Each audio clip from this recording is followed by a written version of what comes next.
Let This Grieving Soul Retire by Chukakaj, cast by Artale Studio. If you are interested in creating your own audiobooks, please check out our website at artale.ai. Now, enjoy the story. We're doing the advice thing again? It's my impression that everyone is struggling with some concern or another, and the previous attempt was received warmly, so I thought we might experiment this time. I crossed my legs. Treasure hunting was a tricky occupation. The job entailed a broad swath of work, and many hunters had troubles they preferred to keep to themselves. Counseling wasn't part of a clan master's regular duties. Still, I was one of the more accomplished level 8s and had many acts of preter-human artifice misattributed to me, so I often found myself listening to the worries of my clan members. Not too long ago, I had offered advice through the clan bulletin. I had given pretty half-baked answers, so I hadn't been expecting good reception. This time, I thought we'd try an in-person approach. Follow me, please. In person? Eva led me to a room in the clan house. There was a desk with 2 sets of chairs, like what you'd see in job interviews. However, there was a partition placed in the middle of the desk, preventing me from seeing who was sitting at the other end of the table. It reminded me of a confessional. But they'll know it's me on the other side, won't they? Please ignore such minor details. Why was Eva so enthusiastic about this? Was it because I was always pushing my work onto her? I did as she told me and sat down in the seat hidden from the door. A few moments later, I heard it open. Let's go, I'm up first. I realized that this system had a fatal flaw. Even with the partition, I could immediately tell who was on the other side by their voice. The crazy cutting man wasted no time taking a seat. Let me get to the point, Cry. Lately, nobody's been willing to spar with me. What should I do? At the dojo, anytime I swing at someone, they just throw down their sword. I can't get in any practice like this. He had called me by name, and, contrary to his serious voice, his problem was patently absurd. I took a deep breath and decided I'd just say whatever. Make a clone, then fight it. Your ultimate enemy is yourself. After receiving my undercooked advice, Luke dashed off. I felt a little bad, but there was no getting through to him sometimes, and he seemed to be satisfied, so I let it go. I took a lazy sip of tea, then the door opened again. I heard 2 familiar voices. Ryu.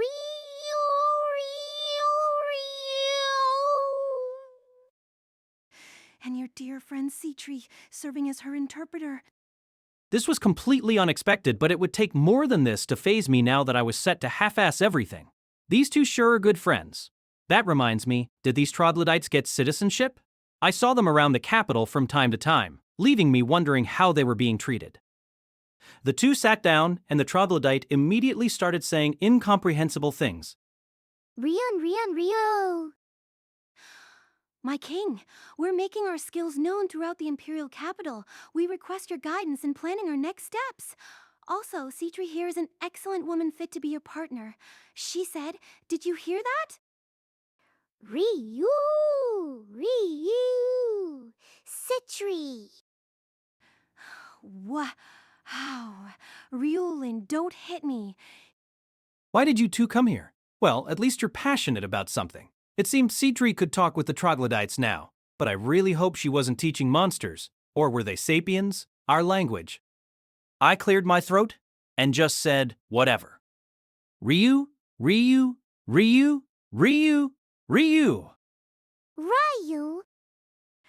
What a terrible thing to say, Cry. Just offering a few random rias was best whilst dealing with these people. Citri and the troglodyte queen left while bickering loudly. I didn't know if she was satisfied with my answer or not, but she probably hadn't been looking for a proper one in the first place. Through the window, I could see the setting sun casting a beautiful evening sky. Just as I was starting to wonder how much longer I had to do this, the door slowly opened, and a silhouette sat across from me. Master, can I ask you something? So my last customer would be Tino, though I didn't actually think I could be of any help to her. At first she didn't say anything, but after a few moments of waiting she spoke up. Don't you think that lately? I've lacked presence? I've just sort of blended in. Maybe I should give myself a new coat of paint, so to speak? That's not something we can talk about here. I had safely made it back to the imperial capital. The streets were well built, unlike those of Tauizant. There were crowds and carriages. Despite not being born in the capital, all of it caused an odd swell of nostalgia within me, so I took this as a sign that I had gotten attached to this place. I took a deep breath, letting the air fill my lungs. Unlike the bumpy outward trip, the return had been fairly uneventful. We still encountered the usual hordes of monsters, but that wasn't much compared to an airship, crads. That was a lot easier than usual. Are you serious, sir? Sir Killigan remained silent. I always ran into some sort of trouble on escort jobs. This time was no exception, but all's well that ends well. As a bonus, I got a flying carpet, a smartphone, and Telm's relic out of it. I patted the carpet, who was sitting next to me, and got a chop for my troubles. I had been hoping she might finally accept me as a passenger, but it seemed I had been getting ahead of myself. When we reached the clan house, I parted ways with my savior, Chris. She took the title of MVP for combat, emotional support, and relic charging. That was a complete mess, sir. Don't call me again unless you have a good reason. Human weakling. Want to go out for drinks? I need to report to Lapis, sir. Besides, it should just be you, me, and Sir Killigan. What the hell even is this guy? He barely even talked. Despite being talked about, Sir Killigan remained still as ever. Good question. But he helped you, didn't he? That's a bold interpretation. In that regard, I'm genuinely impressed, sir. Well, at least I didn't bring on a third traitor. Chris recoiled, utterly at a loss for words. Sir Killigan patted her on the shoulder. At first, I had been uncertain about him, but he had consistently exceeded my expectations. And by the end, Franz seemed to have developed a good opinion of him. It probably helped that Telm had turned out to be a traitor, despite seeming like our sanest member. Just then, Sir Killigan twitched. With almost mechanical movements, he slowly lifted his helmet. Chris watched with astonishment, as what appeared wasn't a face, but a paper bag with 2 eye holes. Kill! Kill! He then walked into the clan house. Many battle-hardened hunters moved out of the way for him. He went up the stairs, most likely to the 3rd floor, where Citri's laboratory was. It was Killian the whole time. I had trouble believing it until I remembered Citri had already told me. Seeing him covered in armor renewed my appreciation for how overwhelming his presence normally was. I would have smacked you if I wasn't so nice, sir. I always knew you were a nice person. Chris jabbed me with her finger. I know when I'm being made fun of, sir. And so, our escort mission came to an end. I sat down in my office. For the first time in days, I wore my usual clothes instead of perfect vacation. I could finally get comfortable. Toysaunt hadn't been all bad, but lazing around here was what suited me best. Even perfect comfort isn't always perfect. I still had some drudgery to deal with, but I put it off for later. And just as I made that decision, there was a knock at the door. I told whoever it was to enter, and in came Eva, composed as ever. She hadn't taken part in the escort mission, so this was my first time seeing her since my departure. Welcome back, Cry. How did your job go? I've heard a few rumors. It's good to be back. I give it about 30 points. Did anything happen here? 30 points? We didn't have any noteworthy issues. The only odd thing was the Knights of the Torch returning from their expedition.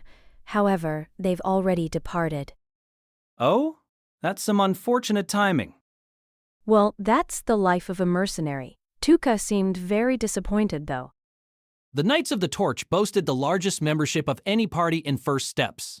They were one of those rare parties that excelled at coordinated maneuvers, almost like a professional military. They regularly traveled the world in search of battles and rarely returned to the imperial capital. They probably didn't even think of the capital as their home base.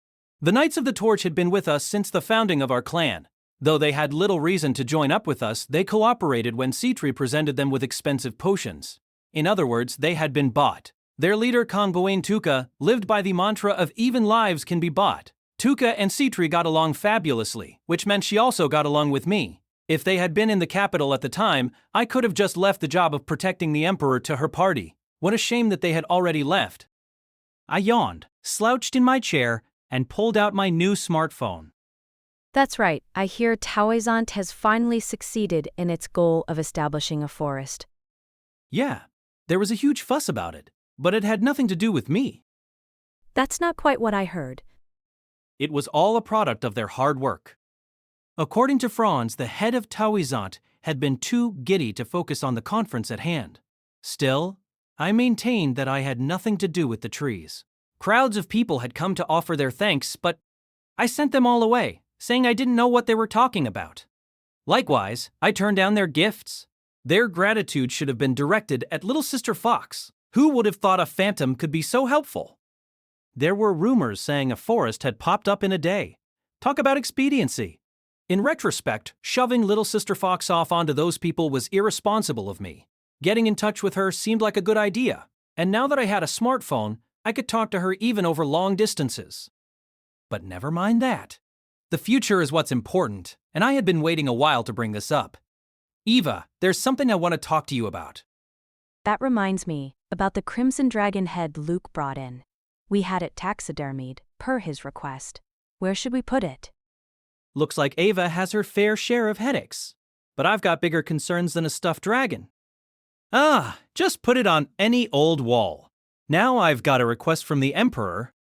He had personally requested that I mentor Princess Marina. It was too big of a task for one person, all the more so if that person was me. Before I could continue my explanation, Eva sighed heavily. Phrases like the strongest weren't used when speaking of the youngest man to reach level 8. The Thousand Tricks had incredible foresight and charisma. Commanding his talented party members, he had quickly made grieving souls a name known throughout the Empire. He hadn't built a reputation with might, but instead through leadership. Exceptional strength gave many high-level hunters an independent streak, but Grieving Souls hadn't lost a single member since its establishment. In some ways, that was more impressive than any measure of raw power. After the gathering of the White Blade, Princess Marina had talked with her friend Eclair Gladys about the Thousand Tricks. He's a fearsome man. Don't be fooled by his doltish behavior. Lots of hunters lack manners, but his problem isn't a lack of education. He simply doesn't have any respect for social status. Princess Marina had never seen her friend look so unnerved. He's bold and conniving, so much so that many people have tried to fight back, but none have succeeded. After the action, I began looking into every incident he's been involved in. House Gladys was considered a model for all Zebrutian nobles to follow. The daughter of the house, Eclair, had a certain grace that allowed her to stand tall in the face of any adversary, even if she was up against an adult. But none of that grace was present as she spoke to Marina in hushed tones. She could tell something had happened between Eclair and the Thousand Tricks, but had it really been that shocking of an incident? To that man, his 1,000 trials are a game. He very well may not even realize the pain they inflict on people. If you find yourself meeting with him again, I'd suggest you be careful. Marina trembled as she recalled that conversation. Like a mother bird forcing its chicks to learn to fly, that man carried out his 1,000 trials. It was said he inflicted these trials as a means of helping hunters grow, but despite their name, they involved life-threatening battles that scared off even seasoned veterans. During their journey to Tauisant, Princess Marina had glimpsed his aberrant talents at work. 1,000 tricks, you are not to tell anyone of this. The truth is, Marina is incredibly unlucky. When her father Roderick at Tolm Zebrutia requested that the 1,000 Tricks protect and tutor Marina, it was most likely done in the hope that he might ameliorate her misfortune, even a little bit. Her duties as a member of the imperial family had compelled Marina to undergo a variety of training regimens. This naturally included academic learning, but also extended to lessons with blades and magic. She had even entered treasure vaults on a few occasions. Despite all this, she remained easily defeated. It wasn't that she lacked talent, it was that she had been born under a star that brought her misfortune in all its forms. The reason Marina stayed out of the public eye was that activity on her part seemed to enhance the disasters she invited. Franz Ardman, the captain of the Imperial Guard, wore relic armor that allowed him to shoulder the damage of another. Normally, this would be used to protect the Emperor, but instead, Franz bore the damage meant for Marina. Even for the Elite Zero Order, this was what it took to protect her from freak accidents. Very few people knew of Marina's poor luck. If knowledge like this got out, some evildoer or another would surely see this as an opportunity. Her father's decision to keep her nature a secret was no doubt the correct one. And while he didn't blame his daughter for her misfortune, he wasn't unaffected by it. For a bit over a decade, the imperial capital had been assailed by an unnaturally high rate of trouble, from natural disasters to battles between criminal organizations. Marina had felt like her heart was going to stop when she heard the news of the treasure vault suddenly appearing. It would be unreasonable for Marina to blame herself for all this, but she did believe her bad luck influenced the course of events. She had already given up on finding a remedy to the situation. Even the prognosticators at the Astral Divinarium couldn't come up with anything better than suggesting that Marina try not to make any waves. Her luck is bad? To an outsider, this would probably sound like a joke. The hunter seemed shocked by the news. He sank into a brief silence, eventually screwing up his face even further. Oh, give me a break. What? This young man, known for his preterhuman artifice, chose to believe that Marina really was unlucky. He also indicated that guarding and training her was too large of a task even for him. Marina couldn't stop herself as she gulped and tried to make herself smaller. Hunters had the right to accept or deny any quests offered to them, but this man must have known what it meant to refuse a request from the Imperial family. Even Marina's unshakable father was at a loss for words. That must be some extraordinarily bad luck if it's worth keeping classified. So Telm and Kichachaka making their way into my team, the attack by the Dragon Brood, the airship crashing, and the encounter with the treasure vault were all because Her Imperial Highness has bad luck. Marina couldn't help but be taken aback by how blunt he was about it. You know, I thought it was really odd that I wasn't getting reprimanded for all our mishaps. I suspected that His Imperial Majesty was the unlucky one, but no, it was his daughter. This is why you need to be prepared for anything. If it's that bad, then could something happen again? Don't get ahead of yourself. Her Imperial Highness might have bad luck, but this was the first time we've had this much trouble. You have no right to be dissatisfied when dealing with these problems was what we hired you for in the first place. Huh? See, Captain Franz is right. I've never before had such a string of ill encounters. These misfortunes couldn't be ascribed to simple misfortune. Encountering a treasure vault while traveling in an airship was beyond the pale, and including Telm and Ketchakaka had been the Thousand Tricks' own decision. It was unfair to blame everything on the Imperial Princess. If this happened regularly, I would have died a long time ago. Indeed. I never would have brought her along to the conference if this was normal for her. Stop playing dumb, sir. There's no way that could have all been caused by bad luck. The Thousand Tricks took a determined step forward. Unsure how he might argue back, Marina took a step back. Yeah, huh. Luck isn't something you can gauge just by looking.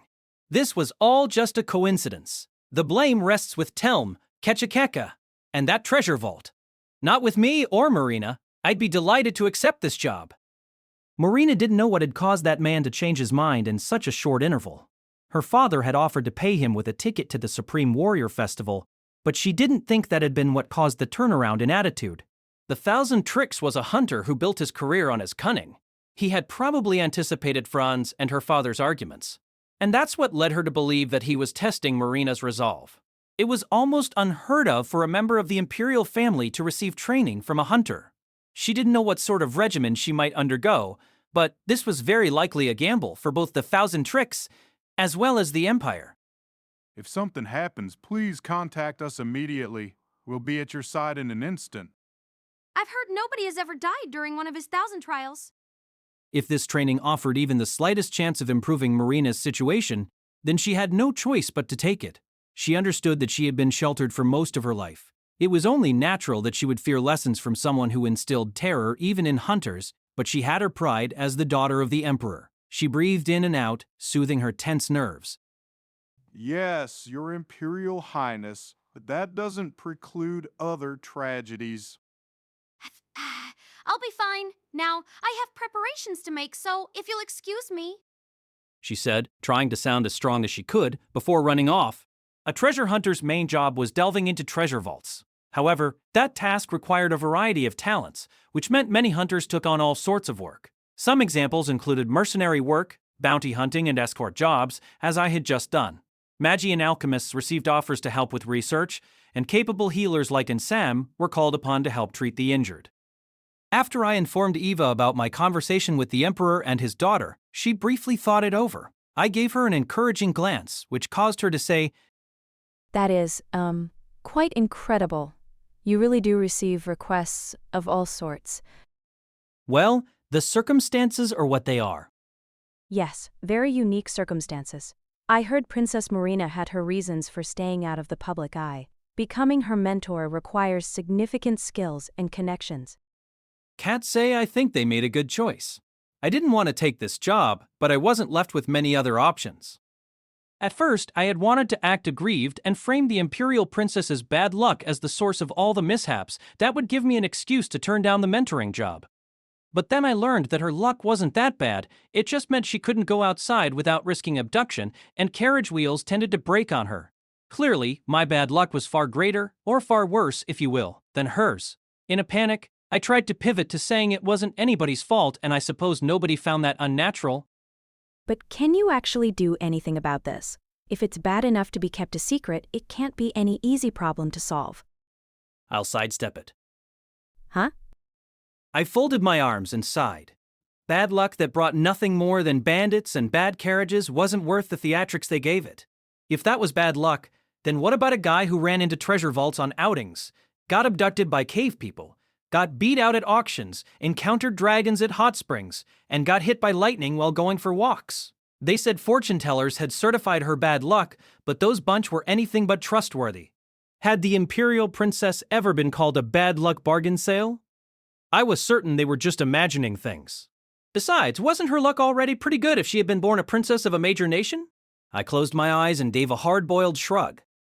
If it'll give them any peace of mind, I'll go along with it. And by that I meant Ark would.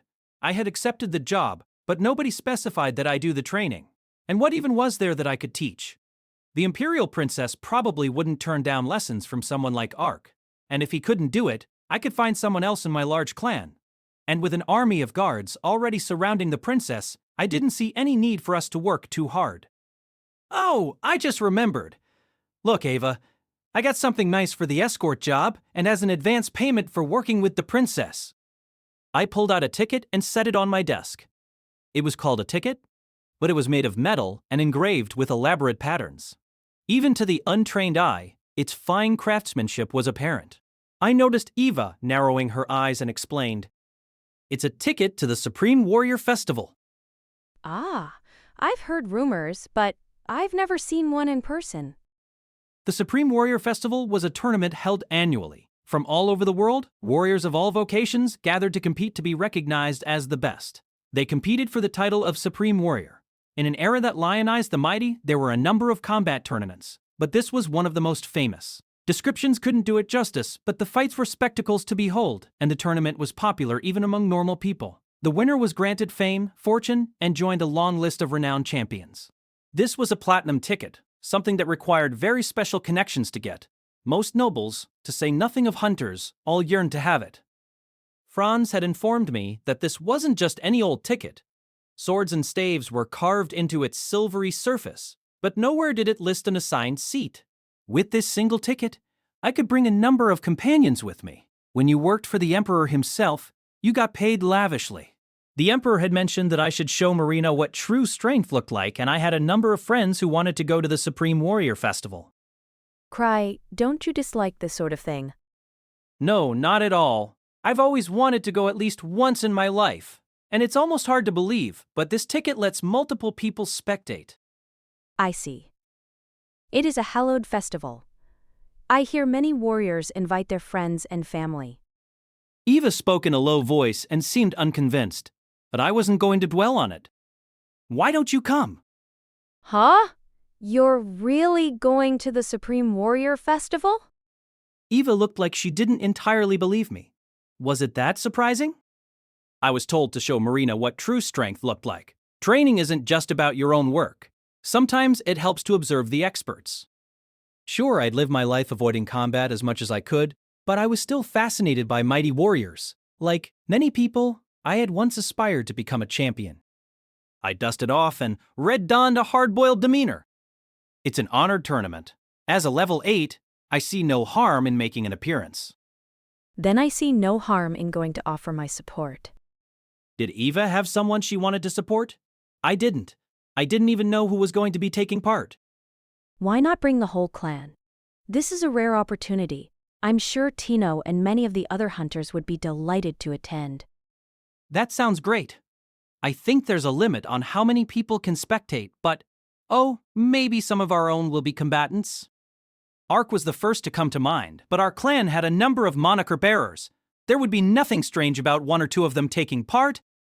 I haven't heard of any of our members participating, but it's possible considering the size of the Supreme Warrior Festival. Will that be a problem? Not in the slightest. They'd have my full support. It would be a great honor if someone from our clan won the tournament. Yes, it would. Cry, I feel like we aren't quite on the same page. You do? I didn't see how we could have ended up on different pages. All we had talked about was luck and bringing everyone to the Supreme Warrior Festival. If anything, I wanted to know just how misunderstandings could form from such a simple conversation. Eva looked oddly put off, but eventually, she nodded as though dispelling her concerns. If you say so, Cry. I imagine this is meant to be a display of First Step's might. A clan of this size probably receives many direct requests. Such a decoration shows just what sort of things they can accomplish. Using a real dragon head feels rather excessive to me, but nonetheless I think it's fair to say these hunters are as deft as their reputation would have us believe. During her meetings with the 1,000 Tricks, Marina had never gotten the impression that man was particularly impressive. It was his aura, you might say, or lack thereof. Her father, Ark, all the first-rate mentors who she had trained under, they all had a certain aura. Marina wasn't the best fighter, but she had developed an eye for gauging threats. At the gathering of the White Blade, none of the guests lacked that aura more than the 1,000 Tricks had, and that made Marina all the more afraid of him. While the trio was inspecting the dragon head, the 1,000 Tricks came hopping down the stairs. Behind him was the Vice Clan Master, whom Marina recognized from the gathering. Looking at the clock, he was right on time. However, members of the Imperial family were used to having someone already waiting for them when they arrived. Depending on the circumstances, this behavior could be considered disrespectful. The 1,000 Tricks became visibly panicked when he saw the looks of displeasure worn by Marina's guards. Sorry, I couldn't have someone waiting to greet you. We're a bit swamped over here. You have our thanks for accepting this request. I'm Karen of the Zero Order. This is Cindy. For the duration of Her Imperial Highness's training, we'll be looking after her and ensuring her safety. Just like their previous meetings, Marina couldn't sense any aura from this man. Even with full knowledge of his status, she still got the impression he was weaker than Karen and Cindy. And Marina was fairly certain her skills hadn't gotten rusty or anything like that. The 1,000 Tricks' eyebrows twitched, then an enormous smile formed on his face. Oh, the pleasure is all mine. We're all ready to begin. Honestly, I'm not at all confident, but we'll do everything we can. I thought about who might be the best fit to mentor Her Imperial Highness, but I had too many eager candidates, so I thought I might as well employ them all. What was that? The young man flinched, but then said, I won't have any complaints. His Imperial Majesty said he would trust my methods. Besides, I'm not particularly good at mentoring people. Don't worry, I'm sure we can get Her Imperial Highness to a point where she can take part in the Supreme Warrior Festival. But I can't guarantee she'll win first place. Marina was thrown for a loop. What in the world was this man saying? He was known for his preterhuman artifice and his infamous trials. What did he mean he wasn't good at mentoring? But more than that, why was he bringing up the Supreme Warrior Festival? That was a tournament for the best out there. As far as Marina could recall, you had to be at least level 6 or so to get in. She knew she was in for intense training, but this beggared belief. In fact, it seemed downright impossible. Unable to maintain their stalwart expressions, Karen and Cindy both looked befuddled. The 1,000 Tricks had looked so diminutive, but his words were bold to an absurd degree. By the way, what's this dragon? Who put it here? It's in the way. Sir, we discussed it yesterday. Cry clapped his hands as though it was all coming back to him. So this is where they put it? I know I asked you guys to take care of it, but it's kind of a nuisance at a place like this. I know I see lots of dragons, but it's still a little dreary seeing one every time I enter the clan house. Very well. I'll see to it that it's taken care of. After just coming to her own conclusions regarding the dragon, Cindy was speechless. Surely nobody of average ability could have been so nonchalant about moving a dragon head. It seemed Sir Franz had been right about his deceptive nature. This really was one of the most formidable people in the capital. Having forgotten about the calm demeanor she had intended to maintain, Marina's entire body trembled. The 1,000 Tricks seemed to almost see into her heart, and a vaguely sardonic smile formed on his lips. Well then, Your Imperial Highness, let's waste no time showing you around. What? Everyone's going to help out? Indeed. We all talked it over and decided this would be best. After all, we don't know anything about Princess Marina's aptitudes. I wasn't in any position to start complaining, but I hadn't thought my party had many people interested in things like mentoring. Where was all this zeal coming from? The imperial bloodline is full of swordsmen, but there are also many great magi. At this point, it's hard to say what might suit her best. Living in an era that placed so much value on strength, all sorts of places were researching how to most effectively hone abilities. It was known that genetics determined a hunter's aptitude, which was why so many nobles married renowned hunters. The imperial family of Zebrudia took in only the best blood, but I still didn't see the need for everyone in the party to be involved. There's not much time. Wouldn't it be better to focus on one specialty? Oh, there you go again, Cry. If we do that, she'll never be able to get ready for the Supreme Warrior Festival in such a short time frame. Yeah, Really?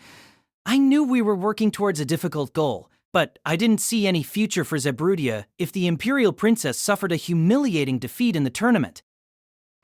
All the contestants of the Supreme Warrior Festival are specialized in some way. Even if she gets placed against someone of the same specialty, Princess Marina wouldn't have any hope of victory. This leaves us with only one option, to train her in multiple fields and combine those skills. Ah, I see. I felt like nothing more than a bystander as Citri energetically told me about her theories. One can be both a thief and swordsman if they put in the effort, but to simultaneously master both magic and holy rites is impossible for the average person. Ark is as strong as he is because he's a magus swordsman, but even he can't use holy rites. If we can elevate Princess Marina to someone with such a varied skill set, then she should be able to take on just about any opponent. No, not if. We will elevate her. Your dear Citri will. She was really burning with passion. Maybe she had some sort of empathy for the Imperial Princess? Long ago, Citri worried that she lacked talent, sort of like how Princess Marina was now. Not that Citri actually lacked talent, and I didn't think the Imperial Princess was worried, but they still resembled each other. And then, once we're done training her, we'll put the fruit of my research into action. I'm very grateful, Cry. I never expected to come across Imperial blood. There's a number of things I want to test. Citri looked enraptured, her gaze intense. Huh? Testing? Are her bad habits at work again? I was just fine with her getting passionate, but I hoped she wouldn't forget that we were dealing with the Imperial Princess. The fruit of your research? That would, of course, be this potion. Ta-da! I suppose Level Up Potion would be a fitting name. By drinking this nifty concoction, you can absorb mana material straight into your body. Were you always the type to get so excited like this? Okay, maybe you are. A method to gain mana material just by drinking a potion. Ciri's mysterious alchemical abilities were amazing.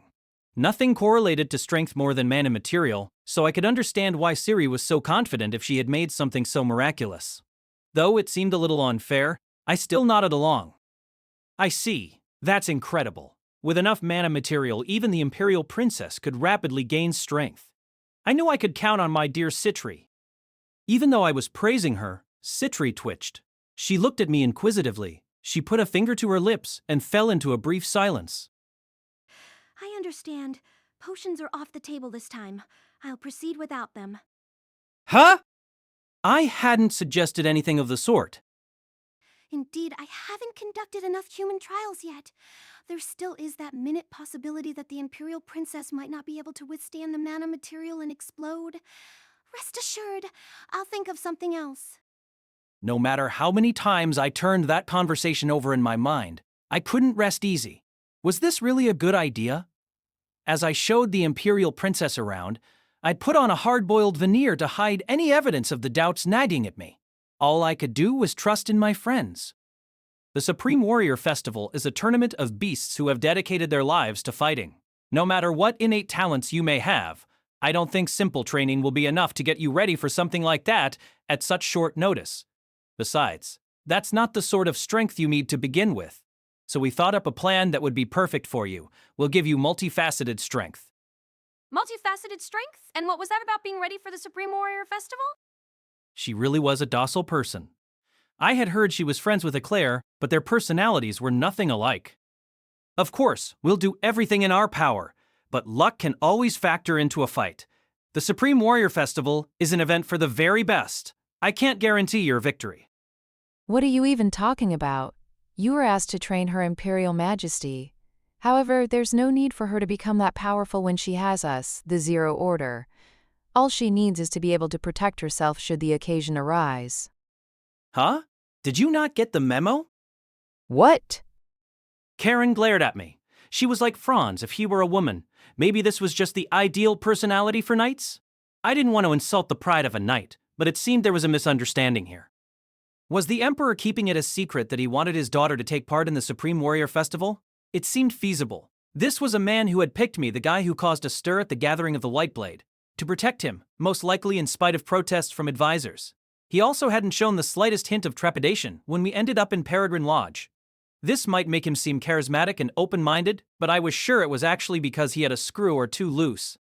I wasn't sure what I was supposed to say to win over the Imperial Princess's 2 guards, so I turned from the guards to the quiet princess and said, "Your Imperial Highness, resolve is necessary to become stronger. You'll never claim victory if you're satisfied with the bare minimum." That was why I would never improve. I gave up too easily. Princess Marina didn't respond to my pretentious remark, but she seemed to be deep in thought. I just hope the Emperor doesn't hear about this. Let's just try to avoid doing any harm and hope she doesn't buy too much into what I'm saying. This job was likely being kept a secret. There were many people who wanted a figure like the Imperial Princess dead. On top of that, there were probably plenty of nobles who wouldn't have been pleased to find that a young hunter like me was being asked to mentor her. And I had to wonder if she herself was in favor of this arrangement or not. Someone of her status had responsibilities that dwarfed anything I had to handle. She had been born into power, but that came with its own troubles. We stood before the door of the deepest of the underground training facilities. Your training has been dispersed among my trustworthy allies. But if you have any changes of heart about this, please say so. We'll do everything we can, but your guards are right. The Imperial Princess doesn't need to be that strong. So please don't blame me if this doesn't work. I'll warn you, even if that displeases your guards, there will be no holding back. While lessons are being conducted, there will be no considerations of status. From my friends, by my friends. I'm prepared for that. All right, I've got her word. Now I can hold her to it. At times like these, I usually prayed that nothing would happen. But in this case, if Princess Marina received half-hearted lessons, that would be bad in its own way. All I could pray for was that my friends did a good job. I did the bare minimum and offered a smile as I opened the door. Inside were my pals, standing solemnly. My childhood friends, all members of Grieving Souls, were dedicated to the pursuit of strength. They hadn't been accepted by great mentors because they had innate talent, but because they had proven themselves worthy. I had a tendency to forget this. But Liz and her constant smiles, Lucia and her rebellious phase, Luke and his penchant for saying absurd things with a straight face, they were all treading a difficult path. Strength was something they didn't compromise on. Tension hung over the chilly room like it did over a battlefield. For this occasion, I had used my privileges as clan master and reserved the whole room. This one was usually empty, but now it was lined with unsettling devices that I didn't recognize.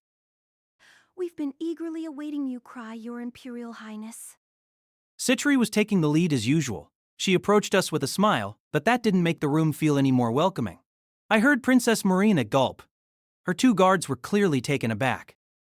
Is this all? This is what we're supposed to beat into shape? Well, don't worry, we'll be thorough. She was more enthusiastic than I had anticipated. I had planned to stay and watch for a bit, but now I was second-guessing that idea. I reassured myself that as long as Lucia and Ansem were present, things probably wouldn't get out of hand. Okay then. I've got things to do, so you guys can take it from here. Luke, Liz, be sure not to kill her.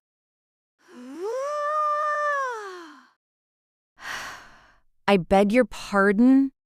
Both were scowling at me. I felt really bad for doing this, but I was going to die if I stuck around in that room any longer. Roger! This is my second pupil, so you can count on me! You don't need to worry like that, Cry. We've got Ansem here, so we're fine. Incredible. I'm not reassured in the slightest. Not even Ansem can bring back the dead. I had my reservations about leaving like this, but I silenced my doubts and left with a wave before Karen or Cindy could say anything. I dashed up the stairs and into my office where the Imperial Princess and her guards couldn't reach me. Waiting for me was my brain, Eva, who seemed to be in a bad mood. Being the most conscientious member of our clan, she supported me officially and personally. Cry, are you certain about this? Some of your friends? Well, even the other hunters voiced complaints about them. And now you've left them with someone from the imperial family. The emperor and his kin might be known for their magnanimity, but they still have their pride as nobles. She had a point. They were known for being a line of warriors, but that didn't change the fact they were of the nobility. They could use that against me at any time. It was just like how Eclair had used the power of her status to try and steal the mask from me during the auction. No matter how superficially, I was still the clan master of First Steps, which meant my decisions could affect the management of this clan. It was only natural that Eva was concerned that I had chosen to leave this task to a party known for being violent. That's it. If something happens, I can just take responsibility and resign from treasure hunting. Huh? The job of clan master had been thrust upon me because making this clan had been my idea. But it had long ago swelled into something too large for me to handle. I was the one who had accepted the emperor's request. I had been the one to entrust my friends with mentoring the imperial princess. Anything that went wrong rested on my shoulders. Therefore, if anything went wrong, I could take responsibility and resign from my post. After all this time wanting to quit but not being allowed to, I stood to gain whether this went good and could not bed. You're joking, right? Don't be so pessimistic. If I die, you'll become clan master. I don't want that. If that happens, I'll quit as well. Who do you think all this effort was for? Eva sounded serious. I guess it made sense. After all, I was the one who scouted her. You really care for me. That's because... I've really become Eva dependent. I decided to hold off on retirement for the time being. I leaned back in my chair and decided to kill some time with the relic I had received from Little Sister Fox, my smartphone. In the center of the capital stood the Imperial Castle. Repairs of the damage caused by the Abyssal Inferno were proceeding smoothly, and security was being bolstered. Franz Argman stood before the current Emperor Zeybrudia, Roderick Atolm Zeybrudia. The two had been acquainted since before Roderick had ascended to the throne. There was a gap in status between the Imperial family and House Argman, but the Imperial family had a history of picking their right hands based on loyalty and ability to speak up. Franz had been chosen for his straightforward attitude and because he didn't mince words. Her Imperial Highness is accompanied by capable guards, but entrusting her to that man is still too dangerous.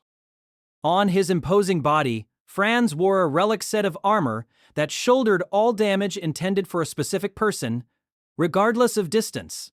It was one of the Zero Order's most valuable assets, and it had been passed down from one captain to the next. You still don't trust him, Franz. That man has already saved us once. But we only needed saving because of his plans. All he did was put out a fire he had started. If nothing else, he shouldn't have exposed you to such a dangerous situation. That man pays heed to nobody but himself.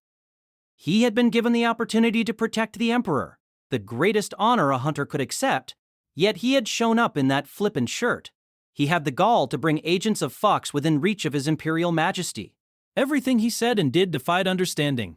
Franz had a wealth of experience dealing with merchants, nobles, all sorts of people, really. He had also received some warnings in advance from Lord Gladys regarding the nature of the Thousand Tricks. Even still, when Franz considered that irritating him had been a calculated move on the part of the Thousand Tricks, Franz began to abhor the idea of spending any more time with that hunter. At the very least, he wished that man wasn't so damn irreverent. That's exactly why I believe it's the right choice to entrust Marina with him. That sort of freedom of spirit is necessary to effectively mentor a member of the Imperial family. In retrospect, her previous mentors have all been soft on her. Don't they say that the Thousand Trials test even the best hunters? This was a bad habit of his. Emperor Roderick had always had a tendency to prioritize martial skills over leadership. While that had led to the Empire's friendly attitude to hunters, which ultimately brought the nation prosperity, there were limits to how far that should be taken. Ridiculous! Her Imperial Highness is no warrior. Nonetheless, she's too weak. She lacks the strength to forge her own fate. The Astral Divinarium's very own Eye of God confirmed that Marina naturally attracts disasters, yet the Thousand Tricks simply dismissed that as a flight of imagination. I expect great things from him. Zebrutia's Astral Divinarium was a special division that handled all matters of mysticism not fully understood. As their name suggested, they specialized in the use of astrology to predict the future and had foreseen many incoming disasters. They couldn't detect every potential calamity, but when they did, they were never far off the mark. Eye of God was a special accolade for astrologians who boasted exceptional accuracy. It was because of their word that Franz and the Emperor were willing to believe in Marina's inherent bad luck, and also why they kept that fact confidential.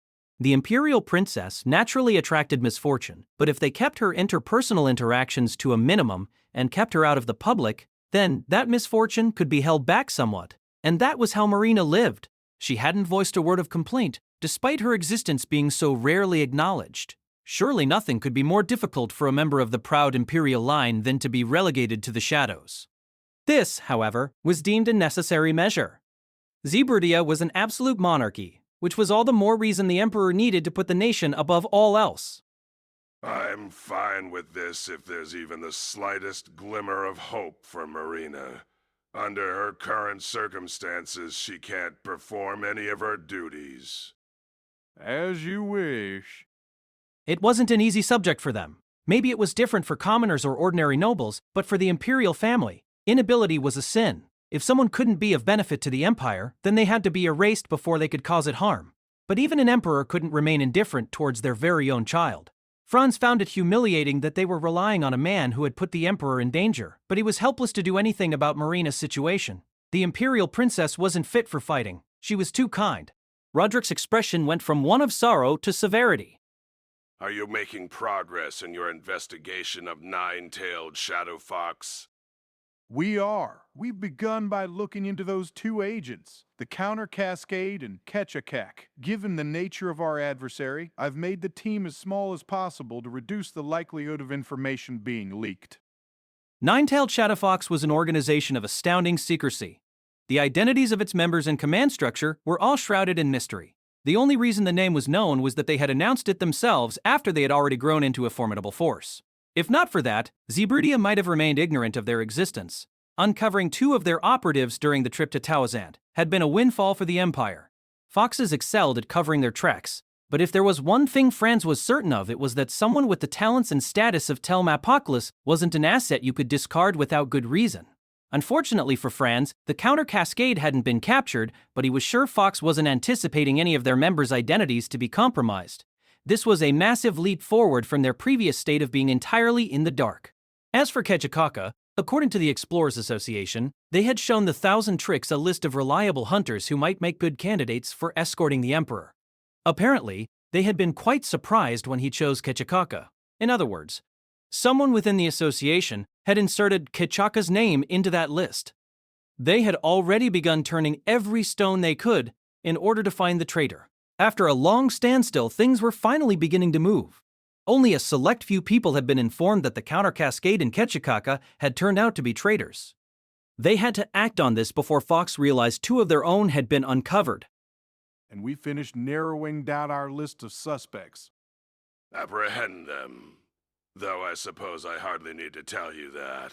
There must be a reason that an organization that spent so long in the shadows made such a blatant provocation. Quietly, a flame of determination burned within Roderick Atolm Zebrutia. Using abnormal methods that knights like Franz would never employ, the 1,000 Tricks had driven Telm and Ketchakaka into a corner. But the Empire had its own way of doing things, as did its nobles. They couldn't simply rely on that hunter. Franz bowed deeply before taking his leave.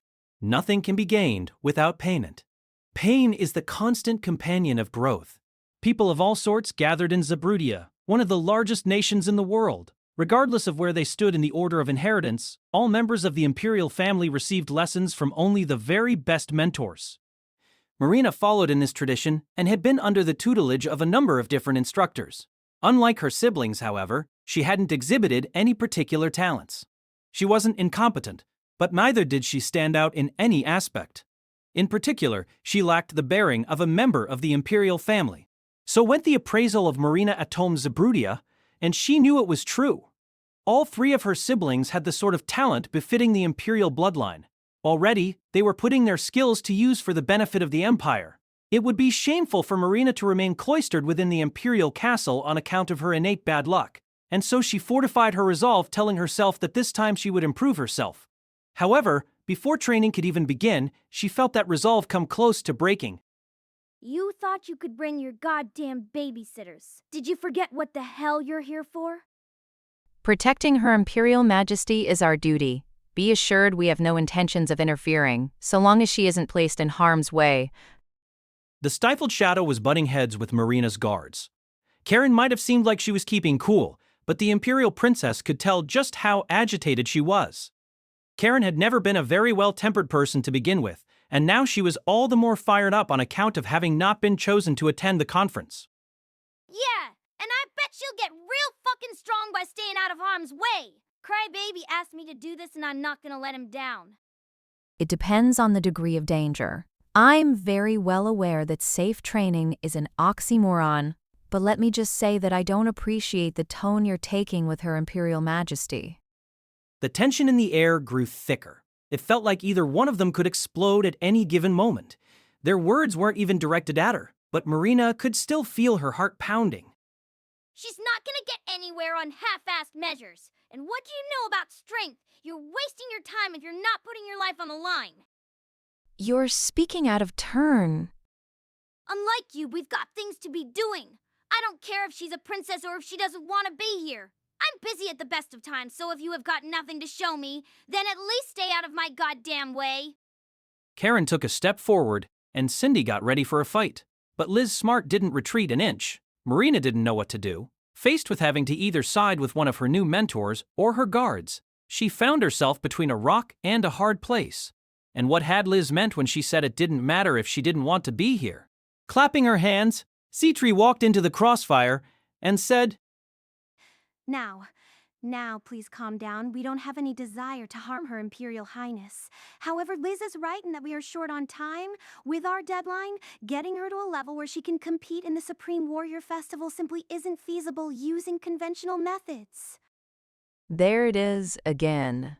What's this talk about competing in the Supreme Warrior Festival? We never heard anything of the sort. Indeed. Nonetheless, we've been asked by Cry to get Her Imperial Highness to such a level, and I've composed a plan to make that happen. In other words, we'll have to take some liberties that our client may not be entirely comfortable with. Citri's overpowering grin and mellow voice set Karen at ease, while Cindy shifted her gaze from Liz to the alchemist. Yes, but... Before Karen could get any further, there was a rumbling. The next moment, Marina realized the knight was on the ground. Liz lifted her leg and didn't hold back as she let it drop on the back of Karen's head. Her head was embedded in the floor and her body twitched. The blood draining from her face, Cindy was about to shout before Luke the Protean sword grabbed her in a Nelson hold. What are you? Brother, would you be so kind as to revive Karen before she dies? Don't worry, Your Imperial Highness. We're limited on time, so we're simply removing obstacles. If we have to constantly brook complaints, we'll never get anywhere. This is per Cry's decision, so please trust that all's well that ends well. Oh!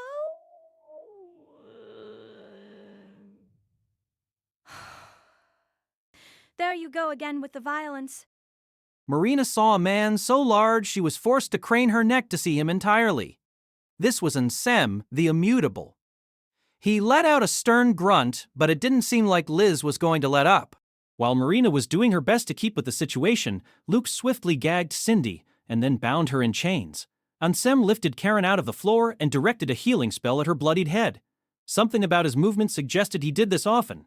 Marina's legs gave out and she slid to the floor. Her earlier resolve had vanished entirely. Well then, Your Imperial Highness, now that we're free of hindrances, we can't waste a second between now and the Supreme Warrior Festival. So without further ado, let's begin the trials. Now that it was time to begin her training, the first thing Marina was told to do was leave the training room. Marina wasn't very eye-catching, and she hadn't made many appearances before the public. Wearing a hood, there was almost no chance of her being recognized.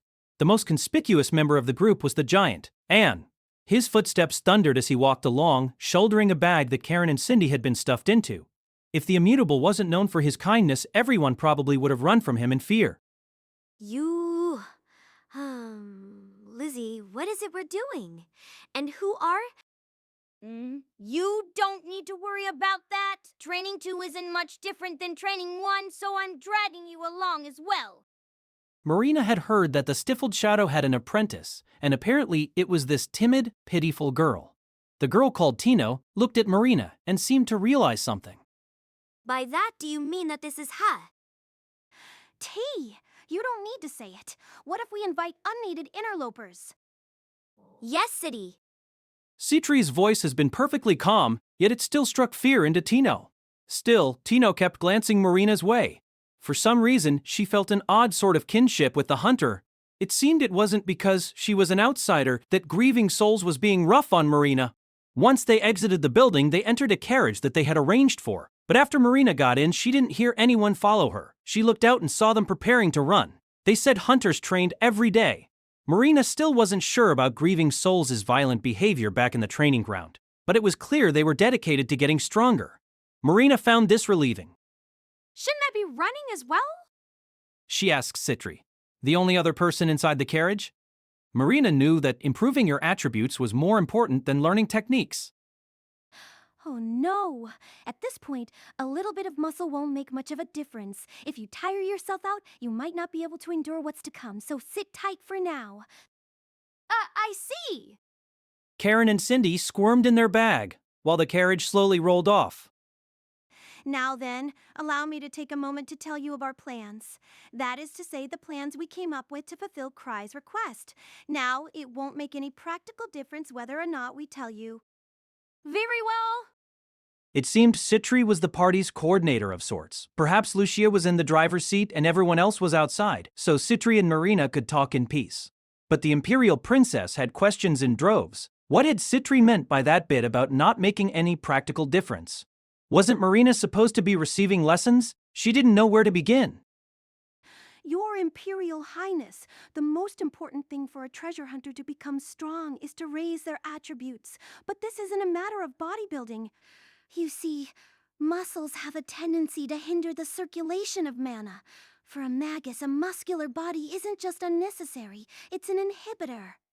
This is merely one example, but I hope you now understand that thoughtless and unnecessary effort isn't really effort at all.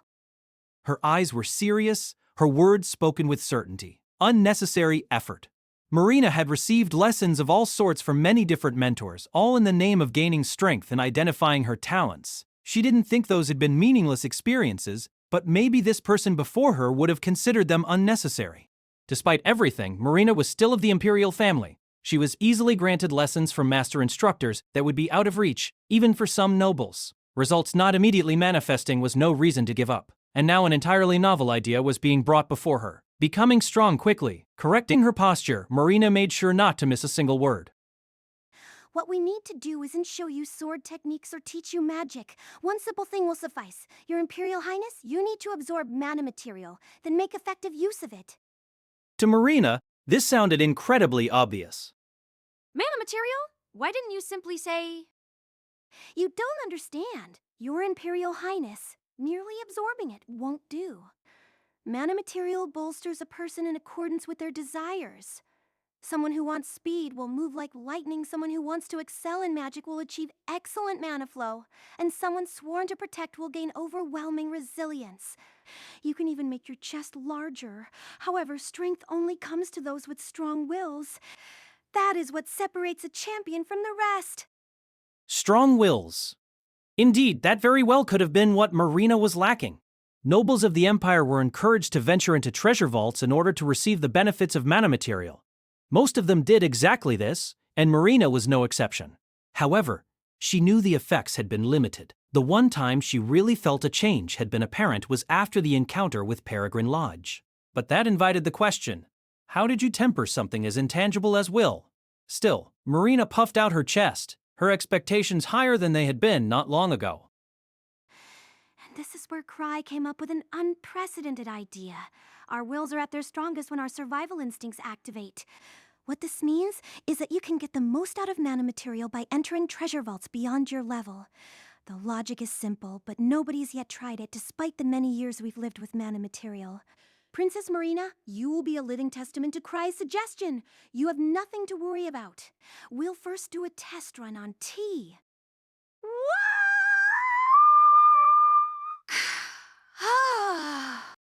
A treasure vault! What is this? Marina was fairly sure this hadn't been done, not because it hadn't occurred to anyone, but rather because it was beyond stupid.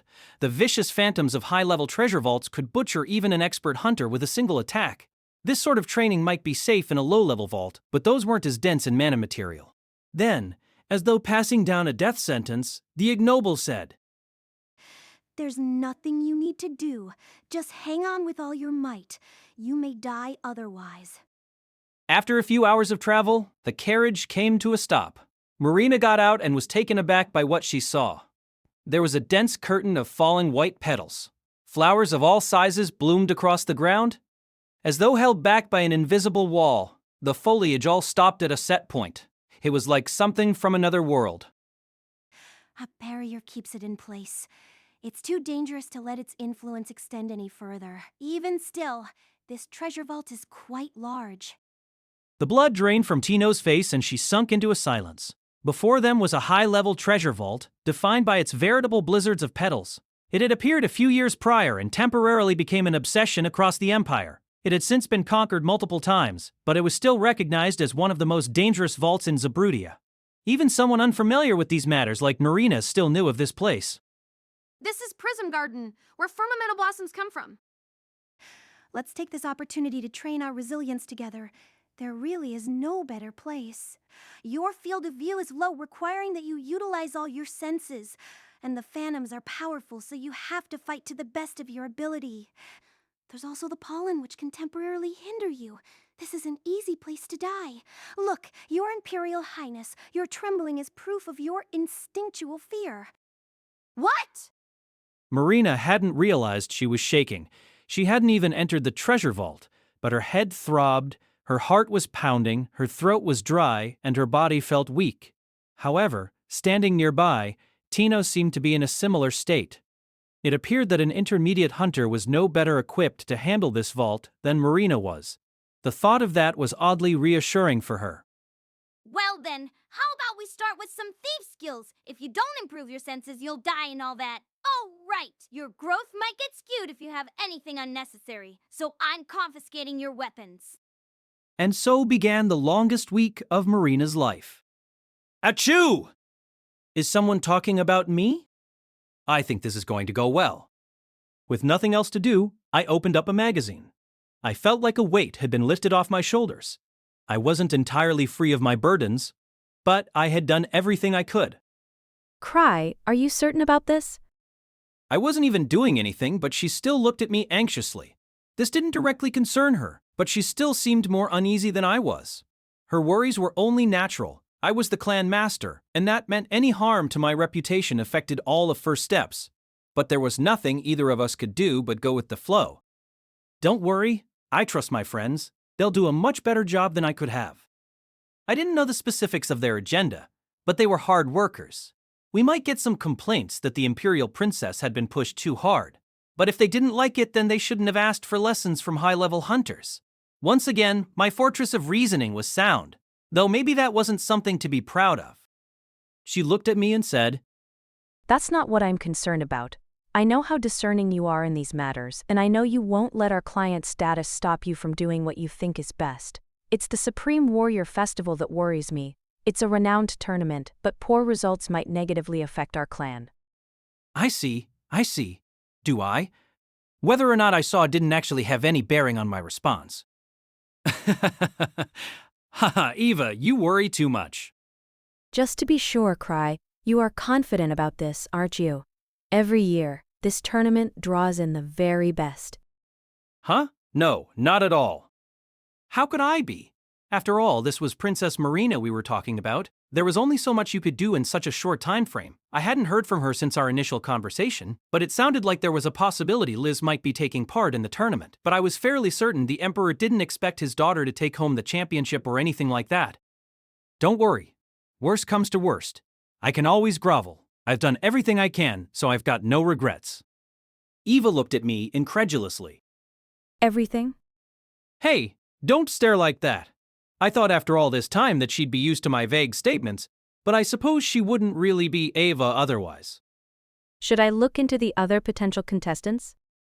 In the Supreme Warrior Festival, all fights were one-on-one. Contestants were free to use whatever weapons and styles they preferred, which meant many fights were decided by the affinities of different methods. The contestants still hadn't been publicly announced, but maybe Eva had some connections. You don't have to. I'm not that interested in who's gonna be there, and it's more fun if it's a surprise. I would have felt bad making Eva go to all that effort, and I didn't think we had enough time to make counter strategies, even if we knew who Marina might be up against. The matchups probably hadn't even been decided yet. Besides, that wouldn't really be fair, and the Empire sure does love its chivalry. Bending the rules might have made friends like me even less. No point in testing our luck, but Eva didn't seem convinced. It's my understanding that looking into potential opponents is standard procedure. I beckoned her over with my hand and showed her the magazine I was reading. It was a sightseeing guide to Crate, the town that hosted the Supreme Warrior Festival. My concern is that this is my first time going to Crate. I figure I may as well take the opportunity to do some sightseeing. Do you know any good places? Eva sighed. It was a sigh, so long, I think her soul left with it. Why are you like this? I didn't see why she didn't take the occasional break, but she didn't need to worry so much. If anything went wrong, I'd take responsibility. It was all I was capable of. Then, the relic I'd gotten from Little Sister Fox, my smartphone, began to vibrate. I handed the magazine off to Eva and pulled it out as fast as I possibly could. Sorry, Eva. I've got a text. I gotta reply quickly. I'm sorry? I was sure this was exactly how the people of the era of physical arms used these things. Texting was a convenient means of communication and was used extensively. Somewhat accustomed to the movement, I tapped the icon and saw I had received droves of texts. The majority of them were from unknown senders, and a lot of it didn't make any sense. Among smartphone researchers, these were known as spam texts. Carelessly opening one of them could cause your device to explode, so you had to be careful. The most recent text was from Little Sister Fox, who was supposed to be serving as a god in Tawizant. In fact, she and Big Brother Fox were the only people I had in my contacts. All it said was grown, but it came with an attached image of a massive tree. It hadn't been many days since we had left Tawizant, but if she was still in that town, it was probably surrounded by trees by now. Look, she's raised all these trees. Oh. I have to reply quickly. Texts need to be responded to in 5 minutes or less. If you can't, then you have to say that it was because your battery was dead. Those are the rules. I replied with a speedy, "That's nice." I had been constantly fiddling with this thing since I got it, so a simple action like this was an easy thing for me. The moment I sent the text, a strange melody played from my smartphone. This time, it's from the older brother. It's not easy being popular. I have something I need to look into, so I must excuse myself. What's this? These two are very lively. You could learn from them, Mr. Caution. These are humans. Well, of course, Telm and Ketcha are lively. Now I need to reply. More relics, please.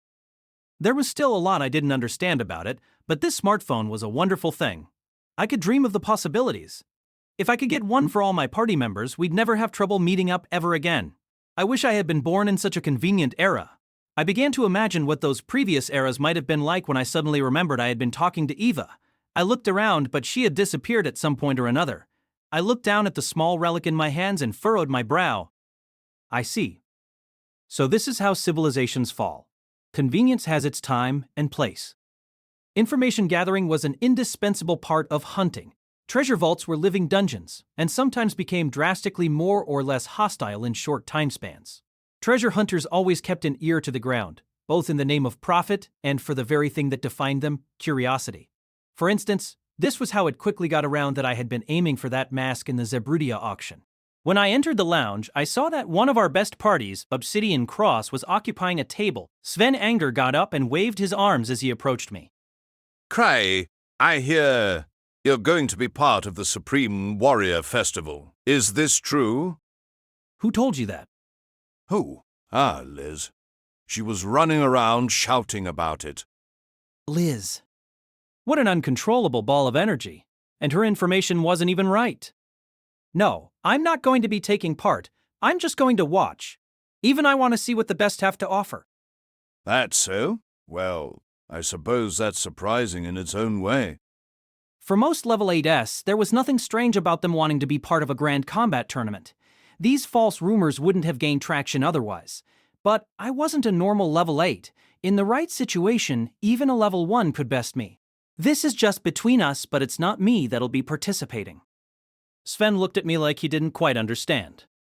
Oh, yeah, Liz did mention that she and some of your other friends might be making an appearance. That wasn't quite what I had been hinting at, but I couldn't just outright tell him that the Imperial Princess would be joining the fray. I sighed, resigned to the fact that everyone was going to believe what they wanted. You know, we have a lot of hunters with bad timing, like you. And Ark, you're never around when I need you. I could have saved myself a lot of stress if Ark Brave or Obsidian Cross had been available. Honestly, what a pain in the neck. I didn't want to take such dangerous measures, but here I am. Let This Grieving Soul Retire by Chupikage, cast by Artale Studio. If you are interested in creating your own audiobooks, please check out our website at artale.ai. Now, enjoy the story. Swin undeniably deserved some of the blame for whatever awful experiences the Imperial Princess was probably having. If he and his party had been around, I wouldn't have had to entrust Princess Marina to a group that included Liz and Luke. Quit being so ominous, and don't shift the blame onto us. Out with it. What did you do this time? It was too late for yelling. The die had already been cast. Well, if you've learned your lesson, then you'll be in the lounge next time I need you. Sven, don't you think it's time we taught our CM a lesson?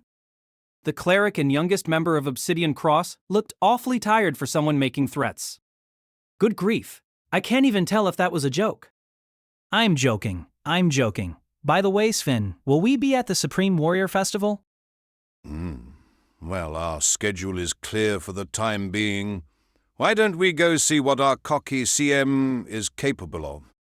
I just said I wasn't going to be competing. Eva, Sven, everyone saw something in me, and I didn't know what.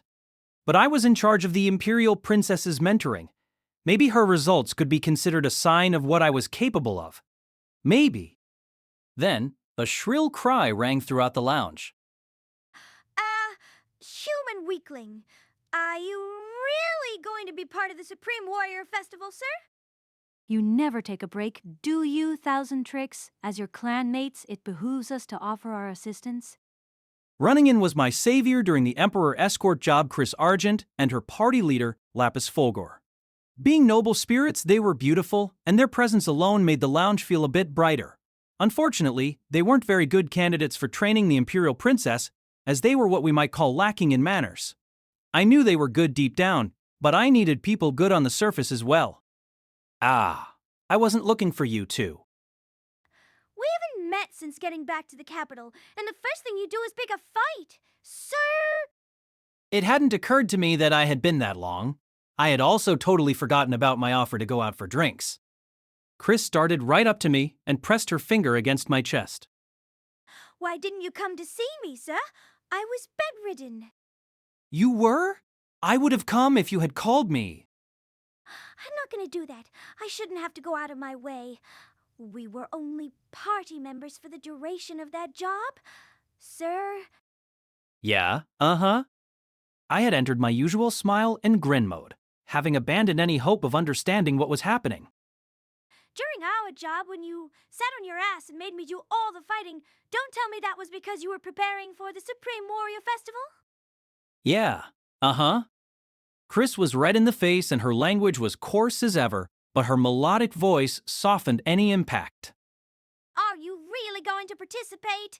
Sir, I don't buy that a guy who acts like an ass around the Emperor cares about glory.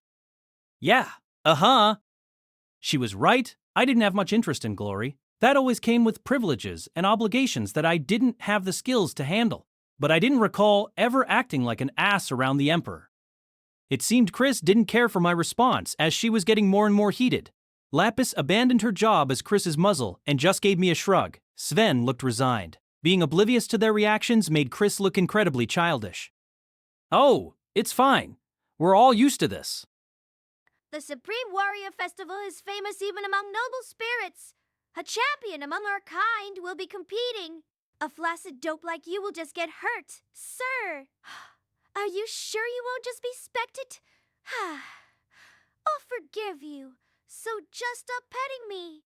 Oh, wow!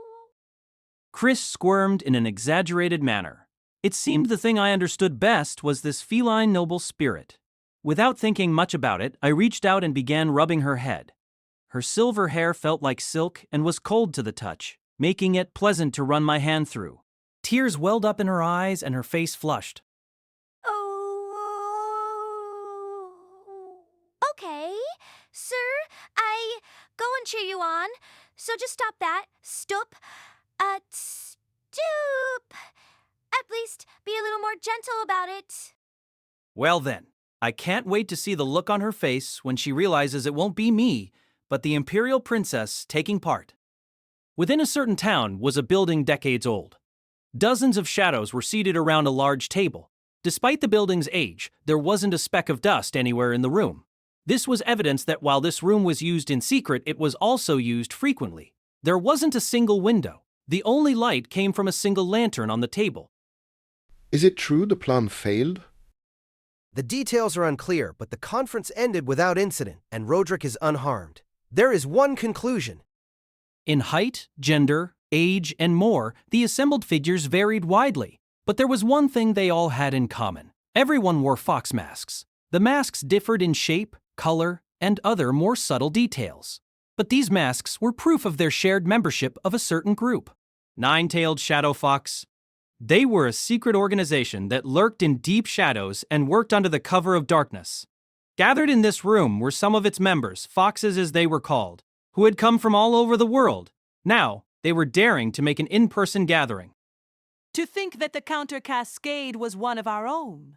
But I fail to understand how one of the Imperial capital's most capable magi could have failed if he had managed to get so close. How did the assassination fail?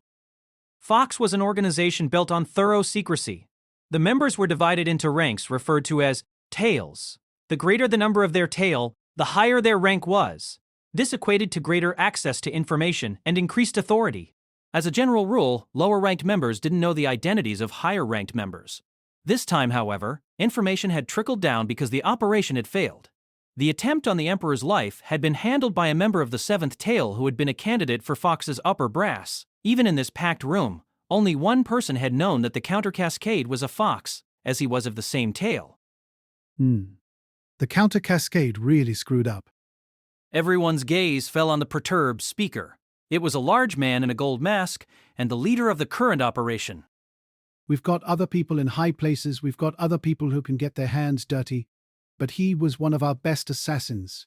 Even high-level hunters were an easy task for him. His skills with magic alone were enough to get him to the same rank as me. People like him aren't exactly common. This was a major loss.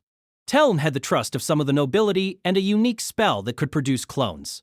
An assassin that could make anyone disappear was an asset of indescribable value. But they had an even bigger issue.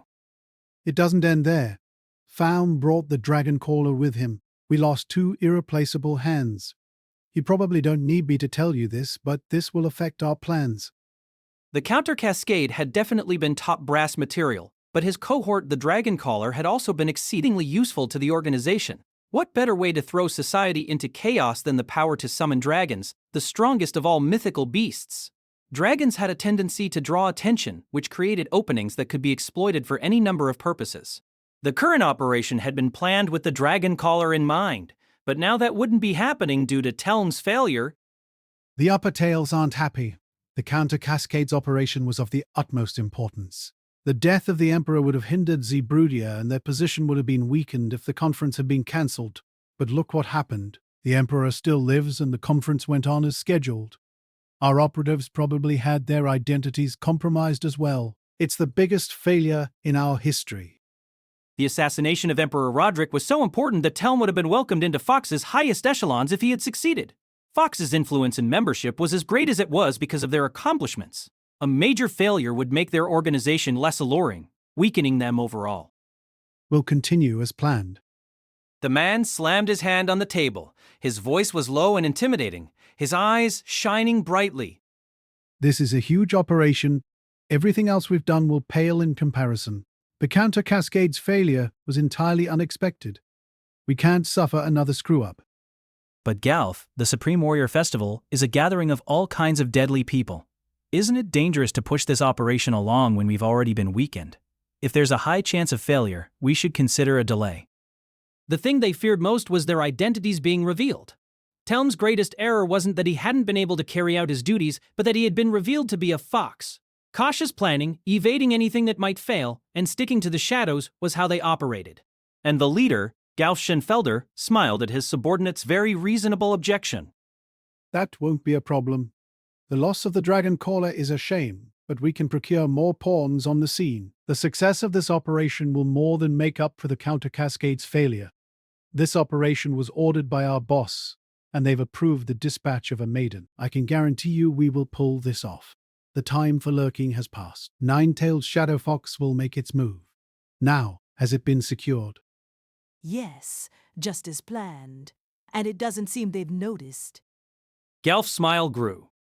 While we've been dragging our feet, there may have been leaks now that Telm's been compromised. Let's not waste another minute. The relic is key to the boss's plans. If we don't get our hands on it, the whole operation will be in trouble. Initially, Marina kept track of how many times she had passed out. But she soon realized that even that was drawing too much of her focus. She didn't even know how many days had gone by since she had entered this vault. She didn't feel thirst or hunger because even that was a distraction. She had disposed of everything superfluous, leaving only her will to live. Flower petals that were such a pure shade of white they almost seemed artificial. Seemingly endless fields of flora that seemed too beautiful for this world. This was Prism Garden, a level 7 treasure vault. Within the deepest reaches of this vault bloomed a flower known as a firmamental blossom. Its petals were transparent. If taken outside its home, it would quickly fade like melting snow. And yet these flowers sold for a sum so high only the richest buyers could hope to afford one. The otherworldly scenery of the treasure vault had inspired allure and fascination in much of the nobility for a brief time. Some of them floated the idea of hiring a band of capable mercenaries and exploring Prism Garden. But ultimately, none took the leap. Now Marina knew why. This place was far too dangerous. Even if you were accompanied by guards, it wasn't a tourist destination. The ceaseless barrage of petals interfered with all 5 of one's senses, and the toxic pollen could render even a resilient hunter unconscious. The dazzling foliage was diverse in height and form, obstructing precise movements. But worst of all were the phantoms disguised as flowers. Quiet yet savage, they could make themselves almost indistinguishable from the scenery and knew how to take advantage of a back turned their way. Environment-type vaults were almost non-existent, but Prism Garden was the most lethal of them. Even the Zebrudian military would have trouble fighting their way through. And that was most likely the reason Grieving Souls had chosen it for Marina's crucible. She didn't have to do anything resembling training. All she was supposed to do was live. What were her previous bouts of misfortune compared to the expedition into hell that she was currently undergoing? Her first trainer had been Liz Smart. Those lessons began with Marina feeling like she had been set on fire. Did I say you can take a nap? Get up if you don't want to die here. Being a high-level vault, ill effects such as sleep and paralysis were a constant threat. These were the bane of any hunter, and most nobles who absorbed mana material used it to gain resistance to these ailments. As a member of the Imperial family, even Marina had resilience on par with the average hunter. But it wasn't until a sharp pain had brought her back that she even realized she had passed out. Her vision wavered, unable to even cry out. She felt woozy. Keep fighting until it stops being a problem. That's how this shit works. Now let the mana material in. T, you're making a fucking disgrace of yourself. Call yourself a hunter? How long have I been teaching you? Understood. Lizzie. She was next to Marina and struggling to stay on her feet. Through the dense haze that plagued her mind, the Imperial Princess was deeply impressed that Tina was still able to raise her voice. Of course, it wasn't just the environment they were up against. Taking advantage of the ill effects caused by the petals and pollen, the camouflaged phantoms carried out merciless ambushes. Trees could surreptitiously bind you with vines, toxic flowers shot seeds like bullets, and unidentifiable beasts hid among the tall plants. To Marina, this was a place of unadulterated malice. Supposedly, these phantoms were a bit weaker than those found in most level 7 vaults, but she didn't think she could defeat them even if she wasn't hindered by the pollen. Resisting the effects of the pollen rendered Marina unable to do anything more. She unknowingly approached a phantom lying in wait. Her instincts told her to dodge, but her reflexes couldn't match her intuition. Meanwhile, her instructors did only the bare minimum to keep her alive. When a vine grabbed Marina by the ankle and held her aloft, the grievers stood and watched. When her guards broke free from their bag, they ran for cover. When she had to endure a horde of phantoms with nothing but her wits, her instructors remained idle spectators. And being flung through the air by a vine had taught her what it meant to be helpless. The boundary between dreams and reality broke down. The stimuli of her five senses blended together into one. Even life and death no longer felt distinct from one another. In the end, Marina successfully adapted to the environment. By the time she had managed to stay conscious for a reasonable period, she was drenched head to toe in potions. After being healed by Ansem, Karen was just barely hanging on to life. Did you wretches always train like this? No, we sure as hell don't. These guys are strong and nice enough to put up with a bullshit job like this? You think they'd be able to do that if they took the easy route? Marina listened indifferently to Karen and Liz's conversation.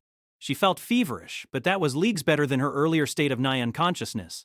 She had vomited repeatedly, but her stomach didn't feel empty. She couldn't feel anything, including despair. If nothing else, she was simply thankful that it hadn't been any worse, that she hadn't died. Seeing this bunch stay calm in a place like the garden had taught her just how fearsome hunters really were.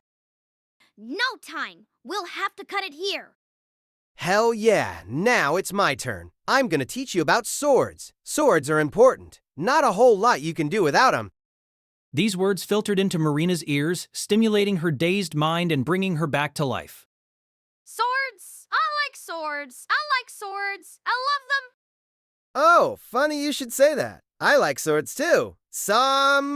Swords. Swords. Marina had never taken much of a liking to swords or the art of swordsmanship, but things were different now. Liz's trials had been extreme beyond measure, but the worst part of them was that Marina had been forced to face phantoms while unarmed. Even if it wouldn't have made much of a difference, having to face a powerful phantom without even a knife was uniquely terrifying. Despite feeling like she couldn't move even a finger, Marina leaped to her feet and caught the sword Luke had tossed to her. She was about to begin rubbing her cheek against it, when she realized something. Huh? This is a sword. It's wooden. That it is. I'm going to tell you a secret. The best swordsmen aren't picky about their weapons. With this, you'll become a great swordsman, Your Imperial Highness. What are you saying? This won't cut anything. The question spilled out as it entered her mind. With innocent eyes, she gave Luke a blank stare. No, it can cut. You can do anything if you really try. That's what I'm here to teach you, and the best way to do that is by taking down powerful phantoms. Impossible. Don't worry, all that mana material will help you. Impossible. Not even when being trained by the Sword Saint had Marina uttered that word. As she stood vacantly, a horde of phantoms rudely closed in on her. Worrying about dying was a luxury only available to Marina in the early stages. After that, the alarm stopped going off. Her vague hope that her guards might help her, and her naive belief that she might survive this, both disappeared quickly. The petals obstructed her vision. The unexpectedly swift phantoms weren't even scratched by her wooden sword. She hadn't been able to take hits like the Immutable could, nor had she been able to keep up with the magic lecture that had started abruptly in the middle of the vault. It was all beyond her. This wasn't even a place an intermediate hunter could handle. She knew that she would be undergoing intense training. She knew that the 1,000 trials weren't to be taken lightly, but she never could have predicted this. No sane man would have casually entrusted Marina to people like this. This wasn't a trial. This was suicide. Marina was pleased with herself just for surviving this long. Her guards had supposedly been chosen for their post after passing rigorous training, but they had long ago given up on trying to keep her safe. She was battered in body and spirit. She didn't have time to check her condition. If not for Ansem's healing, she would have died 1,000 times over. She no longer cared about learning to handle her bad luck. She just wanted to go home. Her misfortune had never brought her anything worse than this. Was this punishment for her inability? If it was, wasn't it far too harsh? What could this slice of hell possibly have to offer for Marina? The constant nausea she felt was probably due to the mana material being far denser than what she could handle. The pain had caused her to cry, but her tear ducts had long since dried up. She wanted to go home, take a bath, and sleep in a clean bed. She yearned for the castle she had once grown tired of. She felt like she had been away for years. As she wondered how many more lessons she still had left, she reached the depths of despair, where she had a revelation. To live is to do just that. She's not getting as strong as I had hoped. Marina couldn't believe her ears. She fought back her nausea and looked up, where she saw Liz taking a break from haranguing Tino. Don't tell me this was a bust. Crybaby finally gave us a job. I don't want to screw it up. She couldn't cut anything with the wooden sword. It looks like there's no shortcuts to strength after all. What in the world were they saying? All this had been for nothing? Once dulled by her waking nightmare, Marina's brain fired itself up again. She absolutely could not accept that nothing had come from her experiences in this hellscape. Are we out of time already?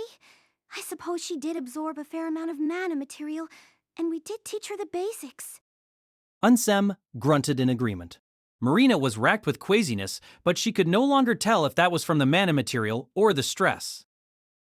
Well, we're busy, so let's move on to the final lesson. Final lesson?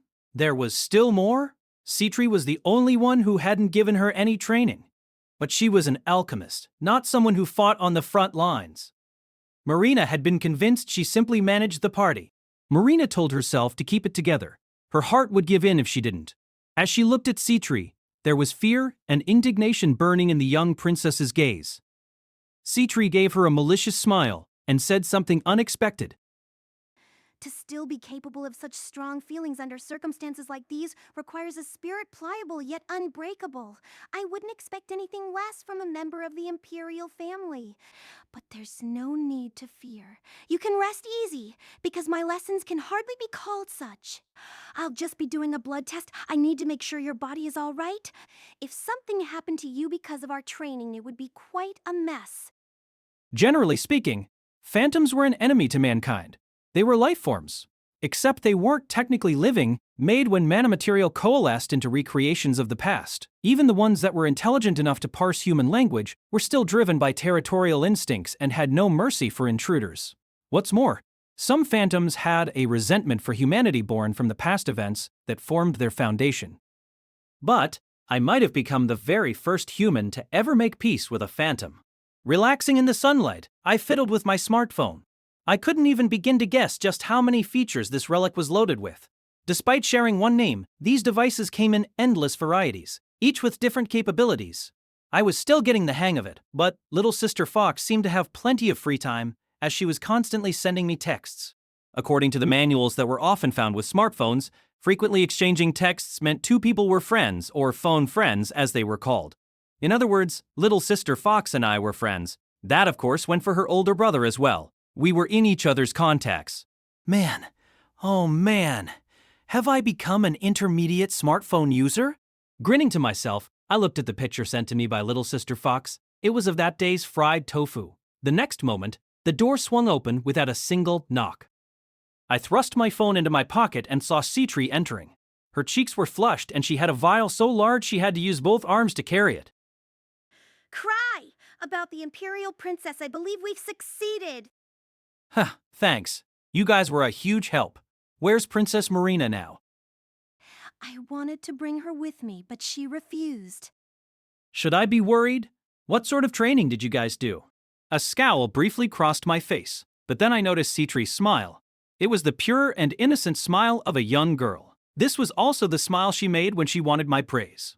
Upon reconsideration, I decided that if they had put Marina through hellish training, it was only natural that they might have earned her ire. I told myself not to worry. Everything was fine. The Emperor knew what she had been signed up for.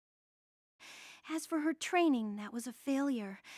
We simply didn't have enough time. What? What did you just say? Failure. If you failed, then where's all this confidence coming from? I knew they hadn't exactly been set up for success, but I still found her attitude strange.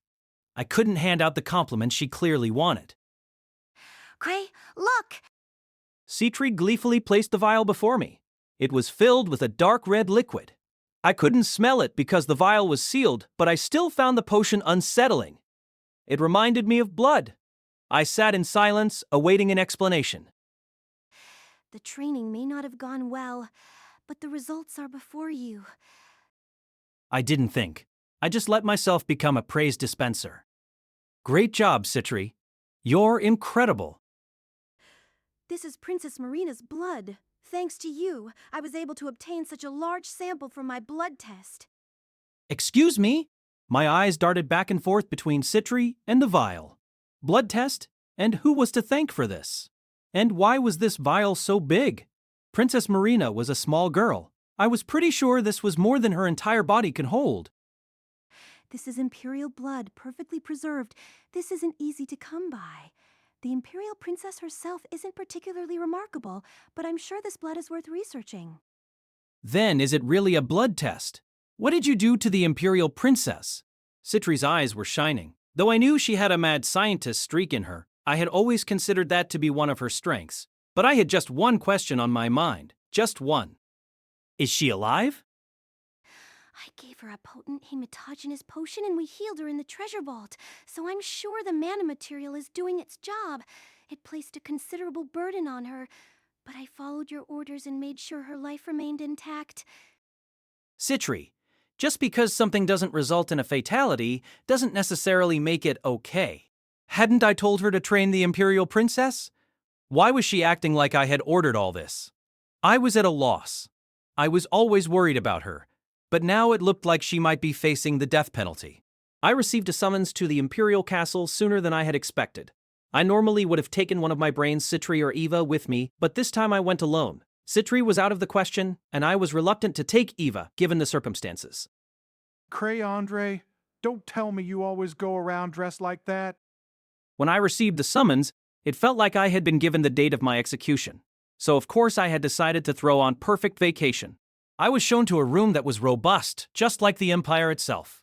There weren't many elaborate furnishings, but it still felt like a place where I could relax. Seated further in was a man who clearly had no equal in the entire nation, the Emperor himself. Maybe I was just uninformed, but I didn't think the Emperor normally showed up when people were summoned to his castle. I saw him a lot during the escort job, but that was inevitable. Being granted audiences with the Emperor was usually reserved for special occasions like the gathering of the White Blade, which is all to say I couldn't understand what he was doing here. Did he have nothing better to do? I tried to keep my mind busy with these inordinately rude thoughts, but Franz brought me back to reality by clearing his throat. Oh, forget it. The reason you were called here is... It's quite all right, Franz. We're not in an audience chamber, so there's no need for all the formalities. I'll talk with him directly. It had been bothering me for a while, but wasn't this guy a bit too direct? He was always getting personally involved in things. Maybe he had nothing better to do. Now, what could possibly cause him to summon me like this? Had he found out about what Citri had done? I couldn't think of any other explanation. Talking to her, I had learned about the nightmarish training my friends had inflicted on the Imperial Princess. I know I had told them that they needed to be harsh, but I had assumed they would give Princess Marina the right to refuse. If their lessons had produced good results, that would have been one thing, but that hadn't happened. And to really make things worse, Citri had extracted the Imperial Princess's blood. Apparently, Citri was deeply interested in Imperial blood. She had told me herself that she had drawn as much as she could. That girl was bad at resisting her curiosity. I tried to think of what sort of excuse I could offer, but even the excuse master himself was outmatched here. I was like a fish on a cutting board. Allow me to offer my deepest thanks for your protection en route to Tawiz. There were a number of vexing issues, but I doubt there are many assassins more capable than the Counter Cascade. I believe we can relax for the time being. Hold on. This isn't what I thought he'd say. If he was going to have me killed, I was fairly certain he wouldn't have started with words of gratitude. I looked at him and Franz with confusion.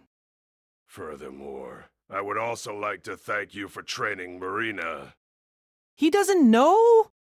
You're too kind, Your Imperial Majesty. With the brief time available to us, I'm afraid we were unable to produce ideal results. I'm really sorry about the blood extraction thing. Please forgive my friend, but didn't Marina have guards? What the hell were they doing? Ever since my daughter returned home, she's been so dedicated to learning sword and spell that she barely takes the time to rest. She's always lamented her bad luck and let it keep a smile off her face. But it seems your lessons changed something about her way of thinking. She almost seems frantic, Your Imperial Majesty. I'm actually concerned, and we haven't been able to learn anything from the two guards that accompanied her. Citri had even silenced the witnesses. She didn't cut corners. You know, I think being forced to train for days on end, then having her veins milked for all they were worth would change anyone's thinking at least a bit. I hadn't borne witness to the training, but it sounded like even if Marina's life was intact, not everything else was. By the sound of it, the training was quite something. Marina's remained mum regarding it, but the change in her is remarkable. Citri, you're amazing! Nobody else has ever been thanked for wringing out someone's blood. Walking the border between life and death while inside a treasure vault inundated with mana material would make anyone stronger. Even still, it seemed the results had fallen short of Citri's expectations. It was hard, but I managed to keep a cool face in spite of the fact that this man didn't know that his daughter had been exsanguinated. I'm sure no ordinary person could have endured it. I'm sure she has you to thank for that. I've brought out her talents. It's my belief that she should be able to face any disaster that might come her way in the future. I took the opportunity to praise the Imperial Princess and keep things vague. You're too kind. 1,000 tricks. It seems the rumors about the 1,000 trials were true. Even this guy's heard about those. How far are those rumors flying? No, Your Imperial Majesty, this was not one of the 1,000 trials. I intended to bring Her Imperial Highness to a level where she could compete in the Supreme Warrior Festival, but that goal proved unattainable. I failed you. The Emperor's eyes bulged. What are you talking about, Cryandri? That's right. In the end, the lessons had been a failure. She might have gotten stronger, but that didn't mean anything if she hadn't reached the goal that had been set. To top it off, the training had been used as a cover to drain her blood. The Emperor wasn't as mad as I had thought he would be, but I could tell he wasn't pleased with me. The expressions of both Franz and the Emperor darkened. Franz waved his arm, dismissing the guards in the room. The Supreme Warrior Festival. We called you out here to discuss Her Imperial Highness, but we'd like to discuss that as well. You would? I had wondered why you wanted a ticket despite already having priority candidacy. It appears there's going to be a major event in Crete, isn't there? Yeah, you could say that. I couldn't help but stare at Franz. The Supreme Warrior Festival was indeed a major event, and I had been under the impression everyone knew that it was an annual thing. Just when and where did you hear about it? I first heard about it around 10 years ago. 10 years? Ridiculous. Even the astral divinarium's eye of God couldn't. Franz, enough. We have bigger concerns than his veracity. None of this made any sense to me. A tournament like the Supreme Warrior Festival was known to darn near everyone in the Imperial capital. Did they think I was stupid or something? I didn't think I was that lacking in common knowledge. So, Your Imperial Majesty, what shall we do regarding Princess Marina? What do you mean? The tournament wasn't far off, but Citri was of the opinion that the Imperial Princess still had far too much room for improvement. If she were to enter the ring like this, a defeat was all but inevitable. That would reflect badly on her, and us, the people who had been tasked with mentoring her. I didn't want to say what I did, but I didn't think I had any other choice. Her Imperial Highness has shown herself to be diligent and talented, but we simply haven't had enough time. With your permission, perhaps we could give her further lessons during the journey to the Supreme Warrior Festival. I didn't want to go out of my way to stick my head into danger, but I had no other choice. We were fine for the moment, but if Princess Marina got in a fatal accident in the tournament, it would be all over for grieving souls. You wretch! After returning to us, Her Imperial Highness slept like a corpse for a full day. Yet you would have her continue to fight? And why do you keep bringing up the Supreme? Well, you're right. It's up to Her Imperial Highness, not me, to decide whether or not she fights. Quietly grinding his teeth, Franz looked demonic. I was standing in silence, awaiting an answer, when the Emperor looked at me with his piercing blue eyes. Of course I'll be participating. You aren't going to let the others do it but ask me to sit out, are you? Lucia scowled at me. It wasn't quite a glare, but it was still overpowering. We were in my room/relic vault, and she was charging my relics like she always did. Once it had been a lengthy process, but that had changed with time. Charging used to leave her gasping for breath, but now she could handle 17 safety rings without batting an eye. Lucille was a superb magus. She not only knew a wide array of spells, she was also dedicated to developing new ones. She had even begun to gain recognition as one of the best magi in the imperial capital. As her older brother, all the attention was a bit worrying. After asking my mentor, they agreed to let me participate on certain conditions. I understand this won't be easy. The arena is wide, but still small enough that a swordsman would have the advantage, not to mention the rules against fatalities. The Supreme Warrior Festival allowed combatants of all fighting styles, but in practice, those built for close-range engagements were the overwhelming majority. The fights were held in a large space, but it was still a distance a skilled warrior could cover in a few bounds. Meanwhile, powerful spells required incantations or set movements. While an expert could cast quickly, that came with the trade-off of producing a weaker spell. Either way, magi were at a disadvantage. But Lucia still seemed eager to take part. She could, after all, be surprisingly stubborn. But I still didn't like the idea of her doing something so dangerous. There's also, well, she said, rubbing the bracelets on her wrists. You did give these to me. She had really taken a liking to them. If they had been the Counter Cascade's trump card, then I had no doubts that Lucia could put them to good use. I see. If you're that determined, then I'll cheer you on. You say that as though this doesn't concern you? Well, yeah. For one thing, the Supreme Warrior Festival only did single combat and I couldn't dictate how Lucia fought. I didn't even have the knowledge to do something like that.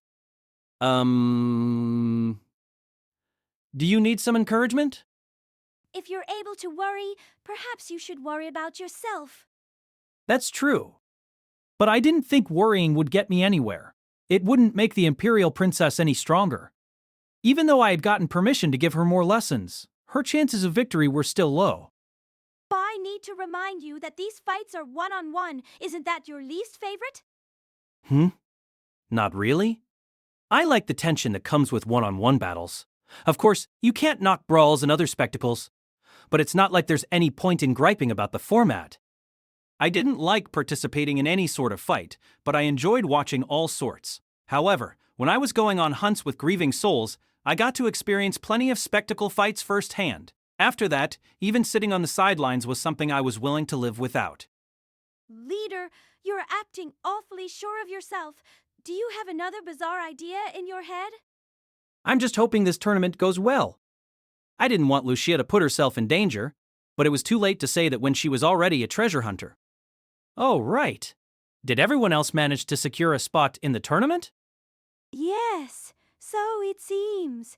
Though I hear Luke got a thorough scolding from his mentor. Nothing is more powerful than a meathead with a clear goal in mind. I wonder what he did. By the sound of it, City and the others also had a tough time getting in at the last minute. Even I had to do some bargaining. The only one relaxing is you. Every move I make just seems to make things worse, so I try to move as little as I can. I was incompetent, but I was at least aware of it. Goodness. Enduring an icy glare from my sister, I pulled a relic from a shelf and began polishing it, when Eva stepped in. Cry, I know what you said, but I compiled all the information I could regarding the Supreme Warrior Festival. Thanks to preliminary tournaments, I was able to gather information regarding who might be participating, though I didn't make a section for grieving souls. What? I thought I said that wasn't necessary. Besides, nothing's official yet, is it? Please, just look. There was something that caught my eye. You sure worry a lot. I'll tell you right now, I won't be able to figure out anything just by looking at documents. Eva was giving me a fierce look, so I went along with it and opened up a file. Inside were detailed profiles of the participants. It was a little scary just how quickly she managed to gather all this info in such a short time. We had only just talked about this the day before. Flipping through the papers, I saw a number of names that even I recognized. Oh, Tuka's gonna be there. Yes, she considers it part of her job. I see. Taking part in this might bring in new clients. That sounds like the sort of profit-driven thing she might do. Kongwang Tuka was the leader, or rather, captain, of the Knights of the Torch, one of First Step's parties. I had heard that they had returned while I was out protecting the Emperor. Did this tournament have something to do with that? I wasn't sure what to think about the fact that so many from our clan would be in this tournament, but at least we were mostly all friends in First Steps. I'll have to cheer her on. I hope she shows me a good fight. Cry, you really aren't concerned, are you? My brot. Our leader's always been like this. I was a coward, but even I didn't see any reason to be afraid if I was just a spectator. As I browsed the list, a line grabbed my attention. My hand stopped, and my eyes opened wide. Eva gulped as she watched me. It was the name of a participant, the name of a hunter that had caught me. I rubbed my eyes, but it became clear they weren't deceiving me. I couldn't stop a smile from forming on my face. Leader of bereaving souls, Krahi and Drihe? What a coincidence. This must have been the bit that had caught Eva's eye. I could see why. Unfortunately, there was no picture included, but his name and party name were just like those of mine. What were the chances of that? If even our faces turned out to be similar, I'd assume he was the real one. Thanks, Eva. That's incredible. I haven't seen anything this funny in a while. Kriye, Andri? We'll need to contact the tournament's management. How in the world do you get a participant's name wrong? I had to tell the rest of my friends about this. I was sure they would get a kick out of it. Though I didn't have any say in it, I thought it would be perfect if Luke or someone got matched up against Krahi. It would be even better if this Krahi guy turned out to be extremely powerful. We'd be laughing about it over drinks for years to come. That's right, Cry. Branch Manager Gark wishes to speak with you. He said he'll be waiting at the Hidden Curse Clan house. Oh, yeah. In all likelihood, he probably wanted to talk about Telm and Ketchicheka. I had totally forgotten about them. I was still coming to grips with the fact they were both agents of Fox. But Telm had also belonged to Hidden Curse, and I had found Ketchicheka through the Explorers Association. What they had done wasn't my fault, but I still had a responsibility to explain what had happened. I'm sure the association is being badgered about why they introduced me to a backstabber. I really don't want to go. He said that if you don't have time, he'll come to you instead. What shall we do? He's resorting to intimidation? Doesn't he have any pride as a hunter? I didn't see what other choice I had. I would just have to grovel and be ready to flee at any given moment. The Hidden Curse Clan house was in the central region of the Imperial capital. It was a high-class area with extraordinary property values that hosted the residences of people like Lord Gladys. This district was near the Imperial castle, though near was a relative term as it was still a few kilometers away. The clan house was made of brick and conformed to an older style of architecture. Nearly everyone knew about this mansion and its clock tower. It stood tall over the neighboring mansions, and rumor had it that you could see the whole capital from the top. It spoke to this clan's renown and history that they were able to get away with building something that dwarfed the mansions of the nobility. I thought back to when I was still new to the Imperial capital. I had gone on a little sightseeing trip to see this place. Hidden Curse was among the oldest clans in the capital and recruited magi. Their headquarters was envied by all hunters, and for some reason, Lucia and I found ourselves being treated to tea at the top of the tower. Before us was a witch with a sharp glare, a sardonic smile, and an age I couldn't even begin to guess. Next to her was a bald giant with a scowl on his partially tattooed face. This man was much more terrifying than any hunter I had ever come across. What could I possibly have done to deserve this? I have been waiting for you. Oh, the news of you has kept me entertained. You're always running this way and that to get away from me, but now I didn't have to twist your arm. Are you sick? Without twisting my arm? Are you for real? What a joke. I would never willingly go to a place that had two members of the capital's scariest top 5 hunters. Gark, what sort of person do you think Cry is? The 1,000 tricks would never run away from someone. He's right. I'll remind you that Cry is Lucia's older brother. At first, I didn't see what that had to do with it. But I guess it was true that I wouldn't try and run away so long as Lucia was nearby. Somewhat resigned, I folded my legs and said with as much sarcasm as I could, "Of course I'll show up if you threaten to come kicking down the doors of my place." Don't say it like that. I didn't threaten you. He had done something close enough. Gark might not have resorted to those sorts of methods, but the pyromaniac lady definitely would have. I wouldn't call her a pyromaniac if she wasn't one. Thing is, I've been meaning to meet with the Abyssal Inferno, and I think I know what you wanted to talk to me about. Oh, you honor me. But what's been stopping you from paying me a visit? That should be obvious. I didn't want to see you, so I was putting it off. Ideally, I would have never had to meet with her. The old witch sighed as though coming to terms with something. That alone made me nauseous. Never mind that. I've got my own matters to take care of, so let's not waste any time. One of mine gave you a bit of trouble, I hear. She didn't look particularly apologetic. I don't mind. He was a great help on the road. I hear he was an excellent magus. Not only was he a skilled magus, he had far more sense than the old lady before me. However, Gark Ketcha was unforgivable. That guy was beyond suspicious. I could understand how Telm got through, but Ketcha shouldn't have made it onto that list. That man was so suspicious that it actually made him inconspicuous. What was up with that guy? An assassin shouldn't be allowed to do that.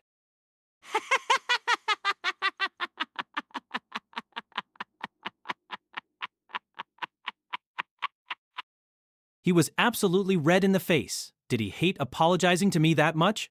Simon, I'm always groveling before you. Why don't you give it a try?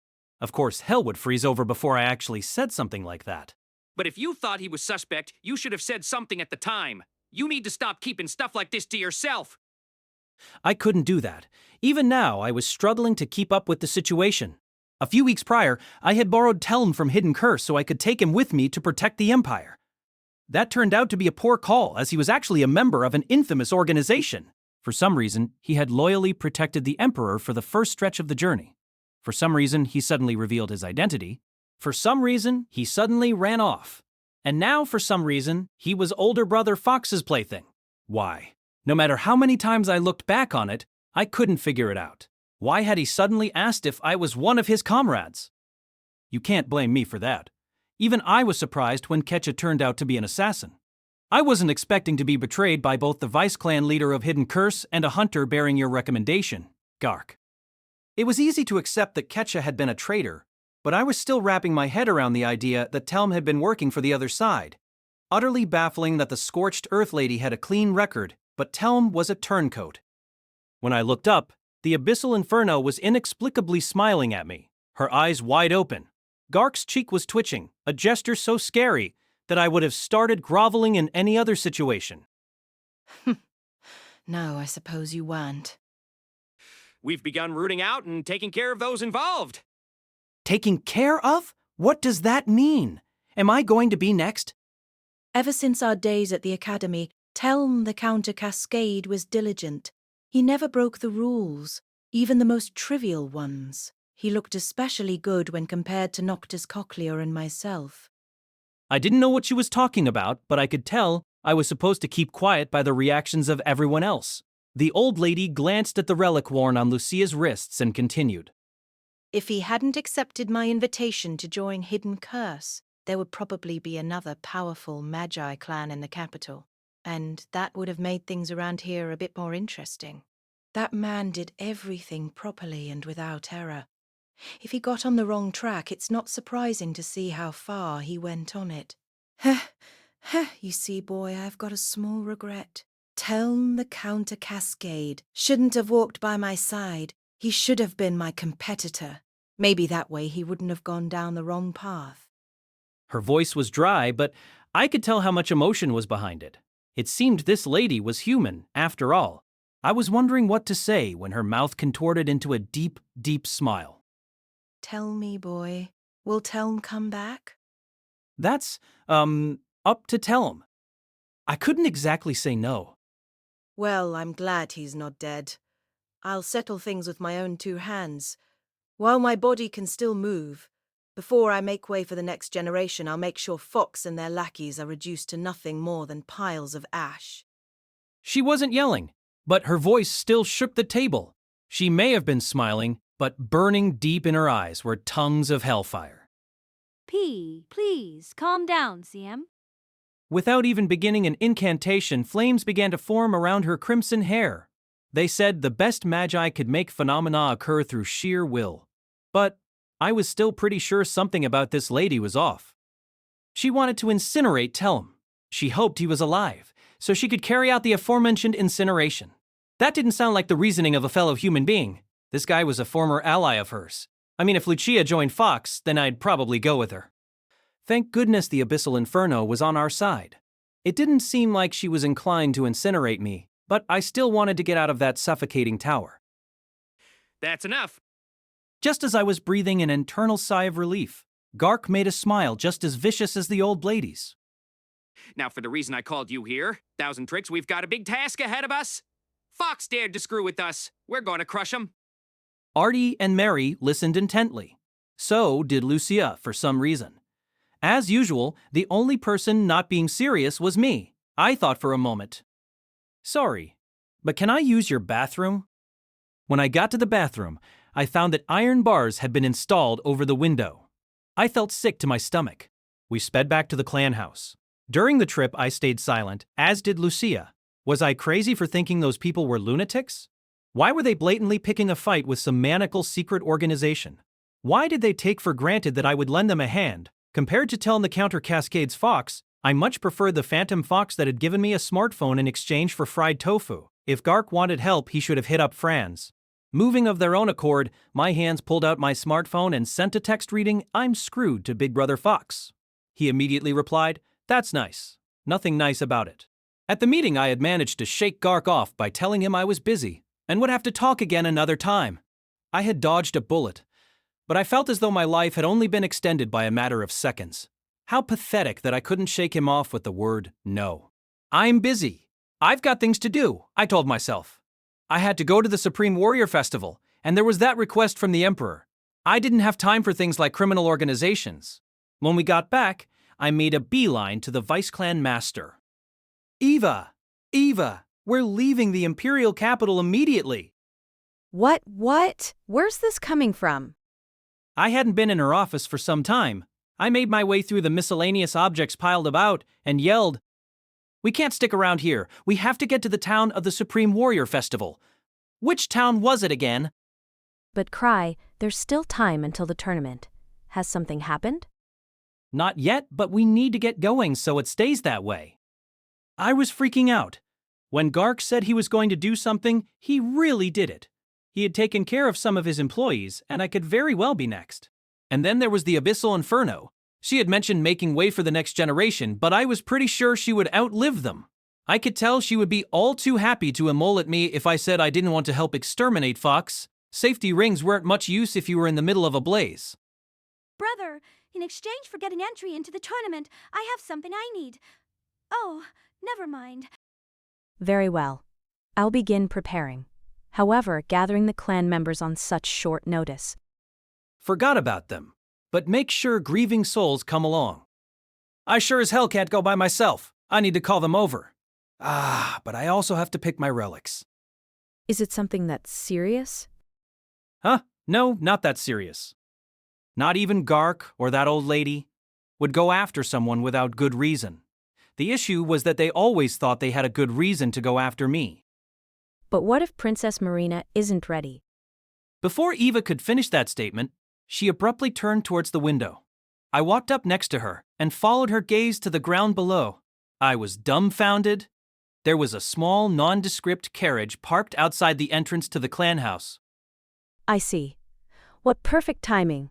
Well then, I'll make arrangements. Cry, if you would begin your own preparations.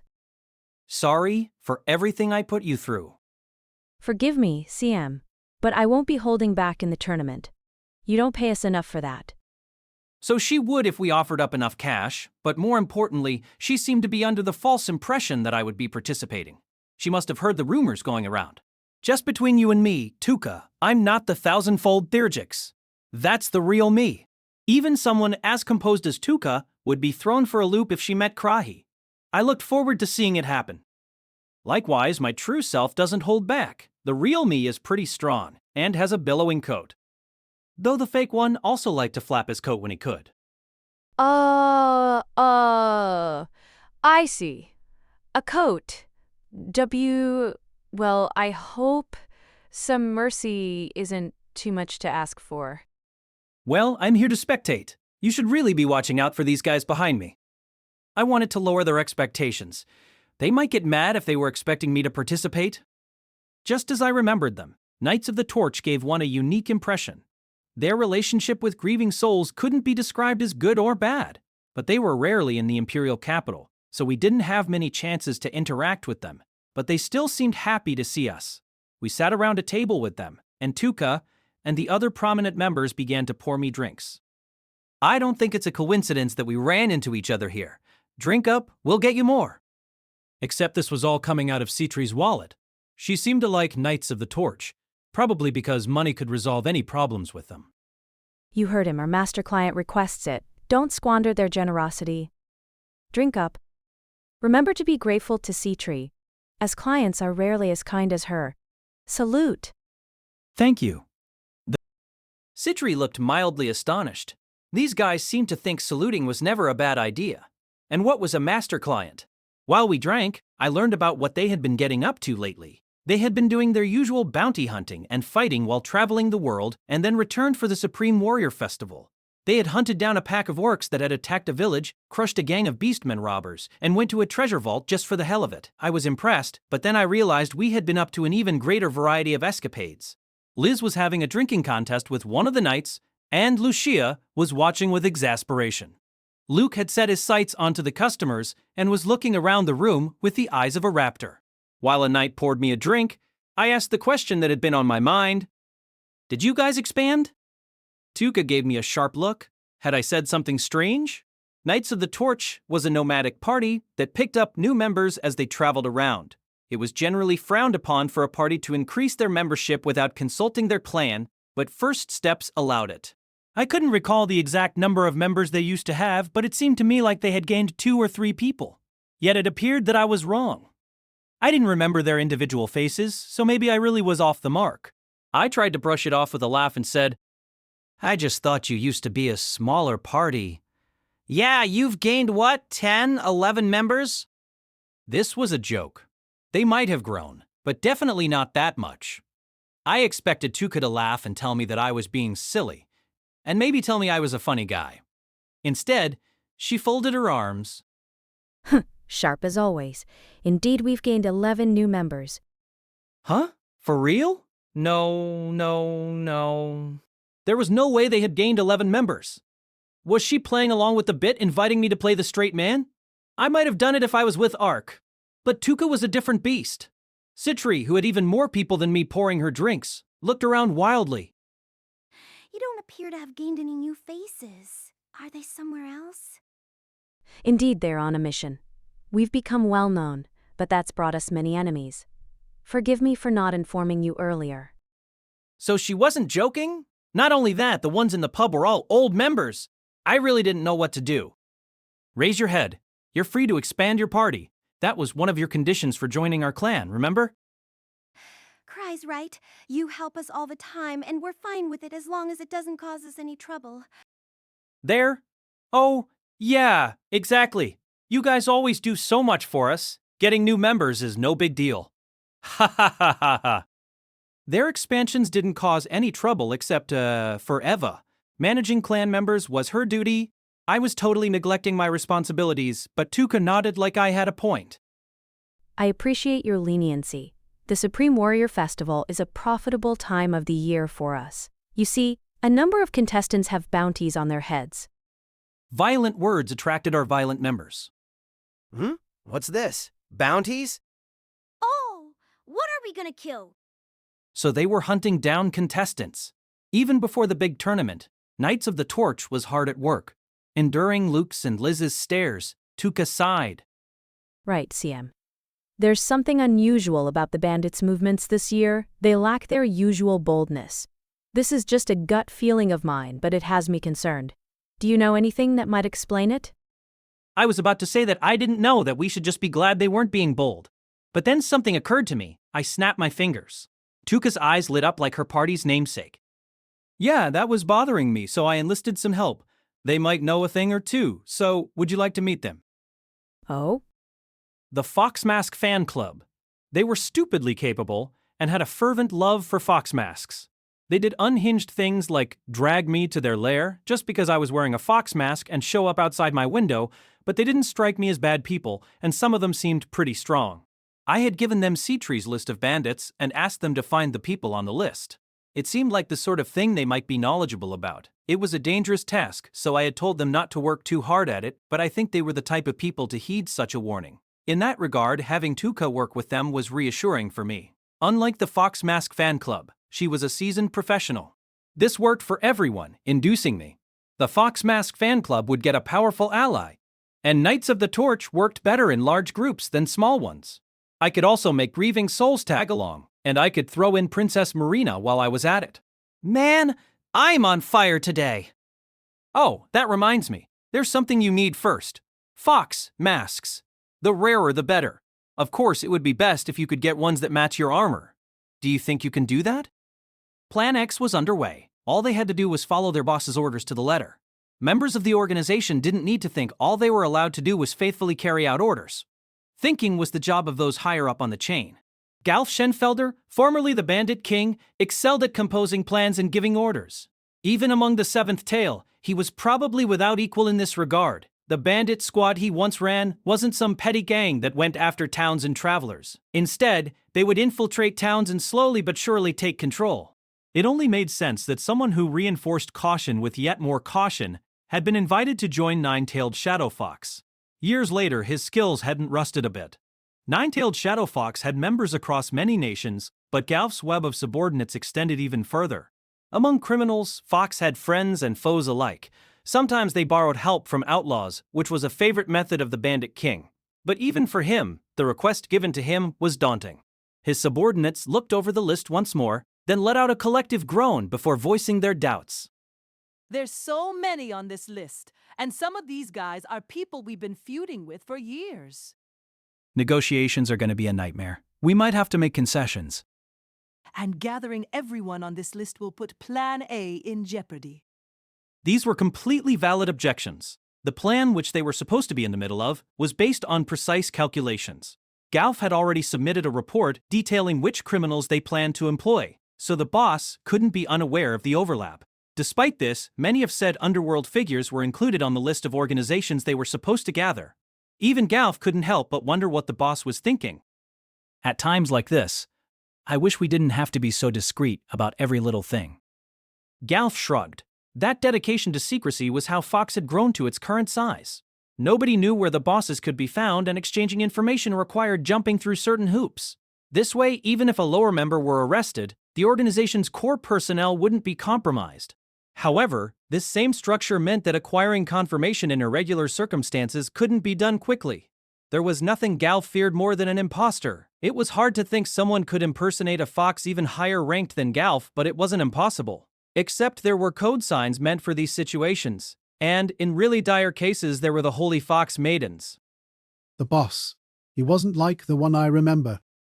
He cast a glance towards the maiden who was standing nearby. Are you doubting the White Fox? I'm quite certain of my judgment. Having doubts is part of my job. We maidens have been graced with special eyes for our service to the gods. Our vision tells us no lies. And if he weren't the White Fox, why would he have been wearing a mask like that outside? She was right. The fox masks weren't meant to be worn at all times, and that mask in particular wasn't something just anyone could get their hands on. The protocol for determining a boss's authenticity was to enlist a maiden. The Holy Fox Maidens were considered sacred and beyond reproach. Their eyes could see past any disguise and would never misidentify something as divine. Galf didn't believe in higher powers, but his career in Fox would soon be over if people knew that he had doubted a maiden. Regardless of his suspicions, the plan remained the same. Worst case, he could check during his regular contact with headquarters. He told himself to look at things simply. All that was really happening was that he and his crew were getting a bit more work. Besides, forming alliances with formerly antagonistic criminals would be useful later down the road. The only thing that couldn't be allowed was the failure of Plan X. Then, the man assigned to keep close to the boss came dashing in. He was an extraordinarily talented man, who wore a fox mask of pure black and was trained in the techniques of the shinobi.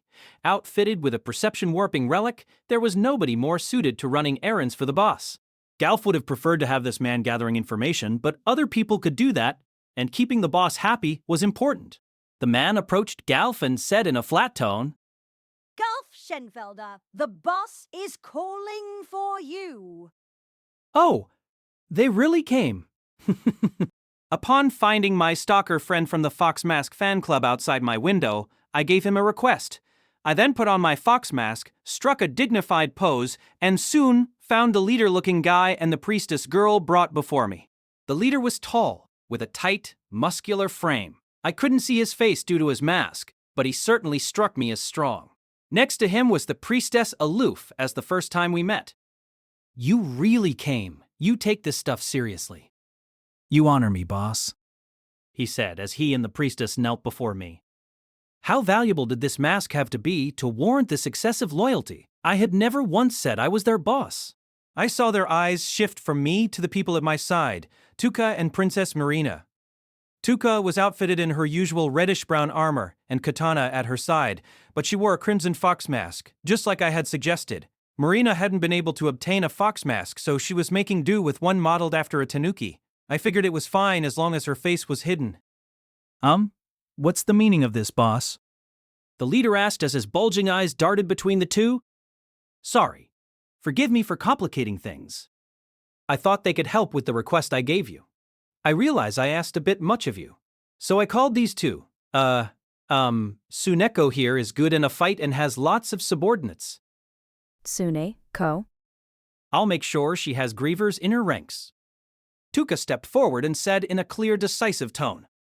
You may call me Suneko. We fight per the boss's orders, and only he may claim the right to order us. Please, think of us as nothing more than collaborators.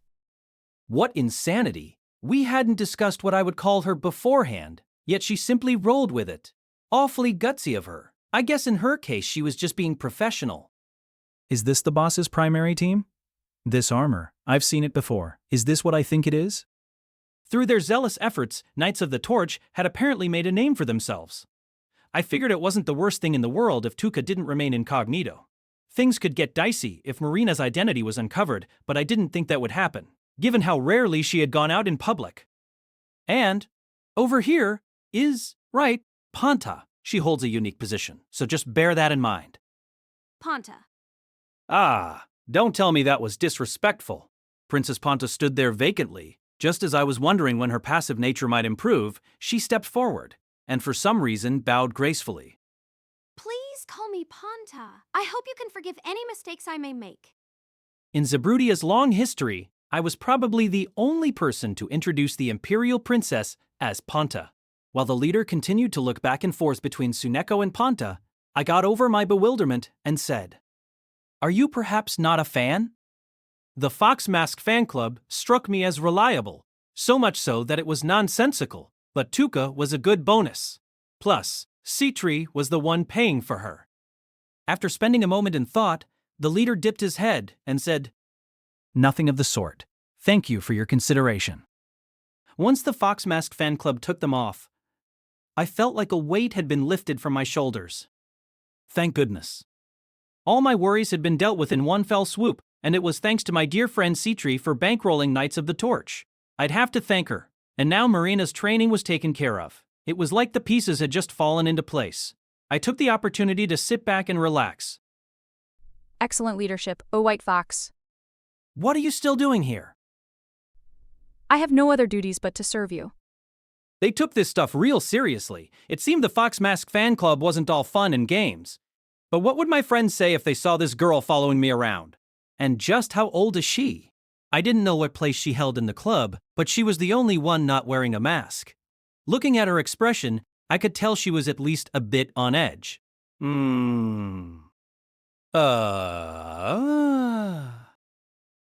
My name is Sora Zolo, a Holy Fox Maiden. Please call me Sora. Holy Fox Maiden. I had never heard the term, but maybe she was famous among people who were into fox masks. Could she have something to do with the fox gods of Peregrine Lodge? Ha ha ha, no way. I was slightly embarrassed about it, but there was something I needed to make sure of. I cleared my throat and steeled my nerves. Sora, there's something that's been bothering me. Is this mask really that rare? It was a genuine question, but I received a rather dramatic reaction after a long pause. What? This mask dropped in Peregrine Lodge was undeniably a valuable piece. But as far as I could tell, it didn't have any special powers or anything. When phantoms were killed, they usually dissipated entirely, not leaving behind so much as a scrap of cloth. Though it was extraordinarily rare, there were exceptions in which some item or another would remain. These drop rates were proportional to a phantom's power. However, the items were generally quite weak compared to relics. You could say they were like a phantom's dregs. So while the mask was undoubtedly rare, it didn't strike me as something that would inspire the fealty that the Fox Mask fan club was showing me. It was a snazzy-looking thing, but modern technology could easily replicate it, and the other fan club members all had pretty nice masks themselves. Sora had lost her devout composure and appeared beyond confused. She looked behind her, making sure nobody else was around, then looked back at me. Oh, White Fox, what do you mean? Is this some sort of joke? You see, I got this mask a while back when I defeated a phantom in a treasure vault. Wow? Sora's complexion went pale, then red, then back to pale. It was sort of amusing. But what did she think this mask was? I took it off and examined it once more. It had an excellent design and gave a strange impression, but it was still just a mask. Personally, when it came to masks, I preferred something with powers, like reversible face. Sora crossed her arms, a cold sweat pouring out across her. Huh? Hey, could I sell this for a tidy sum? Is it valuable? Sell? And no, you can't do that. Now I understood. This was one of those things too valuable to put up for sale. But I still didn't get where that value came from. I had only worn it because I hadn't had any other means of hiding my face. If possible, I would have preferred something that had holes to see through, so I wouldn't have to rely on that relic. Sora moved up, so she was only mere inches away.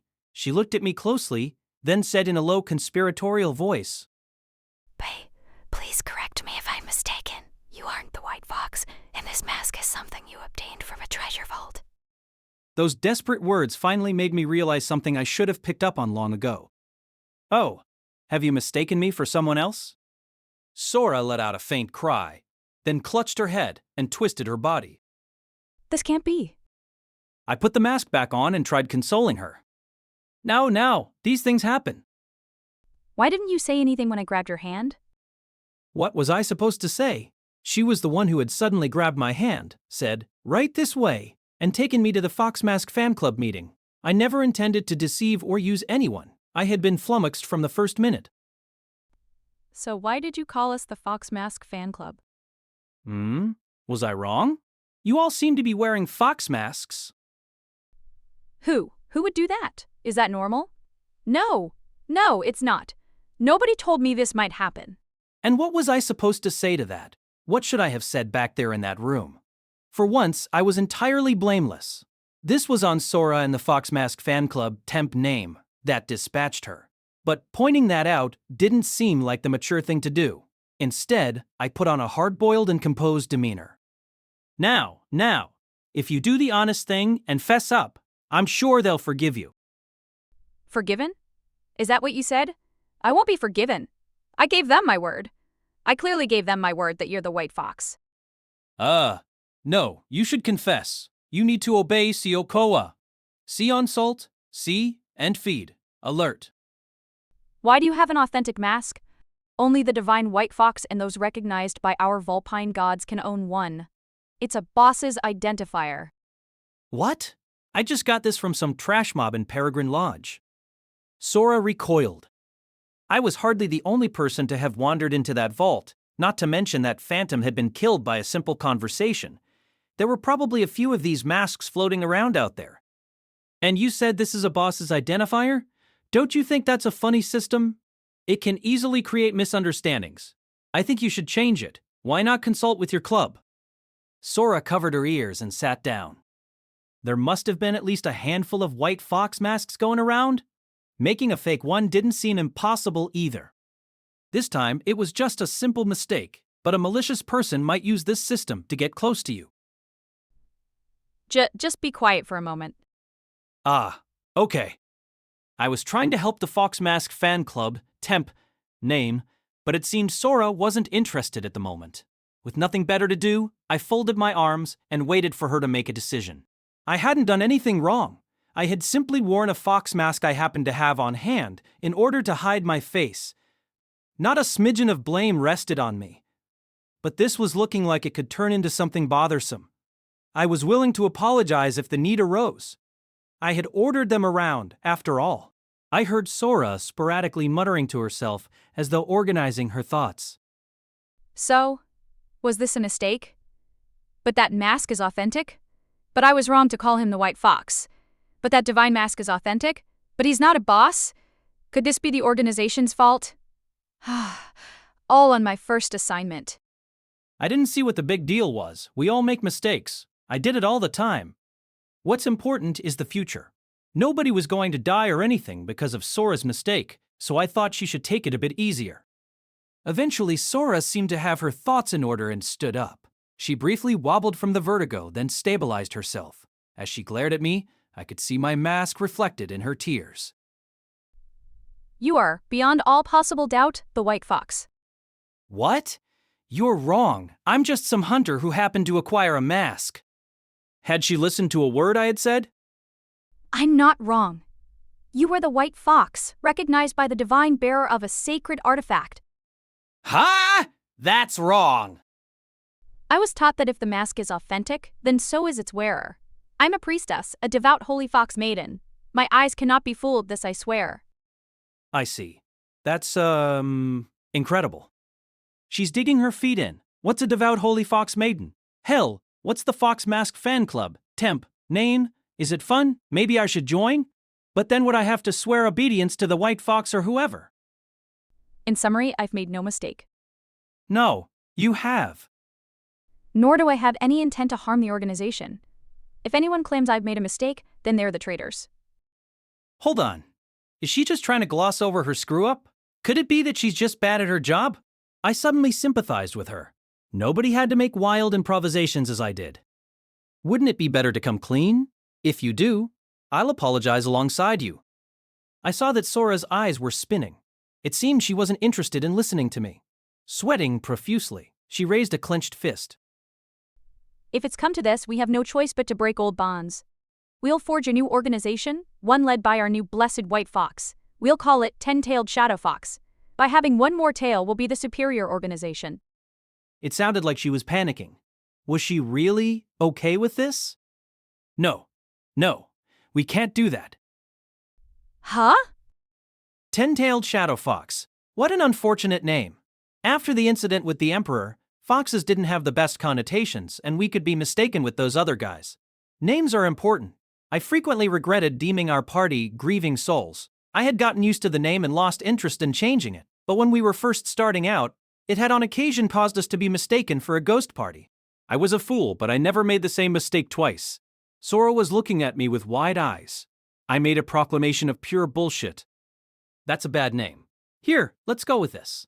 10-Tailed Fried Tofu. 10-tailed fried tofu? She sounded like she was losing it, but I was serious.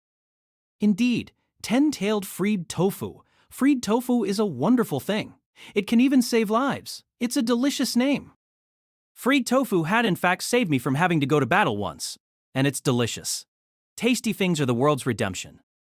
Let This Grieving Soul Retire by Tsukakash, cost by Our Tale Studio. If you are interested in creating your own audiobooks, please check out our website at ourtale.ai. Now, enjoy the story. You want to name a secret organization 10-tailed fried tofu? Are you entirely devoid of sense? Secret organization? Did she say secret organization? Secret? I said, no, we won't be a secret. We'll be making delicious inarizushi bentos, a dish packed with fried tofu. We'll spread across the nation, then take over the entire world. Are you serious?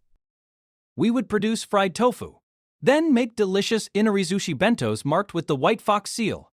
I, of course, wouldn't take part, but it seemed like a perfect fit since the phantoms of Peregrine Lodge loved fried tofu. Man, I'm on fire. Okay, maybe I'm not on fire today. Well, let's just do what we can. Sora looked as though she had attained some form of enlightenment when we entered the luxurious living room. Our veterans, Gibardo's leader, who is she? I didn't really know how to answer that question. Honestly, saying that I didn't really know who Sora was seemed like the best option, but that would have been irresponsible. But I didn't know who she was. Let's just say the circumstances are complicated, I said. This is tricky for me too. Sora was expressionless. Her eyes were dead. It seemed she didn't want to go home. She probably feared the backlash that awaited her there. Instead, she stubbornly insisted that it was her job to accompany the White Fox, so I had no choice but to keep her with me. But I couldn't look after her forever. I was always getting wrapped up in stuff that eluded my understanding, and I had a feeling this was another one of those times. I still thought our best option was to give an honest apology to the Fox Mask fan club, temp name. Goodness! More nonsense! Why are you always... Right, Lucia. Charge these, would you? Ah! I tossed her third vision, which I needed to see with the mask, and Owl's Eye, which I needed to see in the dark. Lucia deftly caught both relics before giving me a look that could kill. Hiding behind me, Sora watched this exchange with wide eyes. Could it be? A white fox? Are you part of Grieving Souls? Yeah, that's right. You know your stuff. I kept my face hidden, but Lucia's was known by many. Apparently her fame made her known even to the Fox Mask fan club, temp name. It's fine. Fine. I'm not a traitor, Sora muttered while pouring sweat. I'm a maiden. I'm correct. Correct. I'm not the one mistaken. Oh, Divine Fox, please watch over me. Right, this is an infiltration mission. No obfuscations. I'm correct. I don't think that's right. Really, honesty is the best approach. She didn't have to worry so much. People are quick to forget pain, and in my experience, most things just sort of work themselves out. Nonetheless, I could somewhat relate to the panic she was feeling. Citri, I called, unsure if she was actually around. Sorry, but could I borrow you? Certainly, she replied cheerily. Has something happened? Ah, she had been in her bedroom. I was going to show Sora how a level 8 improvised. I was looking to make an organization that produces Inarizushi Bento, I said with a pathetic smile. I thought we should start with securing a base to operate out of. Huh? Inarizushi Bento, you say? Citri blinked. Lucia and Sora both looked at me like I was out of my freaking mind. I started to think that even Citri, my usual savior, would find this a bit too much. No, if anyone can do it, it's her. Do you think you can make something work? Well, forgive me, but might I ask for a reason?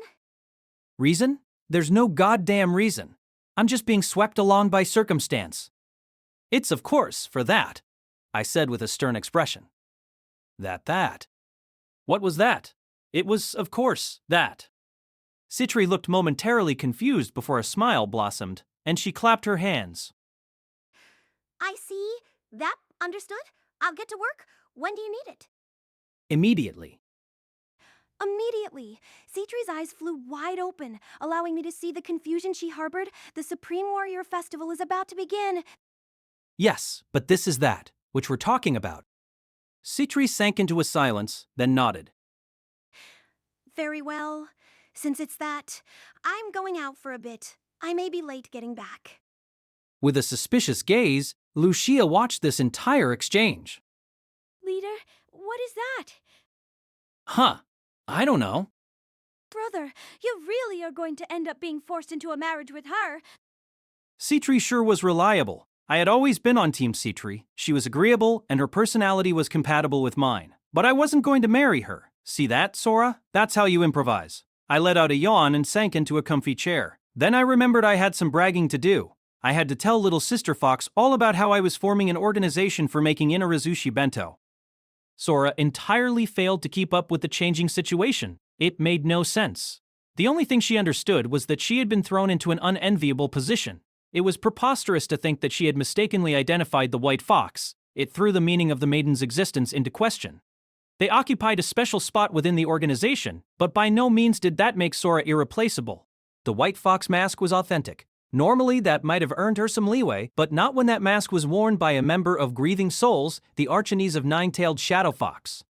To put it succinctly, Sora had been tricked. She had been made the victim of an elaborate ploy on her very first assignment, and the man behind it all had mocked her, telling her just to come clean to her cohorts.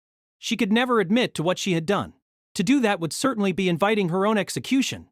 Even if her life were to be spared, she would be imprisoned, and there was no guarantee that would be better than death, and she didn't expect her fellow maidens would come to her aid. Sora was aboard a sinking ship, and getting off was no longer an option. She didn't want to die. She had been born into the life of a maiden, and she refused to let that life end for something that was no fault of her own. Perhaps it was unbecoming of a maiden to think like this, but Sora was certain she had done no wrong. That mask was genuine. Those who held the divine masks became an object of worship, and that was the basis for the existence of the Holy Fox Maidens. At some point, the tail had started wagging the dog, and the maidens had become servants of Nine-Tailed Shadow Fox, but that wasn't the way it should have been. What Sora was now doing was a return to the old ways. It was her duty to make things right again. She wasn't doing anything wrong. She would return things to the way they were meant to be. She would devote herself to the White Fox and his new organization, Ten-Tailed Free Tofu. They would spread Inarizushi across the land. Sora was doing no wrong. Will this suffice, Cry? The alchemist asked. It wasn't easy, but I managed to get this for that. Why is she willing to put so much effort into this idiotic plan? Good job getting this on such short notice. Oblivious to Sora's thoughts, he had an infuriatingly doltish smile. It was the next morning, and they were in a small building not far from Crete's center. It appeared to have once been a cafe or something of the sort, as there was an excellent kitchen that almost looked out of place. Living spaces furnished with basic furniture occupied the second floor. Sora wasn't familiar with the ways of the world, but even she could tell that this wasn't something you obtained for the sake of a mere joke. There must have been something wrong with this sea-tree person if she was willing to obey such an absurd order. Sora began to consider going into hiding. Maybe she could throw Fox off the trail if she changed her clothes and hair. The fake? No. The new White Fox was probably trying to stop the operation that the organization was carrying out in Crete. As a mere maiden, Sora hadn't been informed of the details, but she had heard it was a massive endeavor that would change the world. It was all being managed by a man of the seventh tail who had planned it out in meticulous detail. But Sora thought it had been doomed to failure the moment she had mistaken an imposter for the boss. But she didn't see how an organization that made fried tofu could interfere with this. She had never even seen Inarizushi in her life. I have also prepared fried tofu, Citri said. It's not a common food around here, so obtaining it was quite difficult. Huh, you really got some? Sora was bewildered, but she couldn't just sit still and do nothing. She no longer had a home in her old organization. She had to survive. No, it was her sacred duty to serve the new White Fox. Sora had done nothing wrong. Forcing herself to perk up, she clenched her fist and raised her head. I await your orders, O White Fox, she said. I, Sotazolo the Maiden, will support you to my last breath. Please, watch over me. Also, I might add that I don't know how to cook. I've never done it before. Was conquering the world with food even possible? What in the world was this man thinking? Was this the same preter-human artifice that had fooled Sora? It was all too confusing. It made her head spin. Even still, she was desperately trying to support the new White Fox. But he just furrowed his brow. Cry, I'll remind you there's nothing I hate more than being in the red. And what do you like most? That would of course be that. You should give me more of that. Haha, you're a funny one. Hate fried to be. This is also in the name of that. Indeed, that. The White Fox didn't look remotely like someone ready and motivated to interfere with one of Fox's plans. Did he even understand that Sora had quickly made her way to Crete because a fate could ruin Galf's plan? She decided to ignore Citri's pouting for the time being and observe the White Fox. But she quickly gave up on trying to use her brain. There was nothing a mere maiden could do in this situation. It was an era of resplendence brought about by the bounty of treasure vaults.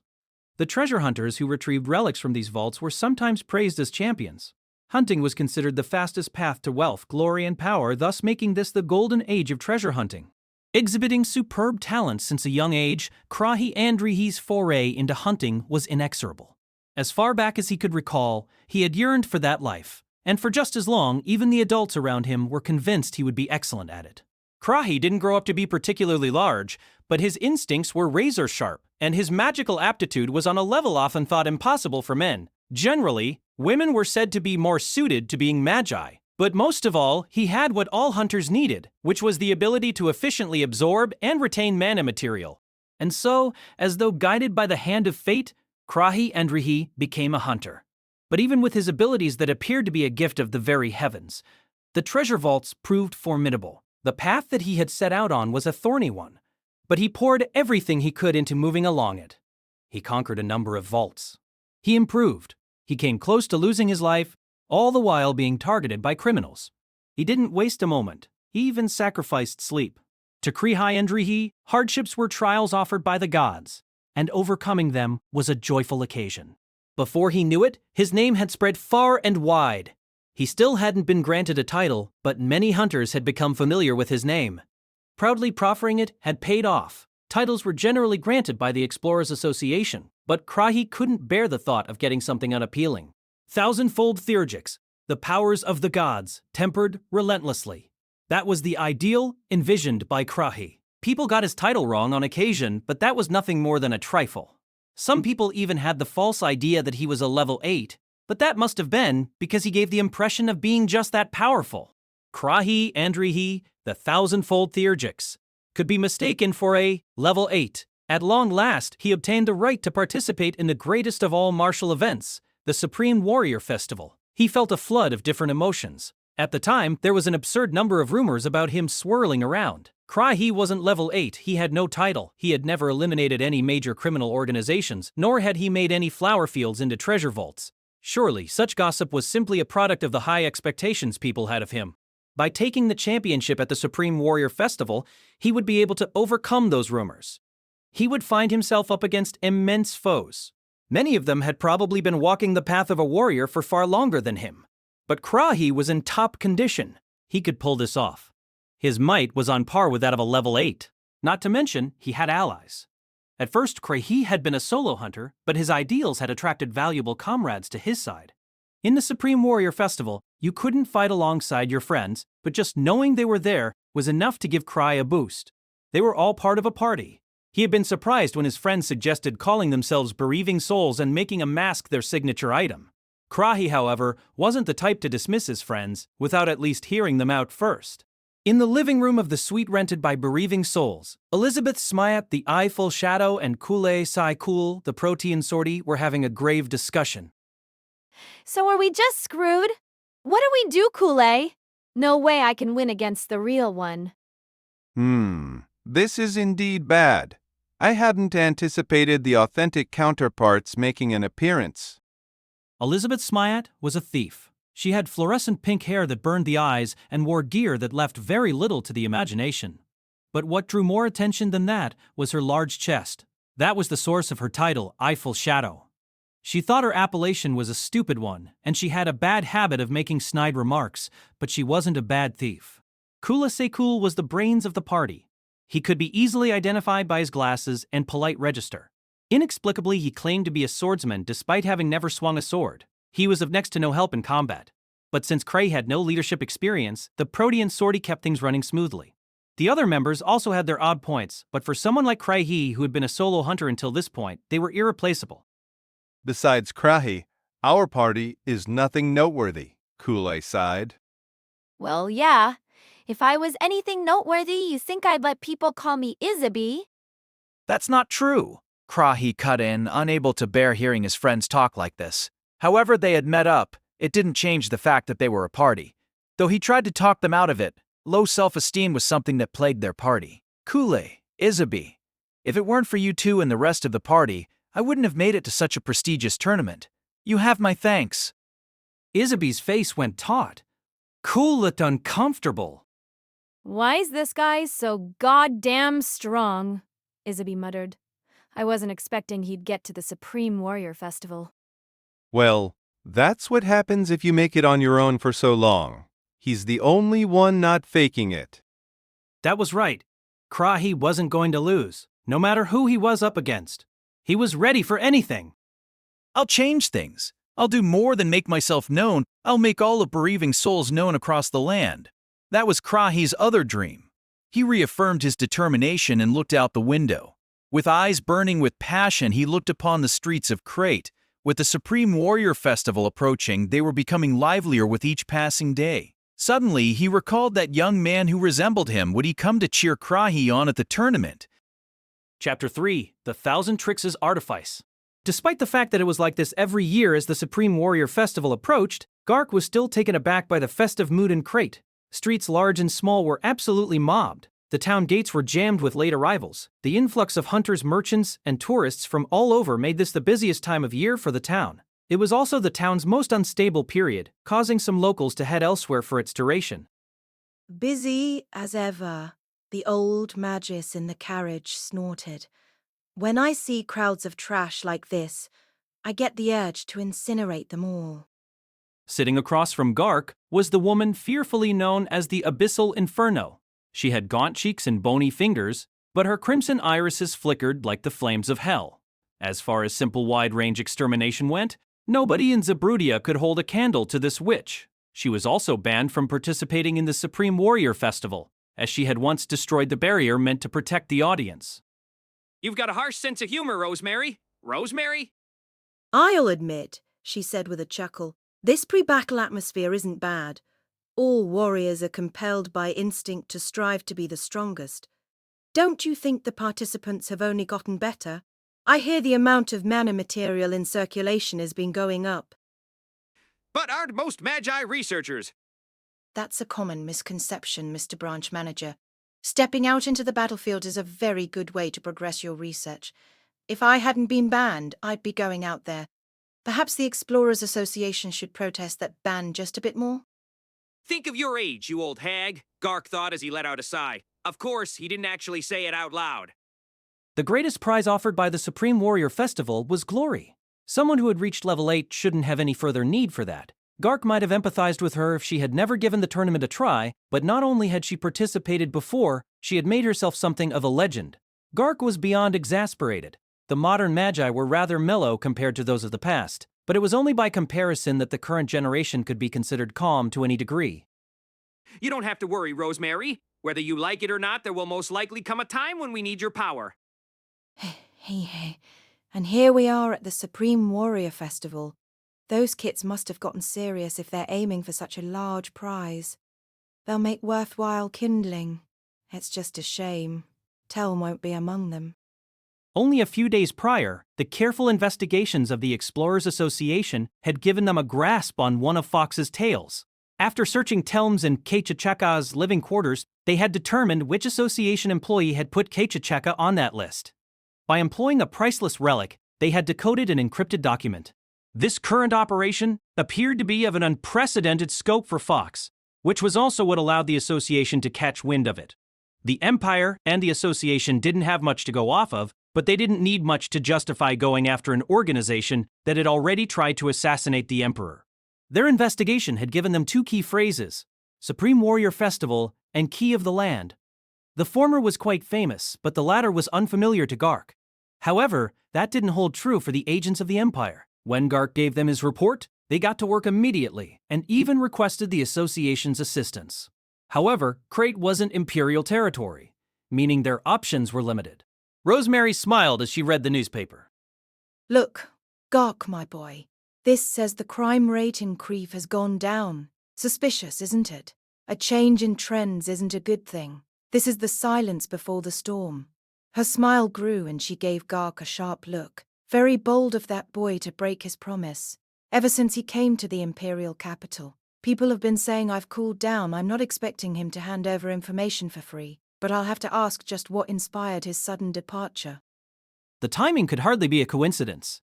To offer up a battered Fox, then simply head off to the site of their next plan was an act of discourtesy, but Gark could understand why the Thousand Tricks had done it.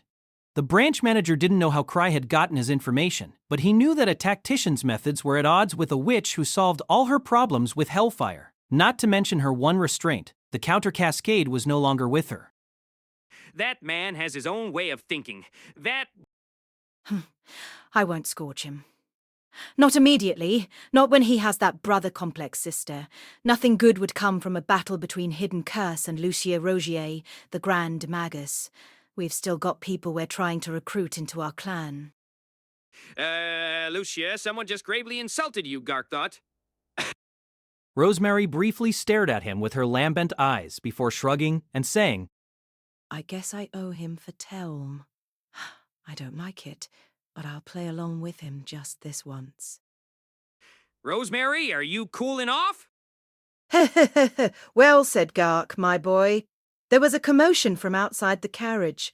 Rosemary looked in its direction. Hunters all have their specialties. That boy's scheming isn't what I'd call normal.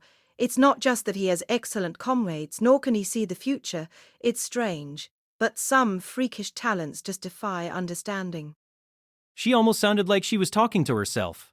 It was yet to make itself apparent, but a storm was brewing at the Supreme Warrior Festival. Now that she had been around them, I asked Tuka for her thoughts on the Fox Mask Fan Club, temp name.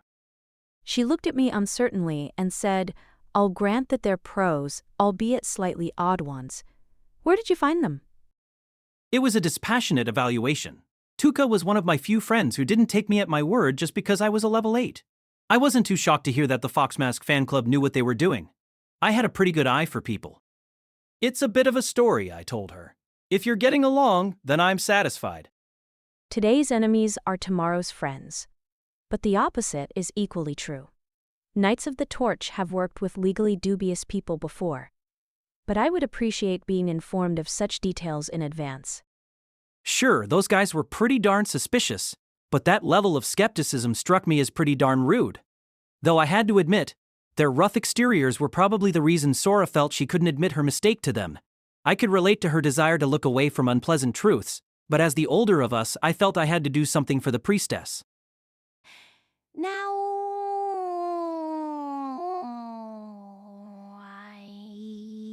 Citri said, "I've already discussed this with you. Cry has no qualms about manipulating criminals for his benefit. The possibility that you might have to work with outlaws was outlined in your contract." Tuka sank into a sullen silence. Just how much capital was Citri sending her way, and which Cry was going around manipulating criminals?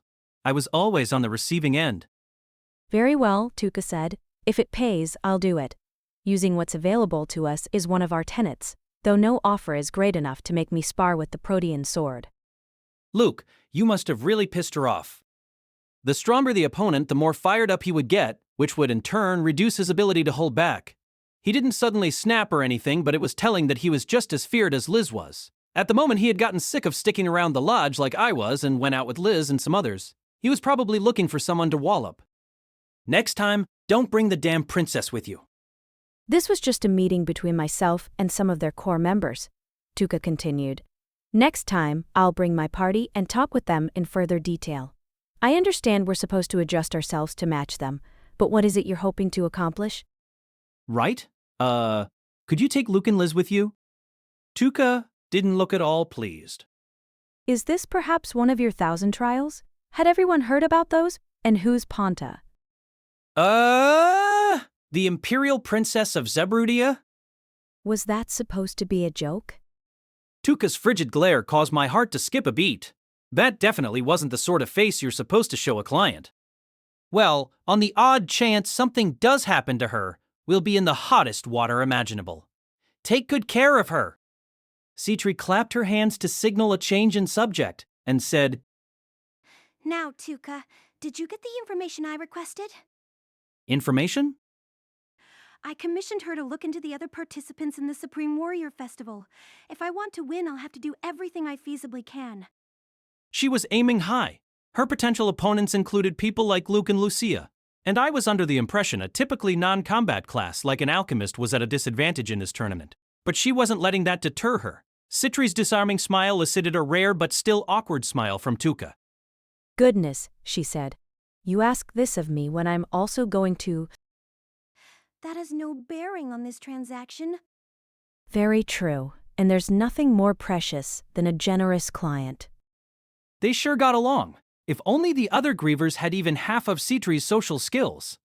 I don't need to explain Luke and Liz, but despite appearances, Lucia was actually quite shy. Tuka straightened her posture and had one of her people fetch a file. She spread it out on the table and spoke like she was letting us in on a secret. Well, let's begin with the most interesting one.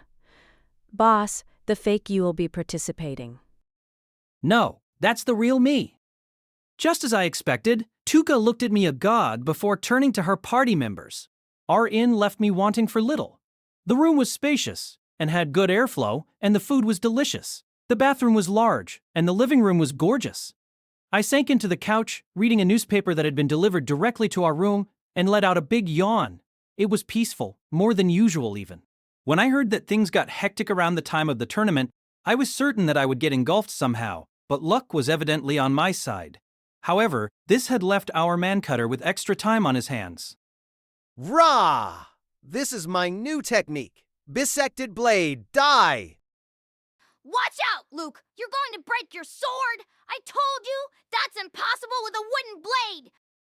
Luke and Liz were taking advantage of the big living room to have some mock battles. I heard the extraordinary sound of a sword cleaving the air, but I didn't hear any footfalls. When they started out, I told them their clashing and smashing was going to bother the neighbors and destroy the room. So they just started fighting in a way that wouldn't cause a ruckus and wouldn't demolish the furniture. They even started calling it stealth training. I appreciated their ability to find fun and everything, but I still felt they were missing the point. It doesn't matter how big it is, sparring isn't meant to be done in rooms. Why didn't they go outside? Dragged into their nonsense, the Imperial Princess let out a shriek as she dodged one attack after another. If appearances were anything to go off of, I'd say she was getting better at dealing with those two. She was still timid, but her movements were entirely unlike when I had first met her. Meanwhile, her guards had given up on doing anything about the wild duo. They must have finally realized human languages didn't get through to beasts. The fact that Princess Marina hadn't suffered any critical injuries probably had something to do with it as well. Of course, that's speaking with the benefit of hindsight. Completely baffled, all I could do was smile. I couldn't even tell what trajectory the sword had taken. I could barely follow Liz's movements, all the more so with Luke. If it weren't for my safety rings, I definitely would have died there. Or would I? None of my rings actually went off. I was between Luke and the window. Could he have done something as clever as breaking the window without hurting me? Hey! Idle hands are no excuse for doing stupid stuff indoors. Was it you who deflected my bisected blade? Luke cried. Well done, Lucia. Try that again, and it'll be more than your blade getting bisected. Oh, Lucia's magic deflected it. I hadn't noticed any spell being used, but that must have been the result of the high-speed casting she had developed after being around the other grievers. This must be what happens when you have good friends who encourage you to strive to improve. And you, leader, she said to me. Why were you spacing out when a sword was hurling towards you? Because I was spacing out?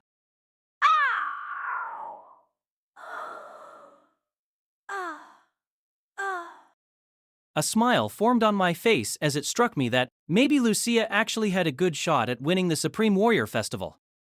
Sir Cry, Karen called to me. We've received a summons from His Imperial Majesty. I take it there would be no problem if we take Her Imperial Highness away for a bit? Yeah, of course. Her training is, progressing according to plan. Not that I had any particular plans. From here it was just building up experience. That, and praying that it would all work out.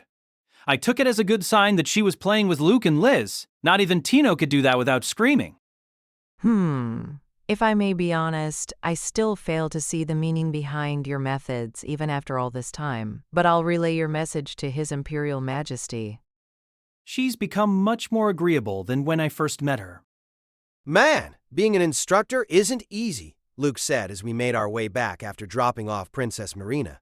And she's still got a ways to go before we can call her strong.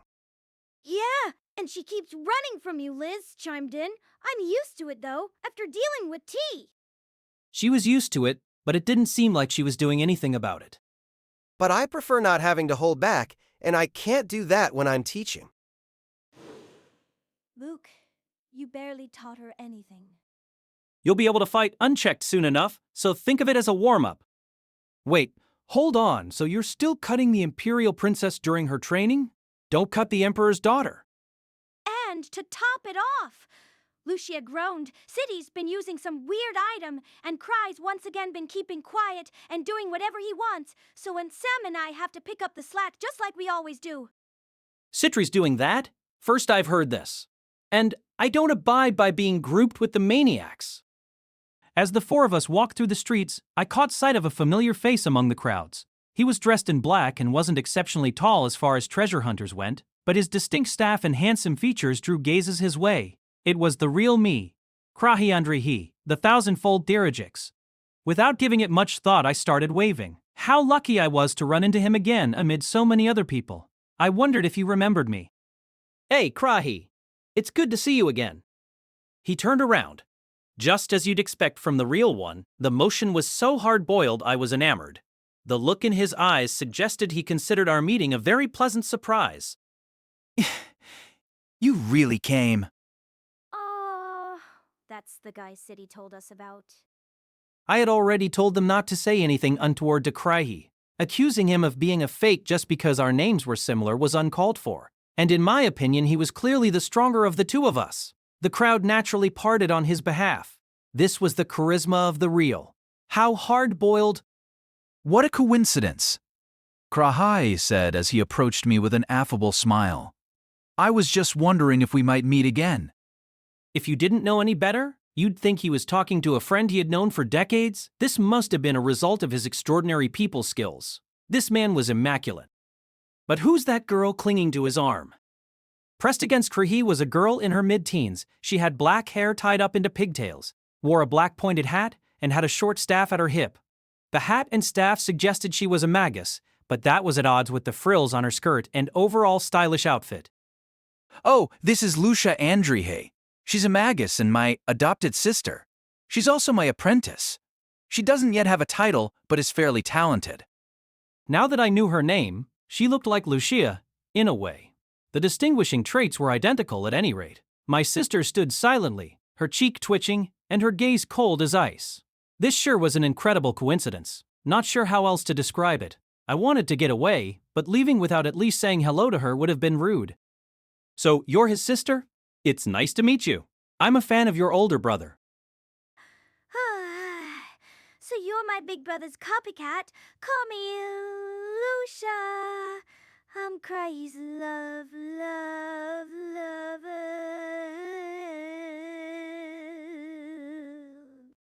I bit my tongue, preventing a funny sound from escaping my mouth. I turned around and saw Lucia's eyebrows twitching.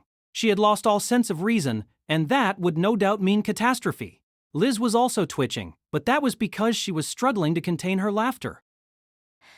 My brother will never ever lose to someone like you. He's cool, strong, smart, and really, really nice. He said that once I'm super duper strong and a first-rate magus, he'll marry me.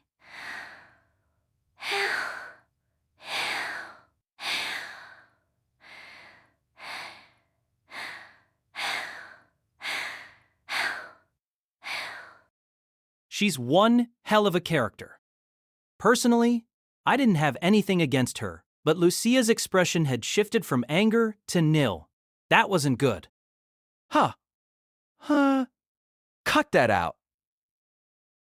Looking perplexed and deeply exasperated, Krahi chided Lucia. He didn't seem embarrassed, however. Sorry about that. Lucia's always like this, claiming to be my sister and whatnot. But she's not a bad person, no matter how odd she may be. Now, Lucia, apologize. That was very rude. Why is she calling herself his sister if she's not his sister? My little sister, who had stopped being my little sister, despite once being my little sister, was about to snap. When Liz snapped, her speech changed dramatically, but Lucia was entirely mute when she was angry. Lucia was a candle flame faced with an incoming blizzard. I'm sorry. I just love my brother so much, and I lost control. While she spoke, she glanced repeatedly at Krahi. There wasn't a cell in her body capable of shame. I pulled Lucia aside and tried to calm her down. Relax, it was just a coincidence. Coincidence, she cried, her face red and body trembling. How could that be a coincidence? Lucy, this is hilarious. Not in the slightest. She stomped her feet and for some reason glared at me. The girl who used to follow me around had become much more confrontational thanks to Liz and Citri's influence. Sure, Lucia is a really strange person, I said, but she doesn't have any bad intentions. I'm sure of it. She doesn't. She 100% does.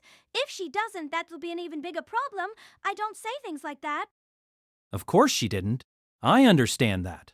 Their resemblance only went as far as their names. While Krahi was stronger than me, if Lucia didn't have a title, it didn't seem likely that she was stronger than Lucia.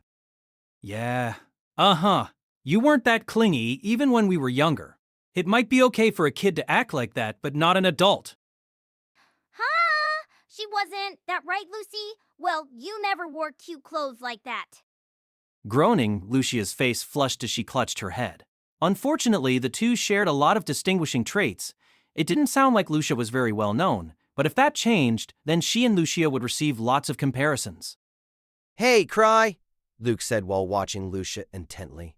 Meeting Lucia was nice and all, but where's my fake? Am I part of this? I told you, they're not. I stopped when I saw Krahi, Lucia still clinging to him, weaving his way through the crowd towards us. Are you all right? He asked Lucia. You don't look well.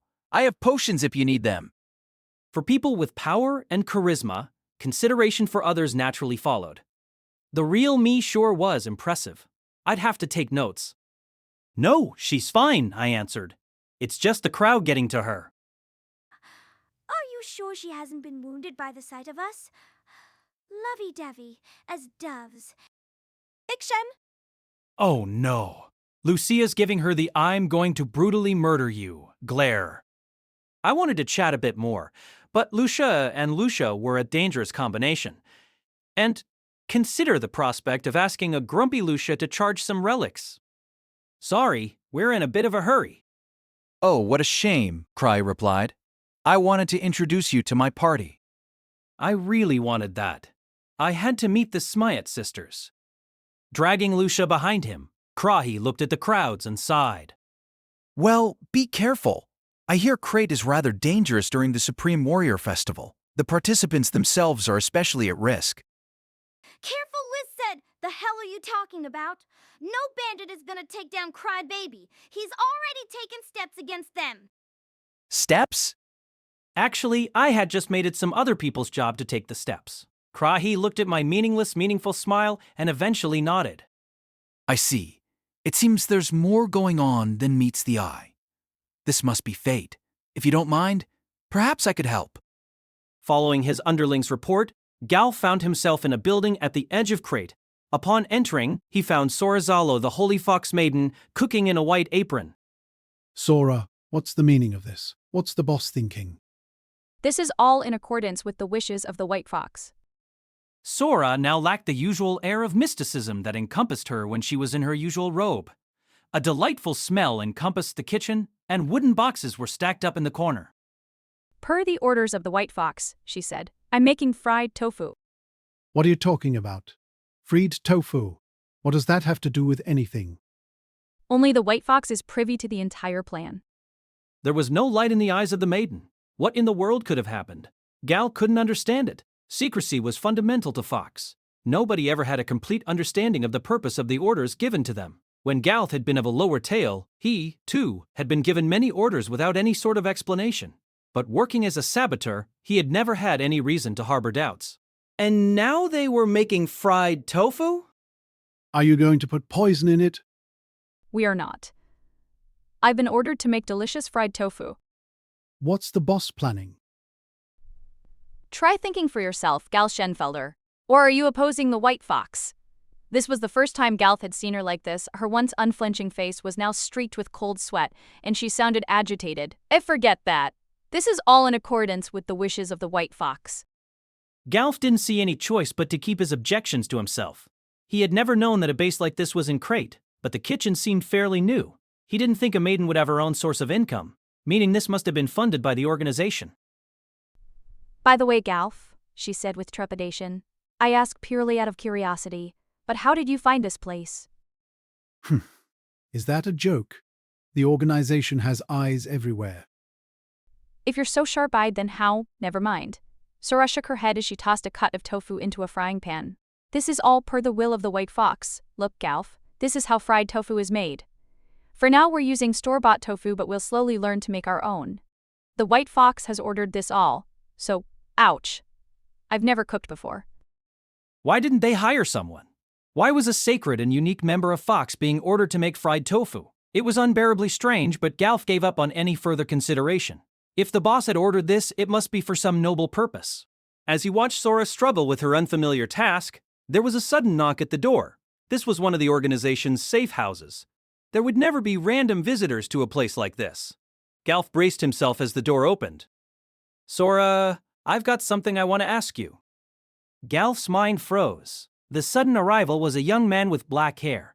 But that wasn't what had brought him to a halt. It was his voice. It was the same as the boss. Boss. The man turned towards Galf. Sora didn't move a muscle, her hand still gripping the frying pan. Great timing. I've got something I need you to do. Boss, your mask. What happened to your mask?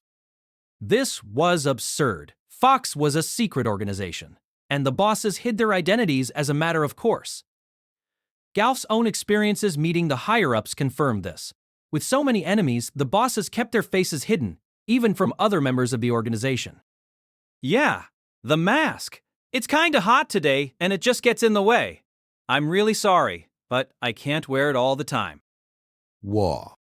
The man was entirely at ease, not even remotely afraid of being betrayed. The higher-ups that Galf had met all struck him as being immensely powerful. But this man before him was different. Galf still didn't know anything about Ponta, but Tsuneko was definitely the leader of the famous Knights of the Torch. They were an elite group that traveled the world chasing large bounties and could be identified by their reddish-brown armor. Their leader, Kongoin Tuka, was a veritable nemesis of Fox, as she had annihilated many of their subsidiary organizations. She had been wearing a fox mask, but that wasn't enough to fool Galf. This was proof of the unfathomable nature of the boss. Knights of the Torch were mercenaries who fought for pay, but they were smart enough to know when a job wasn't worth taking. Even a pool of gold wasn't enough to make them join a criminal organization. Yet Galf had seen her wearing a fox mask and following the boss. Fox even had a bounty on her head, but that was most likely nothing more than a bluff. The boss was undoubtedly capable, but forgoing the mask was pushing his luck. The young man walked past Galf, leaving his back open all the while, and peered into Sora's frying pan. "Smells great," he said. "You're doing good." Sora straightened her back. Why, you honor me, O white fox?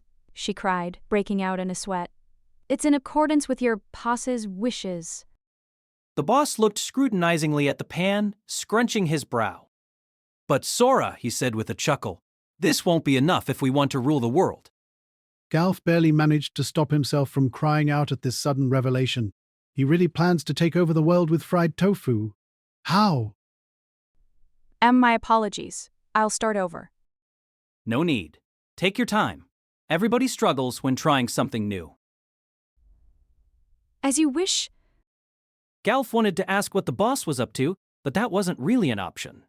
The identities of its bosses were the organization's most important secrets. There must have been a reason the boss's face had been kept a secret until now. Even though he knew the boss's countenance, Galf couldn't let it affect him. A change in attitude could easily result in him being silenced. The boss removed a smartphone from his pocket and snapped a photo of the fried tofu before turning to Galf. "Right, this is great timing. It's about the task I gave you guys. I've got more reinforcements for you. We were originally planning on having Tsuneko introduce you guys, but is now a good time." As you wish. Galf got down on one knee. The boss's orders were absolute, and Galf had no intentions of betraying the organization. "No need for all the formalities," the boss said to him, then turned to the door. "Hey, you guys can come in now." In came a small group, none of them wearing masks. There was a sleek, dark-haired young man, a female magus, a pink-haired thief, and a red-haired swordsman. All of them had that aura that came with a high amount of mana material. Instinctively, Galf searched his mental database and the results made him gasp. "So who do I get to cut? That woman over there?" Grieving souls. There was no doubt about it. He had looked into every capable warrior out there. He recognized the stifled shadow, the protean sword, and the avatar of creation. And that young man, he had talked with the boss back in that town Fox had stolen key of the land from. This must have been the Thousand Tricks, the subject of so many rumors. "Oh, do you know these guys?" Yeah, of course I do. It was impossible, unbelievable. He blinked repeatedly, but the scene before him didn't change. There was no party Fox was more wary of than grieving souls. They were believed to have crushed a number of minor subsidiaries as well as Serpent, Fox's now defunct rival. Recently, the Thousand Tricks had interfered with the relic theft operation. This bunch was in no way an ally of Fox's, but they were treading ground where common sense had no sway. If you want to fool your enemies, start with your friends. How far did the bluff go? Had they been acting on Fox's orders when they brought Serpent down? And what about the incident with Telm? Could it be that was a traitor that Grieving Souls had put down? And did the same go for Ketchakaka? A cyclone of supposition spun through Galf's mind, but he couldn't say anything for certain. Everything was perfectly shrouded, but he knew that if this party was on his side, then anything was possible. Not even the Explorers Association would suspect Grieving Souls of betrayal. But what was the boss planning by gathering so many formidable figures together? Galf couldn't stop shaking. Well then, I think I can leave this to you. Oh, that's right. If this goes well, I'll give you the mask. As he listened to me, Galf looked baffled from start to finish. I don't know, I guess he really wanted the ultra-rare mask. He wobbled out of the room as though he was sleepwalking, and Liz, Luke, and Krahi followed after him. I stayed behind with Lucia, who I kept as protection. As though trying to avoid thinking about something else, Sora had been focusing every ounce of her will on her frying pan. Once the fried tofu was ready, she turned off the burner and approached us. Looking at her up close, I could see that the blood had drained from her face. What are you thinking? She said. You would give away that sacred mask? Well, I don't particularly need it. Are you planning to betray me after all this? That wasn't a fair way to put it. That mask was nothing more than a bit of memorabilia to me. It belonged with someone who understood its value. Would handing it over make the real White Fox angry?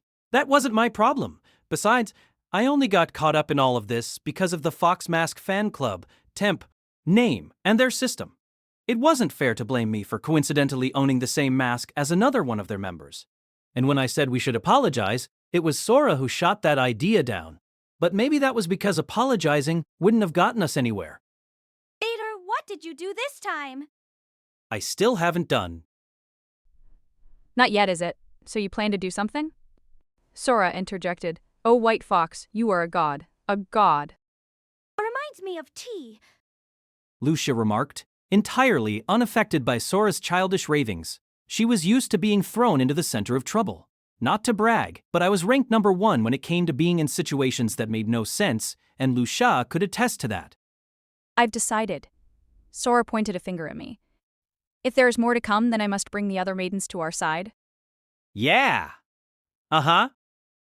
Everyone will walk our path, and the mask will not be transferred. I won't allow it. No matter what anyone says, you are the true White Fox. I've only followed my teachings. If anything is at fault, it's the world itself. Faith's a scary thing. What an insane way to free yourself from blame. Is this girl really a priestess? She's not like any that I've ever seen. Is she okay? Listen, you're to blame, I'm not. How can I keep this from becoming a complete mess? Watch me, oh White Fox. I, Sora Zola, will expand our ranks. Should you order it, we'll all make fried tofu. Something told me I was past the point of no return. Maybe that mask was cursed. The next moment, the door silently opened. Sora was still as stone. Lucia was agog. My brain was frozen. Entering without a sound was someone I thought I had left, back in Towie's aunt, Little Sister Fox. She strolled in, examining the room, then looking at me, then Sora, then Lucia. Without saying anything, she continued past us and peered into the frying pan. Without the slightest hesitation, she reached in and removed a half-burned cut of tofu. She quietly ate it, then said, Too burnt. 80 points. Ah, she came after seeing the picture I sent her. For a phantom, she sure is mobile. After spending a nearly sleepless night tortured by uncertainty, Sora ultimately followed her pride as a maiden. The Holy Fox Maiden's original purpose was to serve the Fox gods, and anyone chosen by said gods. Thus far, those chosen ones had all served as bosses of the organization, but it made far more sense to support someone who had directly obtained a mask than someone who had merely inherited one. Just as Sora was beginning to think she had been lied to, the new White Fox suddenly changed course and told her that he would have a talk with the boss. The new White Fox was a terrifying man, capable of throwing even Sora off despite her years of rigorous mental training. Even still, she didn't think he could win against the boss. She didn't know what the new White Fox planned to say. She did know that the organization didn't allow information to get out. They would never leave the 1,000 Tricks alone now that he had tried to impersonate one of the bosses. The 1,000 Tricks was underestimating Fox. Sora felt that now was the time to strike, before the situation became clear to the boss. She was a maiden, a priestess, who occupied a special place in the organization. She would lose her position if it became known that she had misidentified someone as a boss, but until then, she had some authority. She still had options available to her. Reveled for their worship of aberrant gods, Sora's ancestors had joined forces with the first boss when they saw the boss possessed a fox mask. Ever since, the White Fox had been a guiding light for the Holy Fox Maidens. It was said that multiple people within the organization owned White Fox masks. But now someone had appeared with a mask obtained directly from the gods themselves. This was very likely a turning point for the organization. Sora told herself to not mistake who it was that she should be supporting. No matter how terrifying a fate it might bring her, even if they're all wiped out, she would follow the will of the gods. But the moment she laid eyes on the real thing, all that faith and determination crumbled in an instant. Her brain refused to process what she was seeing. That mask was definitely authentic. She felt her heart stop for a split second. Her breath was caught in her throat, her body numb. She couldn't pull her gaze away from the girl. The girl's mask was authentic, the same as the one worn by the new white fox. But this girl had a powerful presence, one that was entirely unlike that of the new white fox. Sora's limbs refused to budge. She was looking at a god, no, a fiend. The boss took the form of a young girl in a white robe. Her frame was smaller than Sora's, but that didn't make her any less imposing. Sora realized she had been a fool. She had been ignorant. This was the real boss. This preternatural bearing was the true mark of a white fox, meaning Sora's earlier misidentification proved she was nothing short of incompetent. She now understood what it meant to be chosen by the fox gods. The new white fox was an imposter, a wolf in fox's clothing. The real boss looked at Sora. These two shared the same outline, but it was hard to believe they were the same species. The alarm bells in Sora's head were telling her to run before she got killed. The boss silently looked at the three of them. She walked towards Sora, and then continued right past her. She stepped into the kitchen and plucked the fried tofu from the pan, then put it in her mouth. To Bert, 80 points! 80 points? A storm of confusion raged in Sora's mind, far surpassing her previous bewilderment. She couldn't comprehend what was happening before her. She could on some level accept the boss's sudden arrival. That was because the boss was supposed to come at some point or another. But this defied understanding. It's not good. If you don't give me better fried tofu, I'll attack. What was she saying? She was acting just like the fake white fox. Sora had to respond, but she was too nervous to move a muscle. And yet the fake white fox, the man who was supposed to be panicking more than anyone here, didn't share a hint of Sora's trepidation. "What are you doing here?" he sighed. "And how did you even get here? What happened to Taoizants?" I got tired of it. I granted their wishes. And their fried tofu was, 85 points. You're not a harsh judge, are you? You must really like fried tofu. Huh? What? What? They're friends? The real and the fake are friends? How? These two weren't acting like enemies. The fake white fox didn't have his mask on, but their conversation suggested they knew each other. Sora was ready to be done. She didn't know what to believe anymore. She wondered what she was supposed to do, what these two wanted her to do. That wasn't at all delicious, she declared in a flat tone. You told me it would be delicious. If you don't give me something better, I'll attack. Are you sure about that? The fake white fox said with a grin. We're forming a company that produces Inarizushi bento under a fox label. We plan to conquer the world. Attacking would hinder the future of fried tofu. Sora's in charge of this operation. The boss froze. Huh? Hua? This plan had a purpose after all? Sora had been certain the fake white fox had just been making things up as he went along. Sora only went along with it because as a maiden it wasn't her place to question him. She was pulled back to reality by a coughing sound. The boss had suddenly coughed up blood. Sora then felt herself collapsing.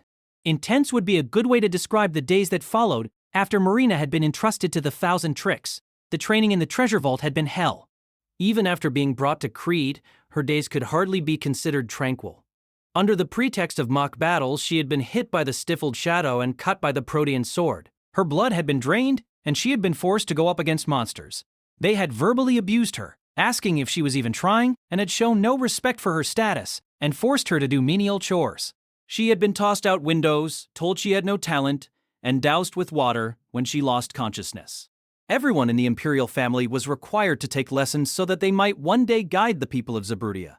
But none of them had undergone training as brutal as this before. Her two companions who serve as her guards and servants had both tried to protest, but gave up when they realized the futility of it. Marina didn't resent them for this, as she too had abandoned the idea of resisting. Grieving souls were entirely indifferent to the glory of the Imperial family. To them, Marina was just another job. She was still breathing, because they had been asked to temper her abilities. If they had been asked to assassinate her, things would be much different. And at some point, Marina realized she had indeed become stronger. The mana material and her infernal lessons had made a noticeable difference in her. Her strength and stamina had improved. But those weren't as important as the knowledge of what it meant to do something or die trying. She no longer had the nightmares that came with her days of misfortune. She had no time for dreams, nor for feeling down. Marina could now use both offensive spells and holy rites. That was considered extraordinarily difficult, but her desperate attempts in the treasure vault had paid off. She knew that mana material enhanced you as you wished, but now she knew that if you wanted every parameter so much you could die, you would get every parameter. It was logical, in its own way. Could she perhaps use mana material to erase her bad luck? The thought occurred to her, but she shut it out. Fate is something you carve yourself. Simply wishing for safety and stability would only bring her death. What she needed was focus. As long as she was alive, she wasn't dead. Power of will could move a body otherwise weighted down by pain and fatigue. But once she came to a stop, she couldn't get back up. Now Marina was back in a dress and talking with her father. It pleases me to see you again, Marina. You look hale and hearty. Indeed, father. Previously, Marina had struggled with talking to adults and looking people in the eye. But now, things had changed. Interacting with adults was nothing compared to being tossed around by the vines of a floral phantom. And you, Karen, Cindy, thank you for looking after my daughter. I saw it after her training in the treasure vault, but she really appears to have grown. I can see it in her face. We're honored to hear that, Your Imperial Majesty. However, we made no contributions. This is all the result of the hard work of Her Imperial Highness. That man's lessons were in an entirely different league than the training of the Zero Order. His methods are rather rough and tumble. Karen was using a figure of speech, but Marina's training had literally involved lots of rough tumbling. Be grateful to Sir Franz, Emperor Roderick said. He wanted to use his armor to shoulder Marina's damage, just as he did during the trip to Tauizant. But I didn't think Marina would improve if he did that, so I stopped him. There's no telling what that man might do. Though it appears my concerns were unwarranted, Franz said. When Her Imperial Highness first returned to the capital, she was quite worn down. But now I detect considerable improvement in her. Why, thank you, Sir Franz. The difference was only natural. During the first training session, Marina hadn't been permitted rest or sleep. But this time, she had at least been allowed that much. The grievers had dragged her around town and called it training, but seeing the sights had been good for her spirits. Have you conquered your misfortune? I have. I've realized that bandits and freak accidents are nothing compared to being assailed by phantoms and grieving souls. What? What did that man do to Her Imperial Highness? Why had Marina allowed herself to be downtrodden by a little bit of misfortune? Now she knew from experience how tenacious human beings are. If you live your life with your head hung, you won't be able to dodge incoming attacks. But there was one thing that had been at the back of her mind. Father, there's just one thing I'd like to ask you. The 1,000 Tricks said I was going to compete in the Supreme Warrior Festival. Is this true? What are you talking about? He said. I gave him a challenger's ticket as payment for mentoring you, but nothing more. That man did say he would train Her Imperial Highness to a degree fit for the tournament, Franz added. But the Supreme Warrior Festival is no place for Marina. There's little in the way of sportsmanship and there are fatalities on occasion. All right, I should have known. Such a casual remark earned Marina funny looks from her father and Franz. But with this weight off her chest, she felt like she could dance. She had improved so much that she was barely the same person, but the Supreme Warrior Festival was still out of the question. She had heard the 1,000 trials were harsh, but you could overcome them if you gave it your all. For her, joining the tournament would have outright ended it all. Now, Marina, has Cryandre been acting strangely? Marina straightened her back and said resolutely, Yes, Father, he has. The 1,000 Tricks has only acted strangely. I see. From Marina's perspective, the 1,000 Tricks was incomprehensible. He occasionally disappeared for reasons unknown to her. He made her wear a tanuki mask and introduced her as Panta. She was sure her father never would have been able to imagine any of this. Marina was going to tell Eclair all about it next time they chatted. It's as we thought. He must be making a move against Fox, Franz said. Or he has been ever since he asked for a ticket to the tournament. Strange behavior was part of his plan for taking down the counter cascade. I don't care for the claims of his preterhuman artifice, but there is a hint of truth in them. I don't know how he got his information before we did, but he's on the right track. Fox. Fox. Mask. Fox Mask Fan Club. Marina felt a sharp pain in her head, causing her to rub her temples. What was this bad feeling she had? She wanted to vomit but fought back the urge. What's the matter, Marina? It's nothing, Father. Just a bit longer. Marina had to endure just a bit more training, then she could return to the castle. When she got back, she would take lessons from proper mentors. She would actually go outside. Is your training complete? Her father asked. The Supreme Warrior Festival is about to begin, after all. Marina looked him in the eye and shook her head. No, Father, my lessons aren't yet complete. Is that so? I take it you wish to see them through to the end. Marina's small shred of pride wouldn't allow her to quit after coming this far. She didn't know how intense her live combat lessons were supposed to be, but she felt they would be a graduation ceremony of sorts. Once that was over, she could return home with her head held high. Emperor Roderick smiled earnestly, something Marina hadn't seen him do in some time, and said, This experience seems to have made you stronger. What sort of lessons does he have in store for you? It has, Father, Marina said with a big smile. We're going to search for bandits and Key. Cut them and Key. Cut them. You never know when your past might catch up with you. After my sudden encounter and negotiations with little sister Fox, I returned to the inn. I found my pair of pursuers waiting for me in a meeting room on the first floor, their expressions normal enough. However, when your guests are the Abyssal Inferno and the former War Demon, they could still make themselves plenty intimidating. You finally came, boy. You who? I replied. You didn't wait too long, did you? We waited 5 hours. Really? Not a whole lot on your plate right now? Can you please stop saying things better left unsaid? Gark looked at me like I was some sort of criminal, while the old lady seemed to be taking things in stride. But I knew she was liable to cause a blaze on a whim. She believed everything was fine as long as there were no fatalities. If there were, then the evidence just needed to be erased. I wonder if Lucia could handle both of them. They wouldn't start something in an inn, right? My stomach, head, and heart all hurt, and my body felt sluggish. I was gonna barf. What's it take to change you, Cry? The old lady said with a chuckle. You pretend our conversation didn't happen and come out here without saying anything to us. I thought you'd figure it out without my help. How the hell were we supposed to do that? Gark roared. Not everyone can do what you do. Kana. Where's Kana? The Abyssal Inferno took a sip of her tea and said, in a raspy voice, Never mind that. We don't plan on interfering with the Supreme Warrior Festival. I, too, once reveled in that frenzy of flesh and blood.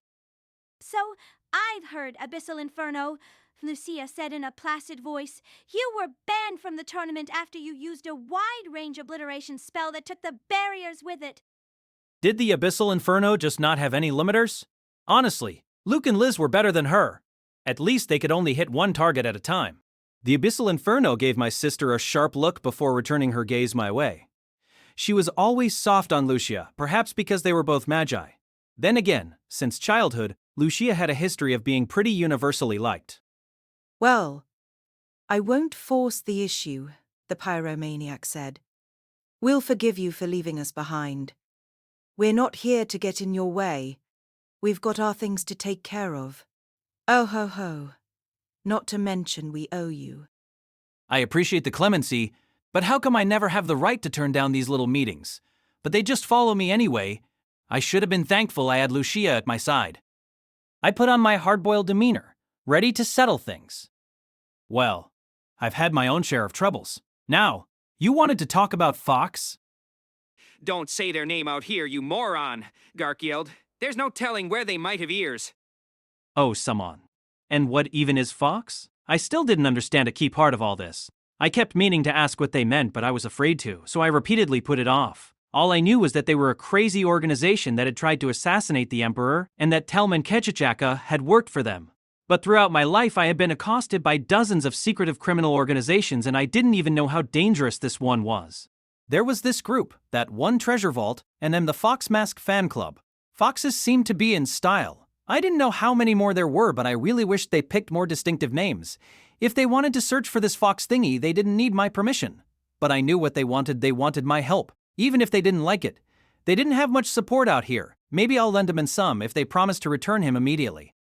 Sorry, but all I've got are the Fox Mask fan club and some gluttons. What in the world are you talking about? Lucia, whose side are you on? We didn't come here for your dumb jokes, the Abyssal Inferno said with a sigh.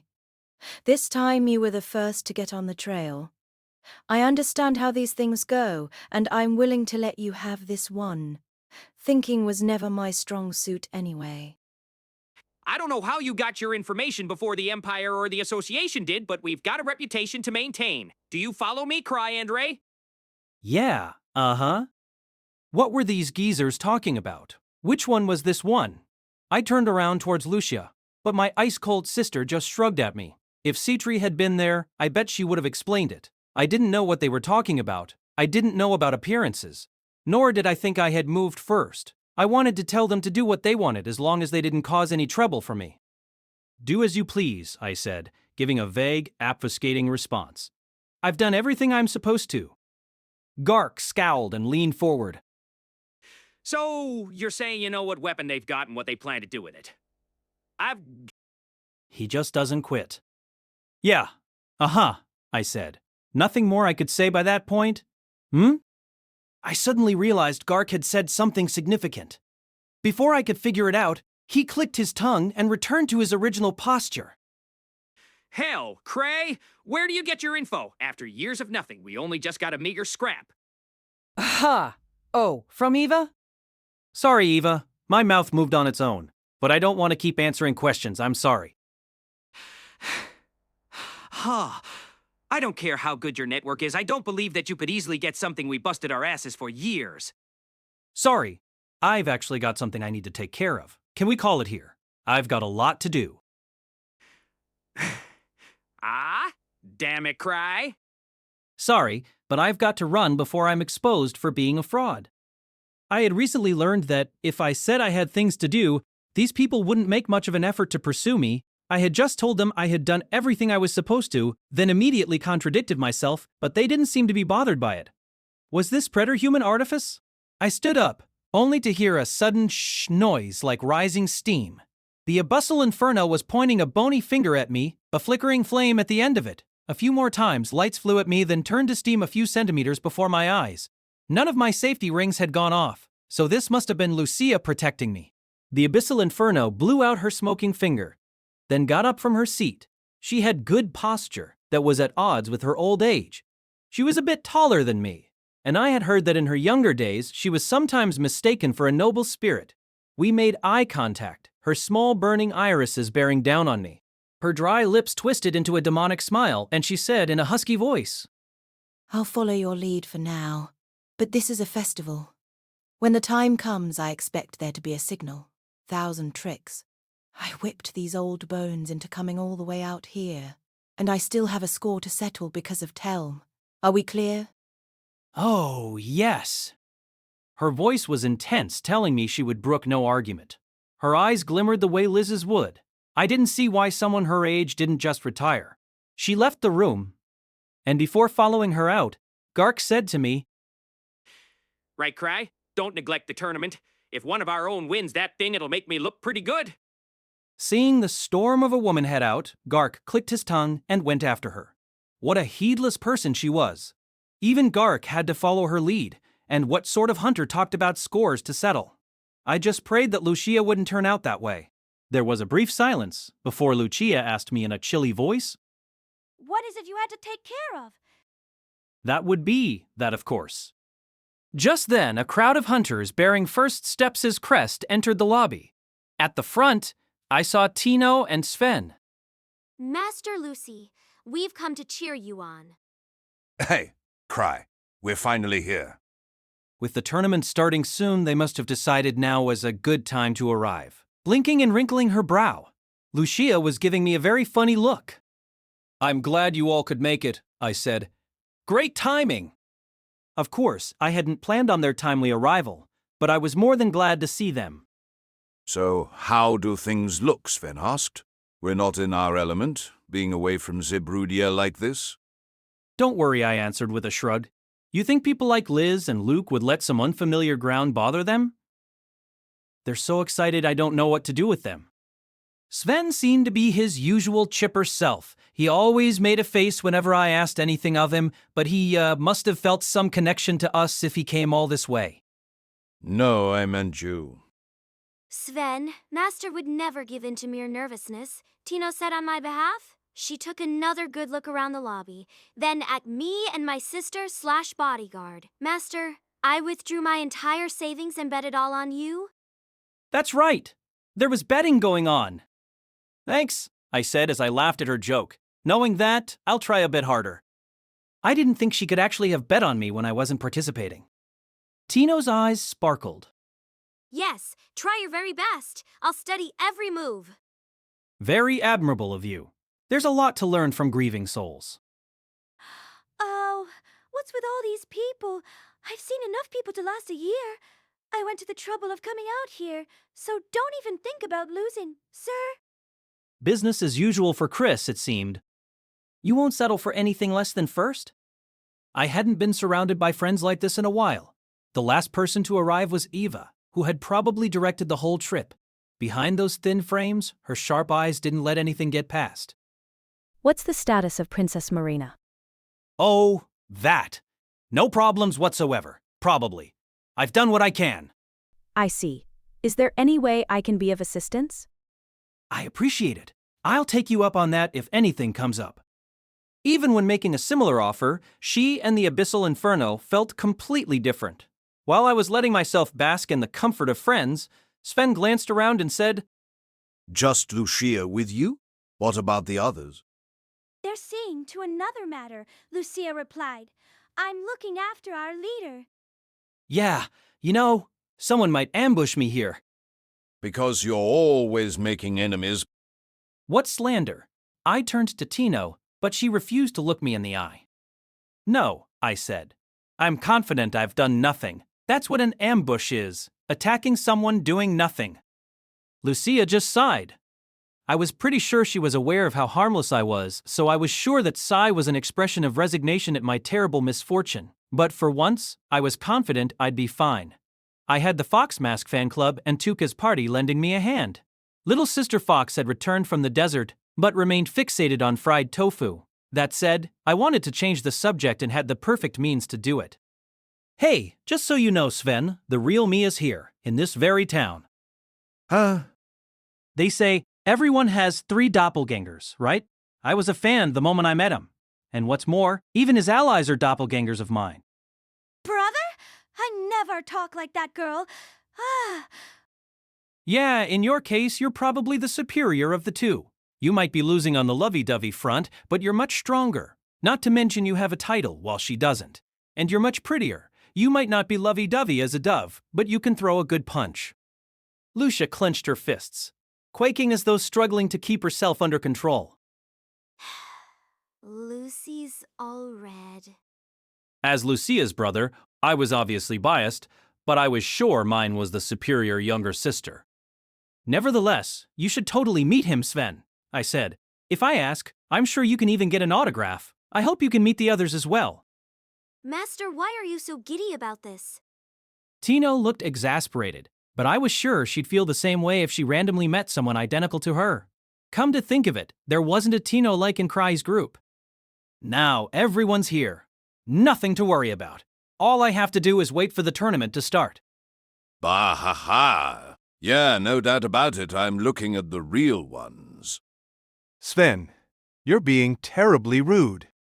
What to do? Kule-se-cool, the self-proclaimed Protean sortie, couldn't hide his bewilderment. Next to him, Isabi, the self-proclaimed Eiffel Shadow, was in a similar state of shock. On top of reaching level 8 at a young age, the Thousand Tricks was also the clan master of First Steps, one of the largest clans out there, and all these people that had shown up with him were members. As the brains of his party, Kule-se-cool had thoroughly researched grieving souls when forming bereaving souls. This tall man decked out in black and gold gear was none other than Sven Anger the Stormstrike. Treasure hunters took great pride in how they were referred to. Giving yourself a self-proclaimed title nearly identical to someone else's was considered shady and could get you killed if you were copying someone short-tempered enough. So what was with this reaction? Despite seeing someone with a title so close to his clan masters, for the record though, Krahi wasn't deliberately trying to deceive anyone. Sven wasn't indignant. In fact, he was clapping his hands and laughing. Real? What are you talking about? I am unambiguously real, Krahi declared. He said this with a courageous dignity that you couldn't have without being genuinely stupid. Incredible, brother. You're the best. More real than the real thing. Lucius squealed adoringly and clung to his arm, knowing full well that Cray was a fake. Next to Sven was a thief with red ribbons in her hair. She averted her gaze and muttered, "Oh, Lucy, my deepest condolences."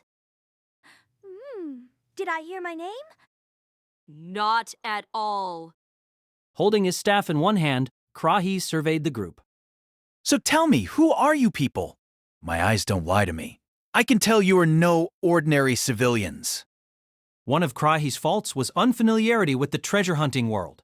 He had worked solo for so long that he knew next to nothing about other hunters. Kule had been quite surprised to learn that he knew of neither the 1,000 tricks nor first steps. But the name Krahi Andrihi was his real name, and he had the documents to prove it. The similarity to another certain hunter was a complete coincidence. Kule couldn't wrap his head around what the real one was thinking. When he heard that Krahi had met the real one, he had been certain they were done for. But the real one didn't just refrain from getting angry, he let Krahi off the hook. The 1,000 Tricks was known for his preter-human artifice. It was possible he had discerned Krahi wasn't trying to impersonate him, and therefore let him go in a show of mercy. Perhaps every powerful hunter was as much of an oddball as Krahi. We're members of the clan you formed. A clan? You say? What are you doing, dolt? You never formed a clan. Talented hunters attracted rumors. Reputations could grow of their own accord. Appellations could develop. Fan clubs could pop up. But you could not become the master of a clan without being involved in it. Yet there Krahi was, looking down at his own hands. When did I ever form a clan? Huh? You did? Way to go! Let This Grieving Soul Retire, by Tsukikage, cast by Artale Studio. If you are interested in creating your own audiobooks, please check out our website at artale.ai. Now, enjoy the story. Even Lucia's confused? On several occasions, Krahi had been mistaken for the real Cryandre. This had made Krahi accustomed to being praised for things he hadn't done, and even being misidentified by the Explorers Association. His sheer talent had done a lot to dissuade suspicions that he might be an impersonator. And, much to Kuli's anxiety, he didn't see himself as an impersonator. Right. Let's get a photo. We need to commemorate this. Marietta, fetch the camera. Sven, for goodness sake, please calm down. It seemed the real ones were under the impression that Bereaving Souls was just a joke or some sort of fan club. Not an unreasonable assumption. Surrounded by members of a clan he didn't recall forming, Krahi smiled pleasantly. He was a star. Sven then looked at Kule, the archer's raptor-like gaze causing him to gulp. Hey, you're Luke, aren't you? Where's Citri? If you're looking for Kutri, she's out right now. She's an alchemist after all. She was probably guiling someone into buying a bogus potion. The ignorable was best ignored. And Ansem? This was bad. The jig was nearly up. Sven might be onto the fact that Kule had smooth-talked Krahi into forming a party. We're currently accepting applications. Within one of Nine-Tailed Shadow Fox's bases, Galf listened to a report from one of his subordinates. Well done. I'm sure the boss will be pleased. The recent series of upsets was taking a visible toll on Galf's rugged complexion, but there was still a glimmer in his eyes. The boss had mandated that they befriend a number of previously antagonistic groups. From the moment he received these orders, Galf had thought this would be a pain, but it had turned out to be even more trouble than he had imagined. For starters, gathering large groups of people was antithetical to Fox's dedication to secrecy. Using no more personnel than necessary was key to keeping things under wraps. Fox's name had already spread throughout the underworld, and their reticent nature rubbed more than a few groups the wrong way. The underworld had its own rules. To refuse to proffer any information about yourself essentially demonstrated a lack of trust and made it harder to deal with larger organizations. But Galf did what he had to. Using every means available to him, he contacted the groups listed by the boss. He used money, made shows of force, and sat down at negotiating tables. In contacting so many organizations, some people began to suspect that Fox was up to something big, which drew some bodies out of hiding. By thoroughly going through the list and forming alliances with just about every name on the list, Crete saw almost none of the bloody incidents that usually characterized this time of the year. It could be said that every underworld organization in Crete was currently under Fox's influence. No matter how grand the boss's plans might be, he wouldn't be wanting for manpower. Then there were the boss's personal units. Galf hadn't asked for their identities, but they weren't going to any lengths to hide who they were. Grieving souls and Knights of the Torch. These high-level hunters were the boss's secret weapon. They would operate above the surface, while Galf's alliance worked below. This sort of bifurcation was never a bad idea. The boss had said he would cede his mask to Galf if this operation were to be a success. Galf chose to believe him. He would carry out this one-in-a-lifetime operation, then rise to the organization's top. Wearing fox masks without any enthusiasm for them. The boss's personal troops chatted to each other as they entered the room. This is one dreary place. I think I smell blood. Nice. So who do I cut? I think it's quite lovely. I rather like it. You could do whatever you wanted and nobody would find out. They sounded casual enough, but they practically radiated mana material. At the back of the group were the 1,000 Tricks, in a demon mask for whatever reason, and Ponta. The door shut behind them. I never knew such a place existed here in Crete. Fascinating. I look forward to this. Perhaps this will be a proper battlefield for the 1,000-fold Theurgics. Why didn't this man keep his title a secret? Could someone this stupid really have made it to level 8? I apologize for any claustrophobia. We don't usually have so many people here. Not at all. By the way, may I inquire as to your relationship with them? Her voice was mellow, but there was nothing friendly about the look in her eyes. Damn it, hadn't the boss told them anything? Galf had been vaguely aware of it, but now it was obvious what a finicky person the boss was. I'm Galf Schenfelder of the 7th Tail. The boss has entrusted this operation to me, though commanding his personal units is of course beyond my purview. I have no objections if you wish to prioritize your own duties. 7th Tail. I see. I understand. I'm the boss's wife, Yutri. What? You can't say shit like that just 'cause he isn't here. Ponta was shaking. Galf thought his heart was going to stop, but it turned out that the woman had just been joking around. He took a deep breath as he waited for Yutri to lift her head again. There's a large space underground. Given the size of this operation, I didn't invite everyone, but all the key players were invited. They've agreed to follow our orders, but they'll be more eager to cooperate if they've had a chance to meet us in person. Accidents were a part of treasure hunting. Treasure vaults were manifestations of distant memories, and anything could happen in these abnormal realms. Risking life and limb in these places caused hunters to develop unshakable dispositions. Grieving souls were exceptionally acclimated to sudden developments. The same could be said of their leader's incomprehensible preterhuman artifice. Having no information in advance was par for the course. Their love of the unknown was one of the secrets behind their party's success. They followed Galf Schenfelder down a long staircase. There were 6 of them: Citri, Luke, Liz, Marina, Tuka, and Cry. They didn't talk. The only sound was that of their steady footsteps. But as they walked, something slowly dawned on Citri. Nobody here understood what was going on. Naturally, the Grievers didn't understand the task Cry had abruptly given them, and it seemed likely that Toka and Princess Marina were equally ignorant. Given the circumstances, any thinking would have to be done by Citri. Liz and Luke were more the intuitive type, and neither Lucia nor Insum were present this time around. While making sure not to let it show on her face, Citri began to sift through the information in her head. This is an awfully long staircase. What could something this deep underground be doing in Crete? Cry had said he acquired help in finding the whereabouts of the organizations on the list. Citri had procured, so when he had dispatched them, she had been certain it was because Cry's helper needed assistance. But that clearly wasn't what was going on. A civilian would never be able to locate a criminal organization. This man before her, Galf Schenfelder, was clearly nobody ordinary. He had the distinct air of someone with high amounts of mana material, and he carried himself like someone with extensive combat experience. And then there was the mask covering his face. The man who seemed to be one of Galf's subordinates had also been wearing a fox mask, one with a generally different design. Cry had been calling them the Fox Mask Fan Club, but Seatree was well acquainted with her childhood friend's sense of humor. It was enough to earn him the title Thousand Tricks. She also knew that he was a rascal who enjoyed messing with her and teasing her. She couldn't count how many times he had pulled the rug out from under her. The fox masks brought to mind two things for her: the phantoms of Peregrine Lodge and the clones produced by the Counter Cascade.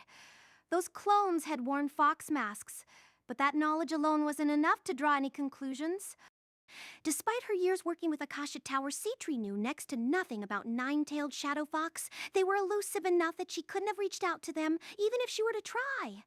She had never so much as suspected that the Counter Cascade had been one of their members, and she had barely believed it when she learned that Cry had played him like a fiddle. Though she seemed calm, there were two Seatrists fighting inside her. There was the pro-Cry Seatree telling her to believe in him, and then there was the pro-Cry Seatree saying that she was being teased again and she should just accept it. Generally speaking, the latter one was winning. It seemed impossible, but given that Cry had sent her over, it was possible the Fox Mask Fan Club really was just that. I'm a shell, I'm a stone, joy and despair are concepts with no bearing on me. As she repeated this mantra to control her heartbeat, Galf came to a stop. They had reached the bottom. Just to be clear, we are only going to make introductions. Galf opened the iron door. A cold, moldy air washed over them. Citree's heart began to pound when she saw what was inside. A wave of whispers billowed onto them, countless eyes turning their way. Luke the sword fiend looked at them wide-eyed, and Tuka clenched her fist for just a moment. Inside the room were dozens of people, none of them ordinary. Nearest to the door was a large man who glared at them intensely. Oh, look who finally decided to join us. I was getting sick of waiting. Listen, Fox, we'll only take so much of this. Sorry, but as you all know, secrecy is our motto. These are the people from my list. Oh, for real? I thought something was up. How did he do this? Huh? What's that? Can I cut these guys? It was too much to be a coincidence. Overwhelmed with emotions, her strength left her. He hadn't been teasing her. The pro-Cray Seatree was right. Her heart kicked into high gear. I was right to believe in you, Cry. There's so many of them. What group is this? This is unexpected. What shall I do? This wasn't in the contract. She could be a problem. Knights of the Torch always sided with justice and only served clean and righteous purposes. Before Tuka could get angry, Seatree quietly made sure the knight had a change of heart. Tuka, I'll pay double the usual. Tuka gave Seatree a reproachful glare. She fought for a paycheck, but she was also very principled. Her silence was an act of kindness, consideration for the moment. Seatree greatly appreciated it. Triple the usual. Silence. The boss can be a joker, but he wouldn't ask that we do something immoral. You know that, don't you? Our conspiracy's not to your liking. Tuka groaned at these carefully chosen words. You win this time. Allow me to compliment you on that, Yetri. Oh! Seatree hardly needed any compliments when she was the one who should be thankful. She wanted to learn about Fox more than any other organization out there. She had been disappointed when she learned that Telm had been locked away in that treasure vault, but now she felt her patience had paid off. She wanted to hug Cry and tell him how grateful she was. We've secured the cooperation of everyone on the list. Tell the boss that our preparations are fully complete and we're ready to move at any time. Has he told you anything regarding the chain of command? His languid, nonchalant movements showed just how confident he was. Allying with so many different groups couldn't have been easy. You've exceeded our expectations, Galf. I'll be sure to inform the boss. Now, she could tell. Seatree knew exactly what Cry was thinking. There was purpose to everything Cray did. Deciphering his intentions was Seatree's specialty. It made her indispensable. There were still some points not yet clear to her, but she knew what she was supposed to do. Ponta had been shaking ever since they entered the room. Seatree gripped her shoulder and brought her forward, then said to Galf, Our commander will be Ponta. Her true identity is someone in a very high position. Huh? Seatree offered her some silent encouragement. Your final lessons will be in leadership skills. Give it your all. With the meeting over and the outsiders gone, Galf closed his eyes. The only people left were him and his underlings. These were the people loyal to him. They'd choose him over the organization if they had to. The meeting was a success. We can move the moment orders come in, but something's bothering me. The organization had an unyielding hierarchy. The commands from the top had to be obeyed no matter the circumstances, and even a higher-ranked member could be silenced if they defied their orders. The organization was built on this rigid structure, but it had its own unspoken rules. I formed this alliance. Handing off the reins is like letting someone else take credit for it. This isn't how we usually do things. When Galf had asked about the chain of command, he had been doing it for the sake of protocol. Typically, the right to command would be his, as he had brought all these forces together. If that right was going to be taken from him, he should have at least been told why.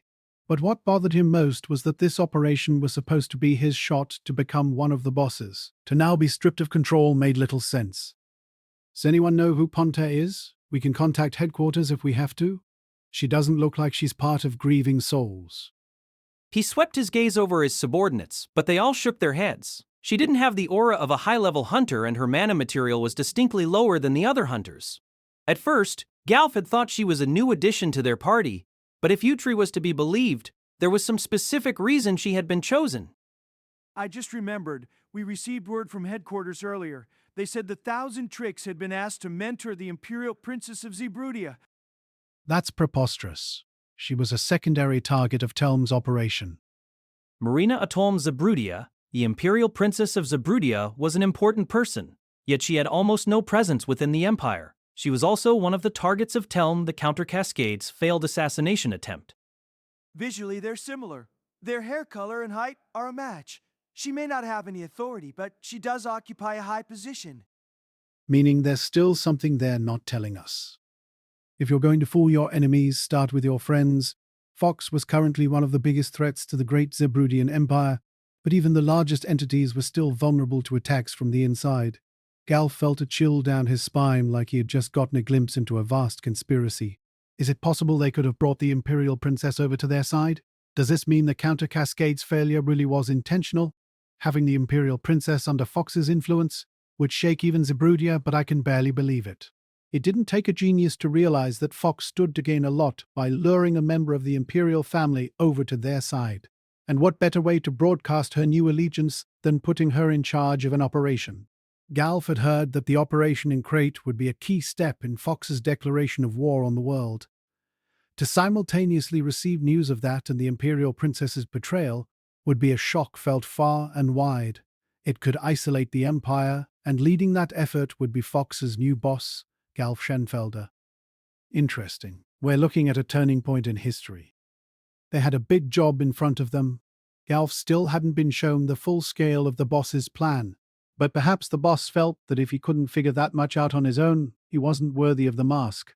Similarly, Ponta's true identity was obvious enough from her outward appearance. Incompetent would be a perfectly fair description of anyone who couldn't put the pieces together. Galf almost felt himself trembling. To think that even someone of his rank hadn't been made aware that Grieving Souls and Knights of the Torch were allies of Fox. Nor had he known that the Imperial Princess was on their side. This was a trump card, one that wouldn't work if their allegiances were revealed. Played at the wrong time, years of hard work could vanish in an instant. No need to contact headquarters. We'll follow our orders and trust in Ponta. Be ready to move at any moment. We'll continue with Plan A. The time was near. The world would change. A shadowy smile was forming on Galf's lips when the underling tasked with communicating information came dashing in. Galf, we just received word from headquarters. They want to know the status of the package from Plan A. Surprised, Galf furrowed his brow. There was only one item they could be referring to. It had been under tight security at a museum in the Empire, and securing it had been Phase 1 of Plan A. We followed the plan and handed key of the land to the boss. Their info must be old. Having formed from the remains of an intelligence agency, Fox specialized in information. A delay of a few hours was normal, but for HQ to be multiple days behind was rare. Surely, the boss couldn't have forgotten to inform them. Oh, my brother would never lose. And I thought there were rules against party members betting on anyone but their leader. There are always alternatives, and you wouldn't need me to tell you that if you weren't so naive. Now, what if Krahi does win? He might just be kicking a hornet's nest. Krahi might turn out to be stronger than his opponent. But Lucia, you sure as hell won't. That's not true. Besides, you're no better than Sea-Tree. Nothing wrong with that. Knowledge is what makes a good alchemist, and I'm ignorable. Krahi didn't quite understand what they were talking about, but he had come to realize his party members had a unique sense of camaraderie he didn't entirely fathom. He didn't say anything about this, as he was just glad they got along, but there was one thing he had to make abundantly clear. Kutri, I'm not running. I don't think advancing through the tournament will be simple, but treasure hunting isn't about taking the easy route. I wouldn't be able to call myself a hunter if I ran in the face of the unknown. Krahi had his pride. He would never consider running or match fixing. Even if he died, he wouldn't regret this decision. Figured you'd say that. Do what you want. But if you lose, then I want permission to step down. He's still as serious as ever. Meanwhile, we're over here calling ourselves Smiat. Hey, too late to start saying that when we're looking for a brother, dear sister of mine. That's because your facsimile is a shallow one. Krahi would be the only one taking the stage, but it seemed everyone was on edge. Advancing in the Supreme Warrior Festival would earn them recognition, but an ignominious defeat would make them a laughingstock. Krahi took their unease as a sign that he still hadn't fully earned their trust. Don't worry. Yesterday's battle was the best warm-up I could ask for. I'm the strongest I've ever been. What was that battle all about? Krahi hadn't the faintest idea. He had never before been suddenly called up only to then be thrown into a bloody maelstrom. He had had plenty of allies fighting with him, but the same could be said of the guys on the other side. It had been his first time in such a large-scale fight, and there had been a number of close calls. But he was stronger now that he had come out of it alive. I never would have expected to see you in the tournament, Krahi. To think you kept this to yourself. The duplicity. The first bout would be between two men with nearly identical names. Krahi couldn't help but feel like fate had played a hand in this. Entrants were determined by the tournament managers. Accepting that Krahi got into the tournament, what was the likelihood that he would get put against Krahi in the first round? What a mysterious man! Despite seeming so weak, he had a plethora of connections and the friendship of many capable people. You might say he was the exact opposite of Krahi. According to Kule and the others, Krahi had a title, and not only that, it was one quite similar to his. Andre, what a funny name. Is the Thousand Tricks an allusion to me? Hey, Kule, is this guy okay? Krahi's a warrior, and he rarely takes an interest in others. Krahi could barely recall the last time somebody had fascinated him so much. With Krahi's total lack of mana material, Krahi couldn't even guess how powerful that man might be. However, even if they were acquaintances, even if Krahi was a fan of his, Krahi wouldn't go easy on him. He believed that giving it his best would be the courteous thing to do. And as this crossed his mind, Krahi realized he had begun to smile. It was a smile that stretched ear to ear. For goodness sake, human settlements were such clamorous places. That desert village of the treasure vault she grew up in had been noisy, but they were nowhere near as much as this town now that its festival was approaching. The streets were packed, but nobody was looking at a certain silhouette. She was verifiably there, but she simply escaped everyone's notice. The phantom foxes of Peregrine Lodge practically defined themselves by their ability to trick humans. But now Little Sister Fox was done toying with this town. She had tricked some people into making fried tofu and strung along some strange organization. She would miss the large servings of fried tofu, but she could use the same scheme again if she found herself wanting more. This divine offspring was fickle. She only involved herself with humans when she felt like it. Now, what would she do next? Should she return to Peregrine Lodge? Or perhaps to that desert village? She was humming a tune to herself as she strolled down the street when she suddenly came across a scrap of paper on the ground. It was the Supreme Warrior Festival's tournament bracket. Little Sister Fox didn't know much about the human world, but she had gleaned the gist of this fabled tournament through overhead conversations. It was a fighting competition. It struck her as foolish for these lower beings to compete to be considered the strongest when obviously none of them could hope to match Mother Fox. Crayandri versus Crahayandri versus Crahayandri.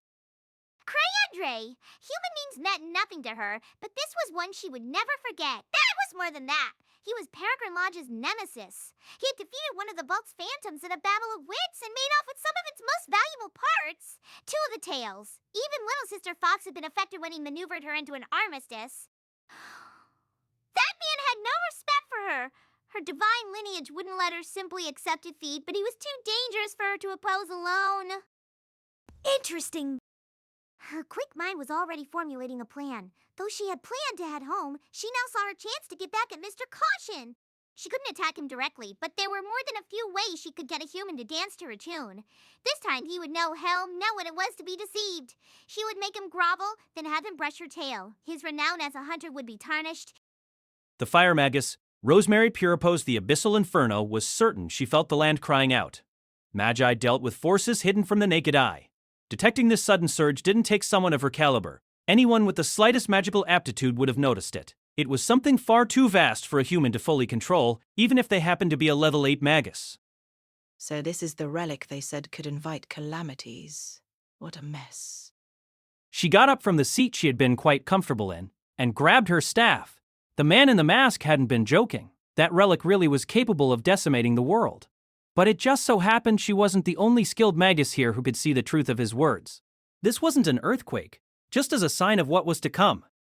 Rosemary couldn't see through the clouds of dirt surrounding the ring, but she could tell what had happened.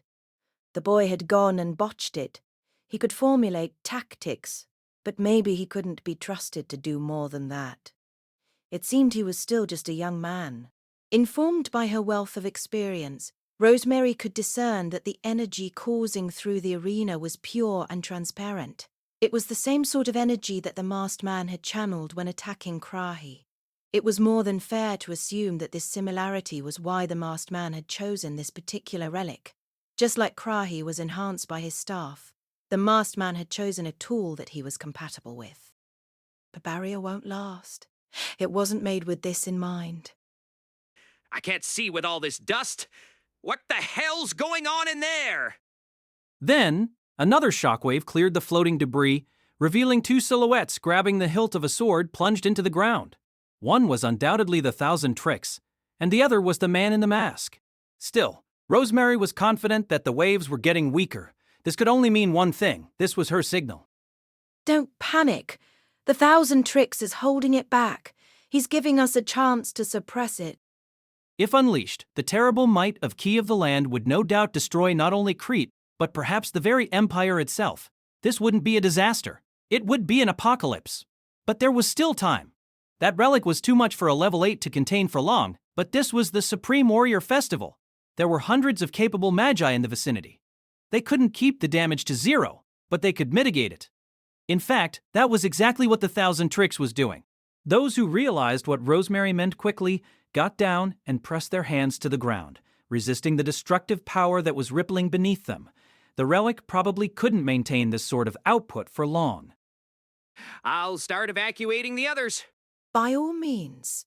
This is a job for Meiji, the gall of that boy, working his elders to the bone. Rosemary watched Gark dash off. Protecting people wasn't something he excelled at, but now wasn't the time to be particular. The Abyssal Inferno heaved a sigh, then did something she hadn't done in some time and mustered every bit of mana she could. Follow the Abyssal Inferno's example. Do whatever you can to keep the damage to a minimum. There's no need to protect me. Now go! It was hard to imagine how things could get much worse.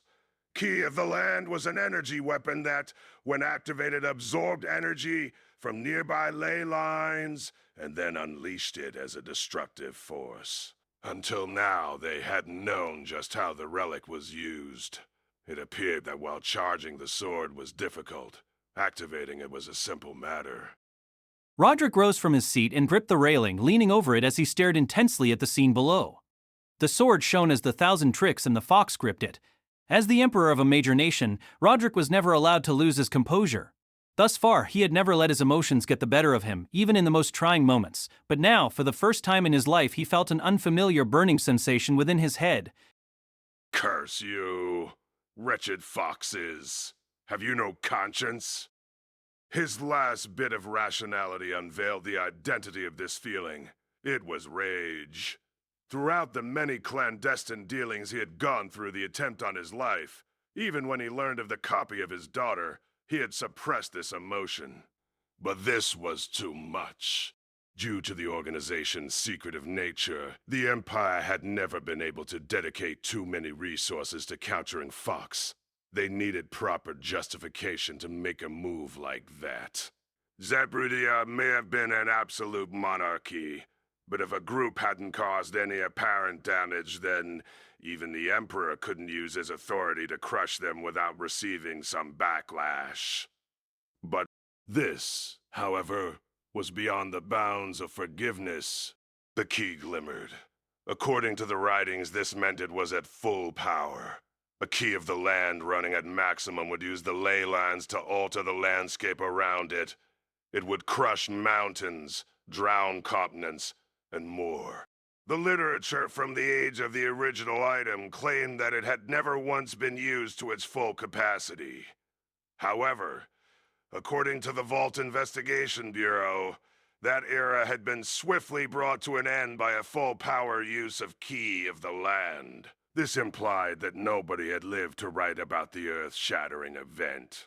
Roderick hadn't thought Nine-Tailed Shadow Fox would go this far. They weren't just willing to bring down a nation, they showed no qualms over altering the face of the planet. They were an enemy to everyone alive. It was just one strike they were trying to make, but it was one that couldn't be allowed under any circumstances. It took a horrific degree of antipathy to be willing to destroy the world, yourself included. If he had known they were planning something like this, Roderick wouldn't have taken such a reticent approach. Even if it had meant flattening Crate and being censured by the other nations, he would have used any means to eliminate Fox. He took a deep breath, quelling the anger ablaze in his mind. Such techniques didn't aim to erase his rage, rather to transform it into a cold hatred. He narrowed his eyes and looked at the man in the mask, who was holding the handle of the blade. Roderick clenched his fists, his nails drawing blood. However, the pain, the shaking, the screams, none of it reached him. I'll crush you. I'll slaughter you, Fox. I'll check every blade of grass until I'm sure you're all dead. Fox wasn't the only player willing to be ruthless. In an instant, Calum Tail's anger was replaced with bafflement. He barely managed to overcome the initial shockwave, then grabbed the key and channeled mana into it simultaneously. He used his powers to counteract the destructive forces of the relic, in the hope of suppressing it even a little bit. He was slammed by a vicious shock, unlike any other he had experienced. The 1,000 Tricks, also gripping the handle, looked up at him, but didn't appear to be trying to stop the relic. It must have been a miracle that had allowed him to take that first hit. If he had been knocked back, the land could have been destroyed in the few extra seconds needed to regain lost ground. Such was the speed at which Key of the Land could unleash widespread devastation. Calum couldn't be bothered paying attention to anything else. All he could do was try to suppress the relic and glare at the man before him. "You! What have you?" Huh? Have I what? He replied, wide-eyed, but otherwise calm, despite the destructive currents. This was a privilege allowed to whoever used Key of the Land. This man was standing in the eye of the storm. So, this was the 1,000 Tricks. A man divorced from all sanity. Calum wanted to strangle him, but he wasn't afforded the luxury. If his focus slipped for a moment, he would be knocked away. The relic began to shimmer, indicating it was at full power. Damn! You! Gripping the sword, the energy flowed through his hands into the rest of his body. He felt as though he might be torn into pieces. With his power and mana, sensations like this had once felt like a thing of the past. There was a stabbing pain in his head, and his hands burned, but he dedicated his body and spirit to maintaining a hold on the relic. This wouldn't have happened if things had gone according to plan. Fox's ultimate goal was the destruction of civilization, but their death was built on the premise of rebirth. The calamity threatening them was far greater than what Fox wanted. They had meant to use it as a trump card, one that they couldn't actually play. Just showing it would have been sufficient to intimidate their foes. This man couldn't have been sane. If he was willing to use such a weapon, was he trying to bring about the end of the world? I just tried to grovel, that's all. Calum would be helpless to any attacks, but the 1,000 Tricks made no attempts to do so. But it would be silly to assume that this man had activated the relic simply so he could kill Calum. Grovel, what are you babbling about? What was he talking about? How could he be so calm after inviting the end of the world? Calum couldn't comprehend him. Trehi was strong, but he was nothing more than a man of valor. This man, however, was different. But I think you share some of the blame. Look, I don't have anything against you guys, so come on. Why didn't he stop the relic then? The world, very well, could have been at stake. If not that, then at least all the nations in the region. The ley lines had altered considerably over time, so it was unclear just how far the damage might extend, but there could potentially be millions of victims, if not more. Grieving souls were known for their intensity, but that couldn't explain this lunacy.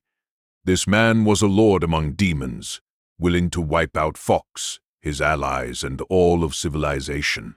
His simple, empty-headed expression now terrified Calum. The 1,000 Tricks looked at the sword, his hands, then at Calum.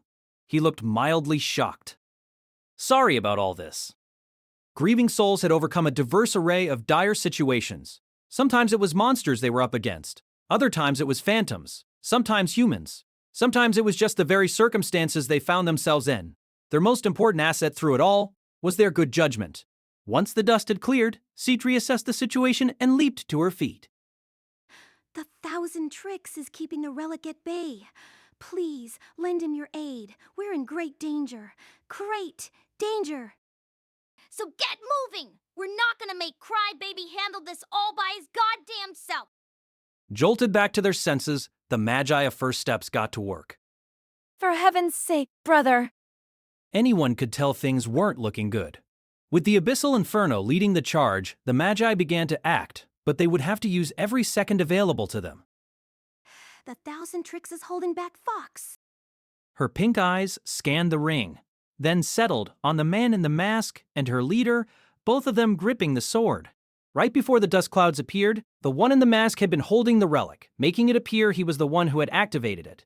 But Citri could tell that wasn't the case. Activating such a powerful relic in front of so many witnesses was too risky, and Nine-Tailed Shadow Fox had no reason to use it here. Furthermore, though it was hard to tell from this distance, Cry seemed to have the better grip on the sword. Citri removed every mana potion she had and set them on a chair. Lucia's hair floated slightly as a result of the immense power she was summoning. Pressing her hands to the ground, a deluge of mana flowed into the ground and fought against the waves of destruction. This was a race against time and neither side seemed to fully grasp what was happening. The winner would be whoever could dictate which way the current flowed, and Fox couldn't be allowed to get away with their plans. I'm going to distribute these. Go for it! Oh, I'm coming too. Yeah, Luke, you stay here and stop the destruction. This was a simple matter of allocating roles. Luke could break through near any defense, but he wasn't of much use in a situation like this. Citri didn't think his sword would do much in the face of the pulsing energy. Lucia, Ansem, and the other Magi in the clan were all doing their best to keep the destruction at bay. If anyone was reaching their limit, Liz would probably just force a mana potion down their throat. As the ground shook, Citri turned and ran through the stands, shouting all the while. This is an emergency, everyone. The 1,000 Tricks is keeping Fox at bay. Please assist him or we'll be in great danger. On my knees, I listened to the rumbles and screams. I gripped Key of the Land, which was still glowing and exuded a greater power than any weapon relic I had ever used. Its might was apparent even to my dull senses and was probably obvious to anyone nearby. I had failed. This was hardly my first mistake, but I had never before activated a relic this dangerous. Before me, the club president was also gripping the hilt. His mask prevented me from seeing his eyes, but his gritted teeth told me that he was being pushed to his limits. Now, let's calm down. That's what you do at times like this. First, let's evaluate the situation. I looked up and saw that the whole Colosseum was shaking violently. I couldn't feel it, but I could tell just by looking that it was bad. To top it off, the energy pulsing from Key of the Land didn't seem to be abating. What do I do? What would be best? At this rate, something terrible might happen to Crete. Gosh, This is why I said they shouldn't give me the relic. Maybe this one will also turn into fried tofu. The club president groaned and growled. Hey, I'm serious here. How did you turn that one into fried tofu? The club president made a noise that could have come from the depths of hell. I guess he didn't have it in him to speak. If they were the same relic, then this one should have also been able to turn into fried tofu. I wanted to remove my hands and try a few things out, but they were being pressed against the relic. With the club president's hands over mine, I couldn't even stand up. Nothing was going my way. You see this, Your Imperial Majesty. This is what bad luck looks like. I'm really sorry about all this, but could you move? I want to try a few things. What? I had no idea why I was just fine when the club president appeared to be in so much pain, but it didn't seem like he would get out of the way. However, despite everything, I was a level 8, which meant I had to do something. My experience handling relics was vast. It was the one thing I had over my childhood friends. I was confident there was something I could do to subdue this thing. I chose to believe in myself and have faith in the hours I had spent around relics. I closed my eyes and concentrated, focusing entirely on the sword. Then, I felt something warm on my face. My eyes flew open and I saw the club president coughing up blood. There was a smell like rust. Even I could handle an unpleasant scent, but then the spurt became a torrent as blood erupted from his mouth. Still stuck to the relic, there was nothing I could do to avoid it. Ack, og, bog. The club president slowly raised his left hand, which hadn't been gripping the sword, and placed it atop the hilt. It was then that I noticed the glowing lights had a red tint to them, and the flow of energy into the ground had grown from earlier. No. Wait, I'm trying to restrain it.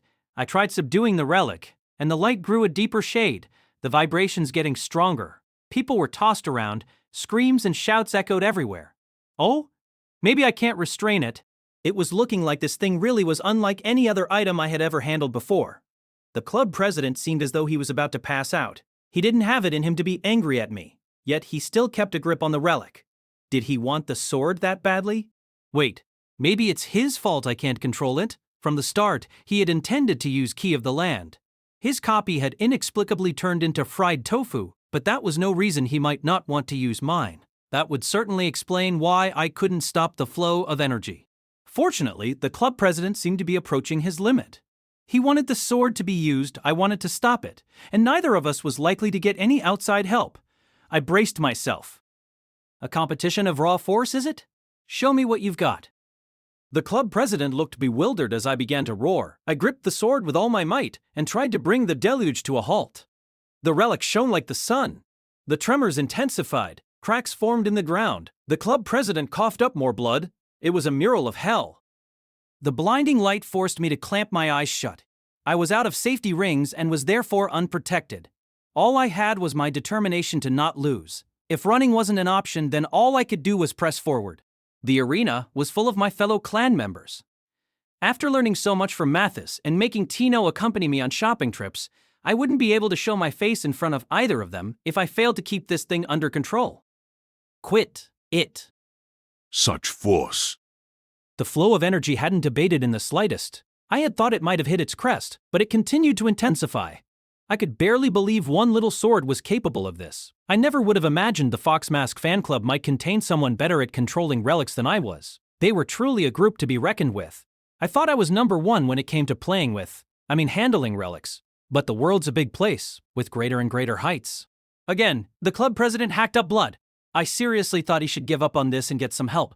If I had lost so much blood, I probably would have died. You're that determined to use it? Who the heck are you? I summoned as much strength as I could. Then there was a noise from where my hands were. I opened my eyes. A brief moment of silence passed, then Key of the Land crumbled into tiny pieces. The end arrived rather abruptly. The world-shattering tremors stopped almost instantly. The arena was in ruins. Cracks ran through the floor and walls. Parts of the ceiling had collapsed. There were piles of rubble everywhere, but Roderick ignored all that. The key shattered. Apprehend that man. His guards did as they were told and sprinted into the ring. Roderick hadn't expected the sword to fall to pieces. Relic weapons had a tendency to be sturdy, and Key of the Land wasn't supposed to be any exception. It was said that the relic could deflect blows from great swords and remain unscratched. If it shattered, then that must have been the trade-off for the relentless power it had just brought forth. Still, this was good news for the Empire, for the entire world. Due to Key of the Land's abilities to act as a deterrent, the Empire hadn't been in a position to destroy the relic. But if Fox wanted it, and was even mad enough to use it, then destroying the relic was imperative. Given the circumstances, the Emperor would have to accept the loss of Key of the Land. The man in the mask staggered to his feet. The blood pouring from his mouth made it clear he was gravely injured. It wasn't clear what had hurt him, but there must have been a struggle over the relic. A moment later, the Thousand Tricks tried to stand up. He wobbled and fell to his knees. He must have been at his limit. Clutching his chest, the man in the mask looked down at him. Fox's plan had failed. The destruction had come to a stop, and Key of the Land was no more. He must have understood the unenviable spot he was in. That, combined with his injuries, just made his persistence all the more unnerving. However, the Thousand Tricks wasn't alone. In a stroke of immense fortune, the stands were filled with talented individuals. They were the reason the destruction hadn't been any worse than it was. Fox's best were said to be on par with high-level hunters, but this one was exhausted, and his plan had failed. Roderick wasn't going to lose a champion. He would ensure the brave hunter was saved. Catch that fox, no matter what it takes. I'll grant the wish of whoever brings him to me. By the time Caelum realized what a bad spot he was in, it was too late. Key of the Land had somehow been subdued, but that was the only silver lining for him. He was woozy from all the blood he had lost, but he could still accurately assess the situation. He felt sluggish. His wounds were deep. Such pain and humiliation were sensations he had grown distant from. Everything sounded distant, as though he were hearing all the screams and commotion through a filter. He knew he should be on guard, but he didn't have that sort of energy left in him. Shortly after Caelum got up, the Thousand Tricks also rose to his feet. At last, Caelum was beginning to understand the greater scope of this man's plans. The Thousand Tricks got up, then stumbled and fell to his knees. It was such an earnest, natural movement, Caelum couldn't help but burst out laughing.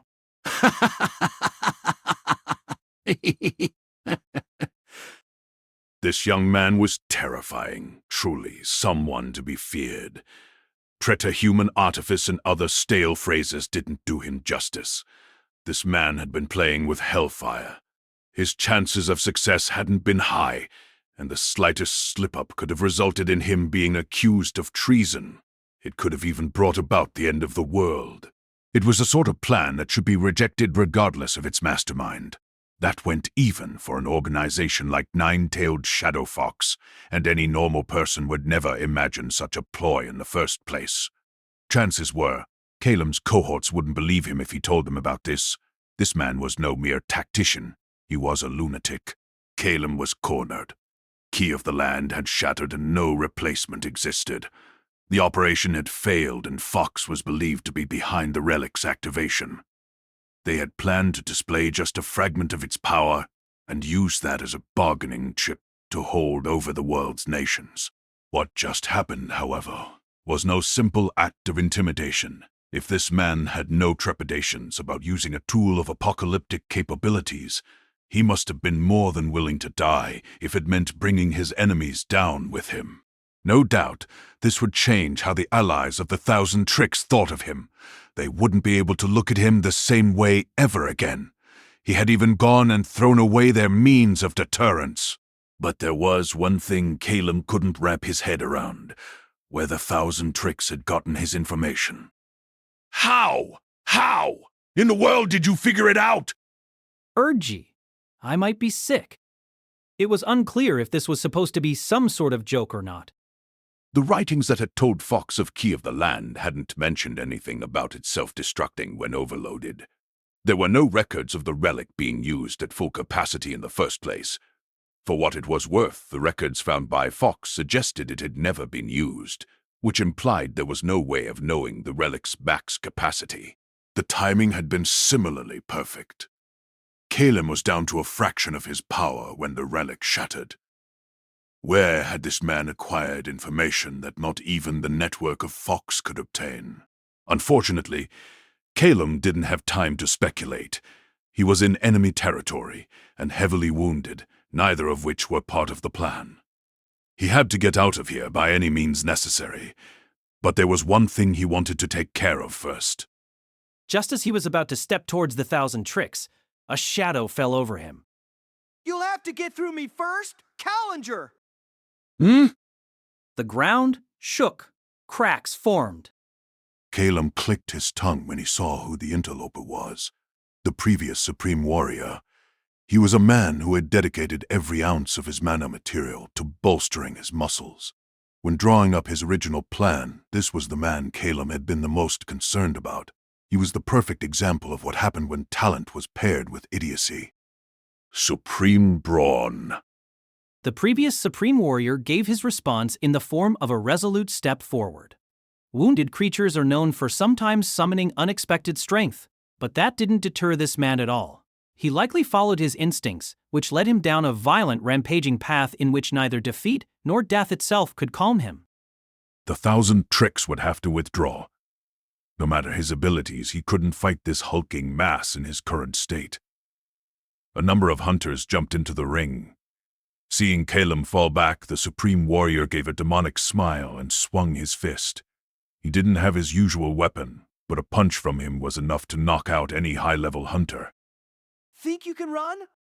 Mustering what mana he could and moving no more than necessary, Calum dodged a fist driven by pure instinct. Normally, even a flurry of punches would pose no threat to him, but he couldn't protect himself when his mana was so depleted. Another indicator of his shortage was the sharp pain in his head. He couldn't even spare the mana to maintain his footing. The Supreme Warrior switched to smaller swings, perhaps to whittle Calum's energy down. The fox stepped forward, then hopped in the air, letting himself take a light hit. Through his magic defenses, he felt a shock that threatened to rip him apart. However, this was what he wanted. The Supreme Warrior's lack of thought was his strength, but that could also be his weakness. Calum landed on his hands and feet. The brute's eyes widened when he saw what had happened. Calum had been sent hurtling through the air, and he had landed right by the entrance meant for contestants. This would be his escape route. He ran as fast as he could. His head throbbed, blood spilled from his lips, and behind him he heard the thunderous footsteps of the brute and the cries of the audience. Then the air around him changed and the sounds from behind all faded away. A girl in a mask similar to his stood before him, almost like she had always been there. She wore a robe of pure, unblemished white, and a tail of the same color extended from her lower back. Her small index finger was pointed at Calum. You're Mr. Caution's enemy! I'll help you escape. Next time, victory will be mine. You may have tempered her too much, 1,000 tricks. What in the world did you do to my daughter? Kalen Tail had reigned as one of Fox's bosses for a long time, but never had he come so close to death. His mana had been nearly depleted, and he had been severely wounded. What's more, Galft's betrayal had left him deprived of the escape routes he had prepared. With their dedication to secrecy, there was nothing Foxes feared more than getting captured. When the Supreme Warrior had begun to chase after Calum, he had been helpless. If that mysterious girl hadn't appeared, escaping would have proven very difficult. Something about her had been mystical, supernatural even. But what stood out the most to Calum was that she wore a mask, identical to his. He had assumed her to be yet another obstacle bent on stopping him, but she said she would help him escape. He struggled to recall exactly what happened after that. All he could say for certain was that the girl had allowed him to escape Crate without encountering the Supreme Warrior or any of the soldiers who were on the lookout for him. Calum sighed with relief. He had reached an emergency safe house in a nearby town. However, while he had escaped the imminent danger, it was too early to relax. Fox assumed they would one day find themselves in an all-out war with the Empire, but that was supposed to be a matter of the distant future. They had a grueling conflict ahead of them now that one of their most valuable assets, Key of the Land, had been lost. And what of the troop dispatched to assassinate the Imperial Princess? If they had succeeded, they should have returned to headquarters by now. If the unthinkable had happened and they had failed, then they were most likely dead.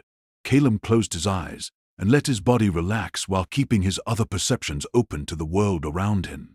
He thought back on the girl that had saved him, he bearing abnormal powers the mask she wore. If she wasn't part of the organization, then there was only one possibility. She came from Peregrine Lodge, the vault that had given form to Nine-Tailed Shadow Fox. She must have been the progeny of the god that inhabited the vault. Long ago, the founder of Fox encountered that treasure vault and received a mask from the god that inhabited it.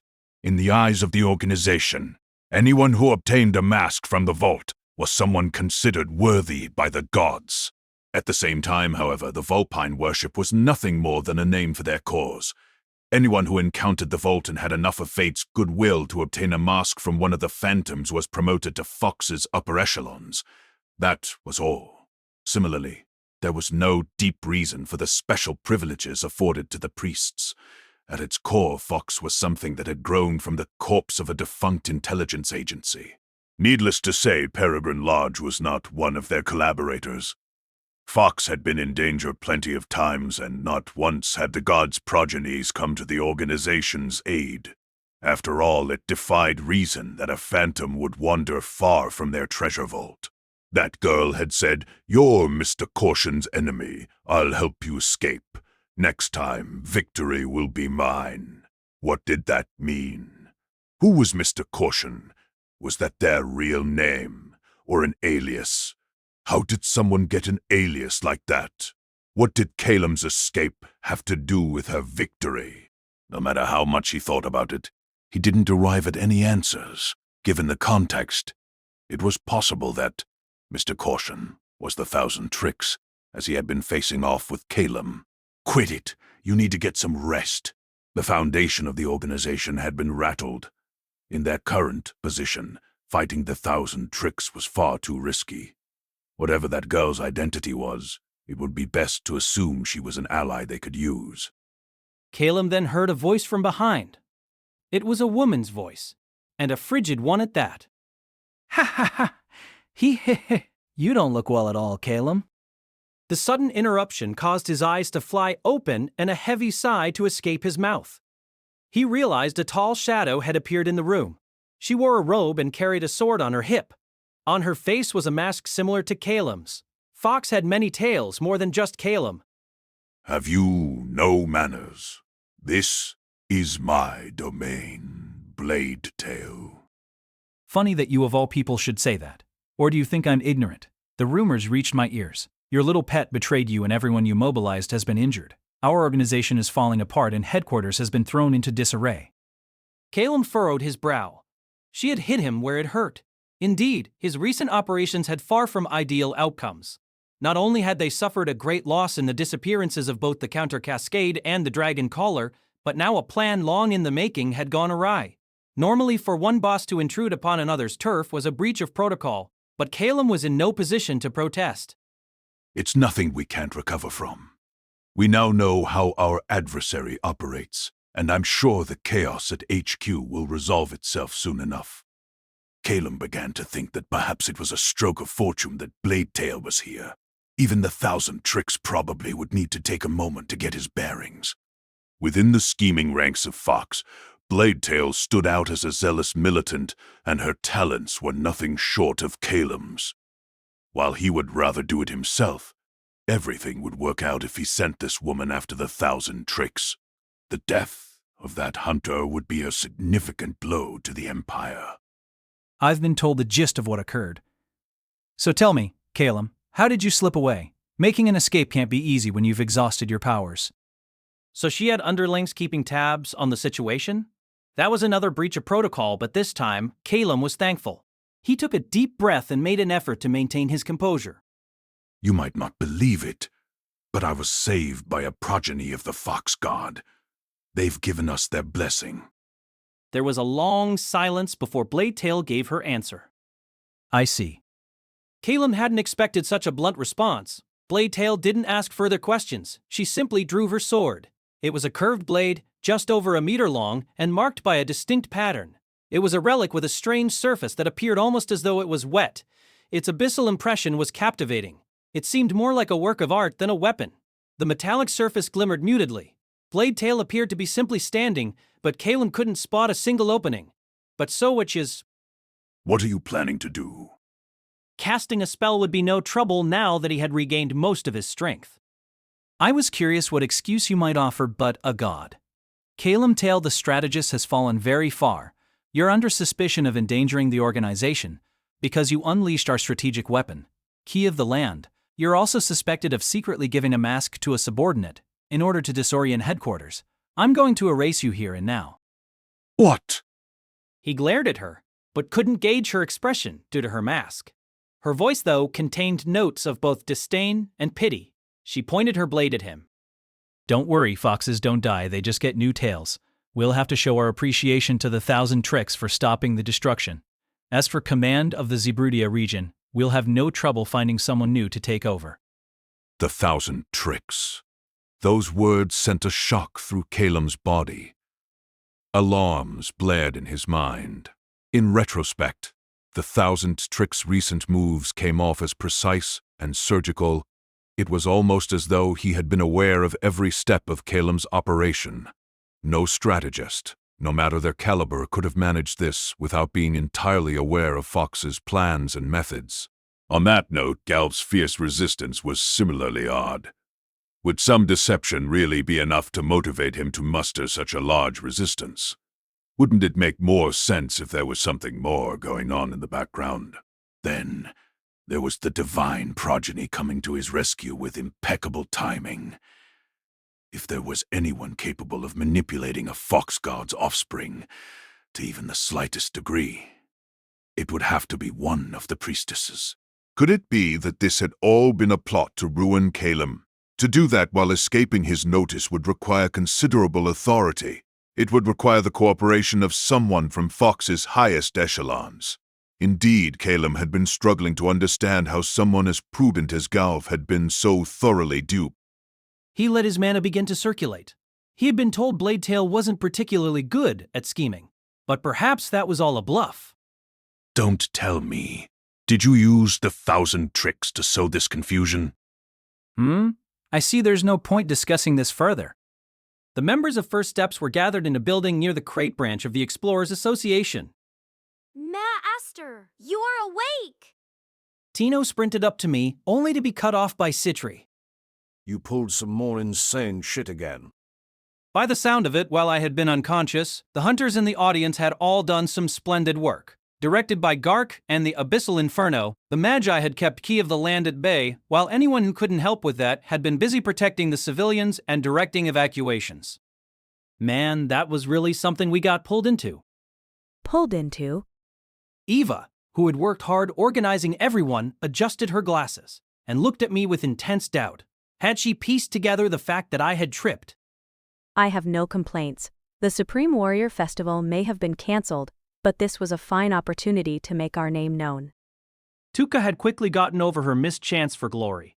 I thought that was very mature of her. Or perhaps she had never been bothered in the first place, seeing how she valued coin over glory. Tino approached me, slowly so as not to trigger the Citri barrier. Master, are you all healed? I'm fine. I'm just tired. Just tired? Like hell we're gonna believe you're just tired. After holding back something that powerful, we were all worried. Sir. Her brazen tone was the same as always. As far as I could tell, nobody seemed too worried. Holding back? Huh. Did I hold it back? What do you mean? Sir, I know what I saw. A noble spirit would never misread mana. I'd say you held back 30. No, 35%? 30%. 30%? Unfortunately, all I had been able to tell was that the mana gushing forth from Key of the Land was something immense. I had no idea if 30% was really a lot. After watching me in despondent silence, the leader of Starlight, Lapis, let out a sigh. She uncrossed her legs and got up from her seat. She walked right up to me and looked down at me through clear, unreadable eyes. Hardly something I'd expect from a human. Just where in your body does all that mana reside? Even up close? I can't detect a trace of it. In your sister Lucia, I see a grand river, but nothing in you. Lucia clutched her head and let out a very long sigh. It was true that I had tried to suppress Key of the Land. I thought I had failed, but it seemed I had succeeded without realizing it. Maybe I really could accomplish things if I put my mind to it. I did manage to hold it back. I tried to bring it to a complete halt, but that proved too much for me. Just like everyone else, I've got some growing to do.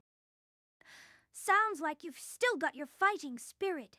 Sir, honestly, what's going on in your body?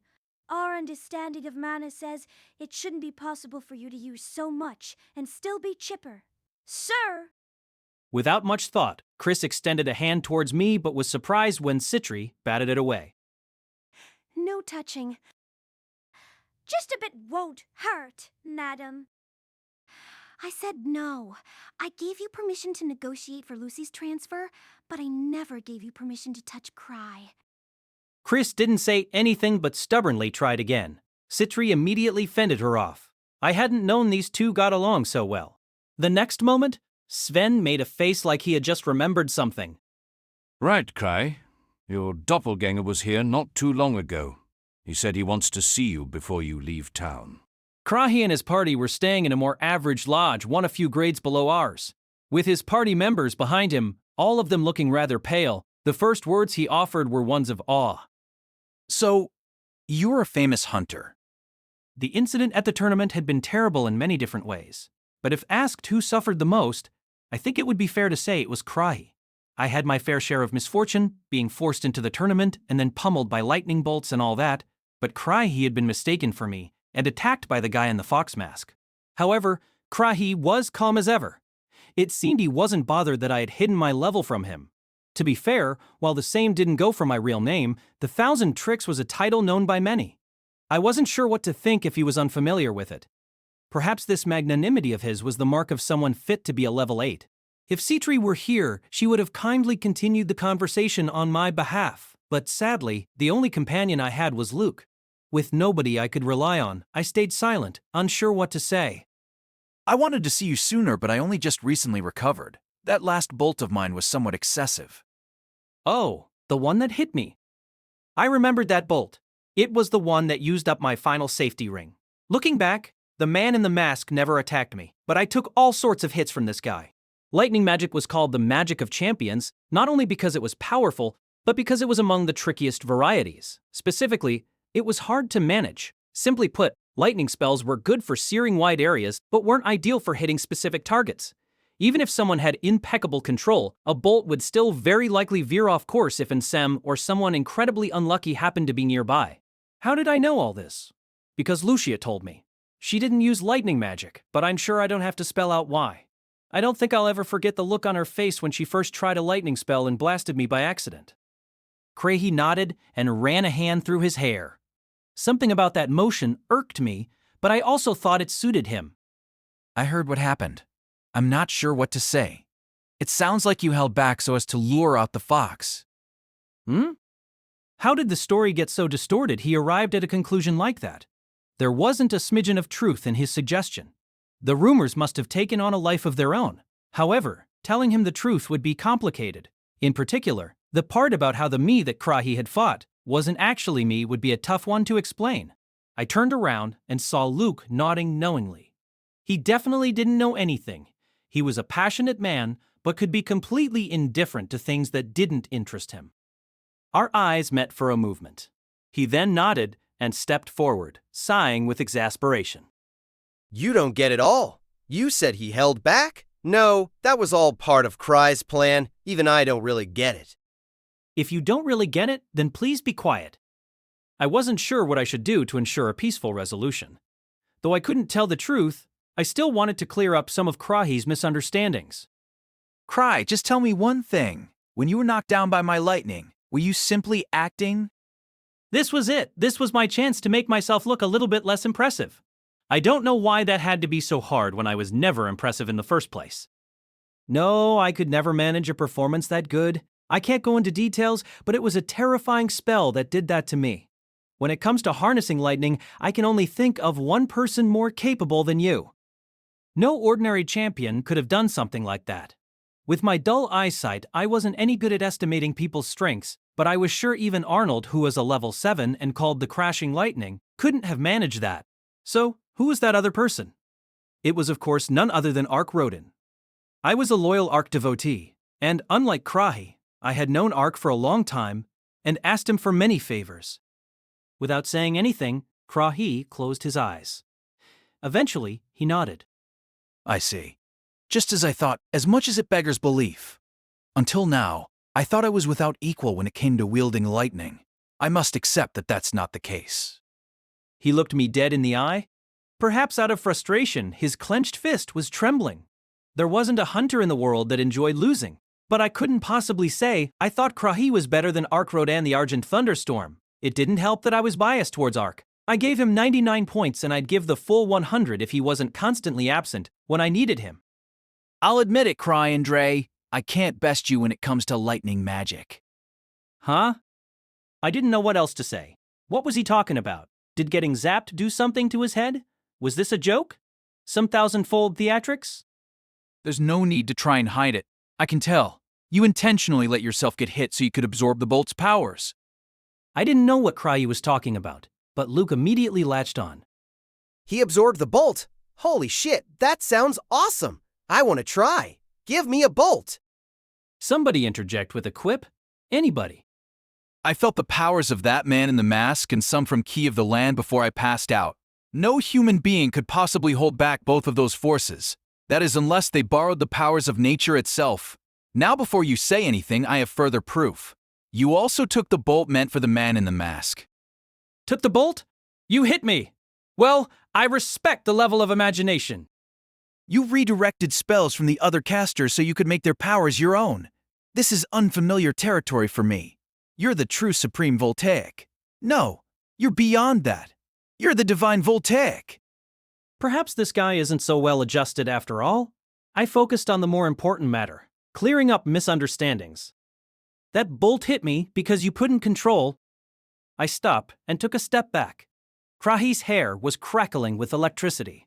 When feeling intense emotions, phenomena like this were common among powerful magi. I've made my decision, Divine Voltaic.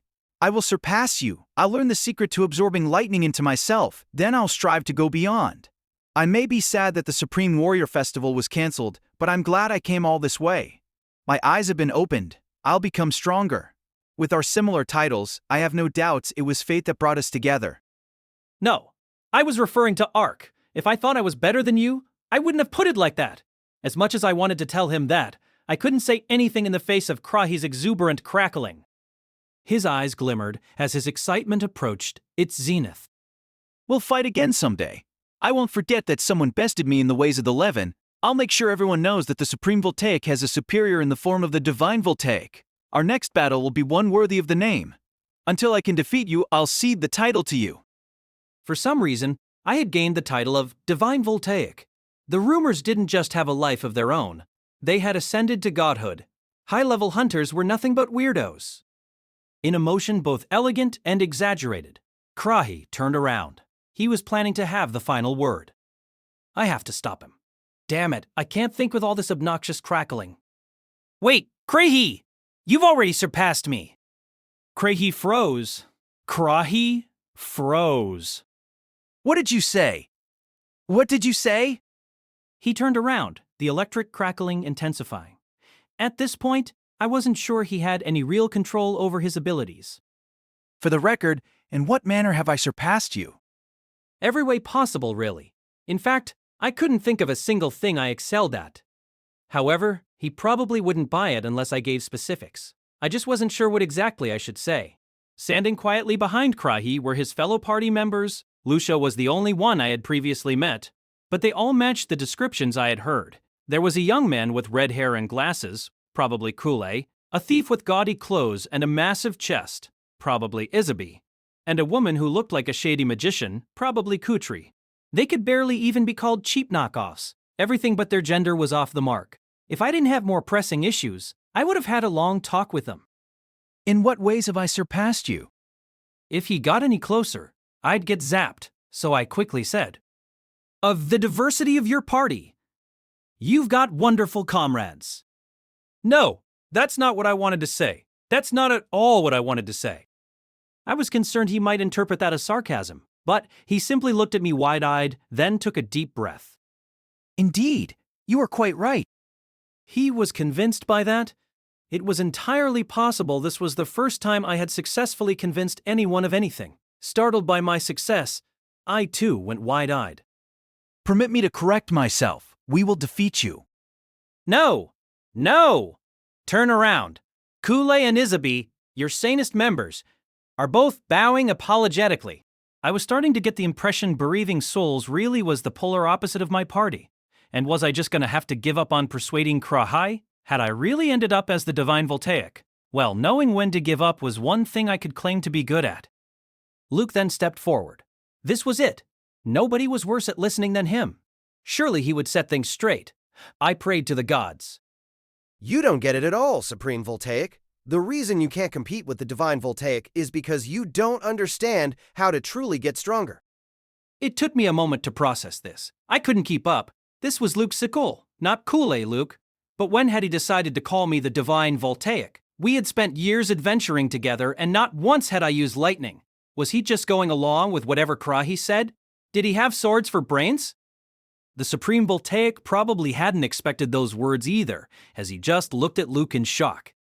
Listen, the reason you got beat by the Divine Voltaic is because you rely on a relic. That staff is holding you back. Just like the best swordsmen can't be picky about their swords, a true lightning magus shouldn't need a relic to zap his foes. Kry's living proof of this. He's never once relied on a relic. If you want to be the best, then leave that staff here.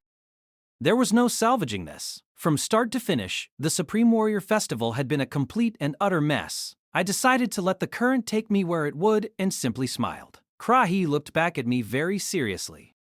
And so came an end to our helter-skelter Supreme Warrior Festival. We gained some things, we lost some things, we said hello, we said goodbye. And just like always, I was unable to do anything but go with the flow from start to finish. There was a lot of murmuring about how the incident at the arena had incited the Empire to form an anti-Fox coalition. But that was none of my business. I suppose if there was one thing we had in common, it was that we both wanted criminals to die.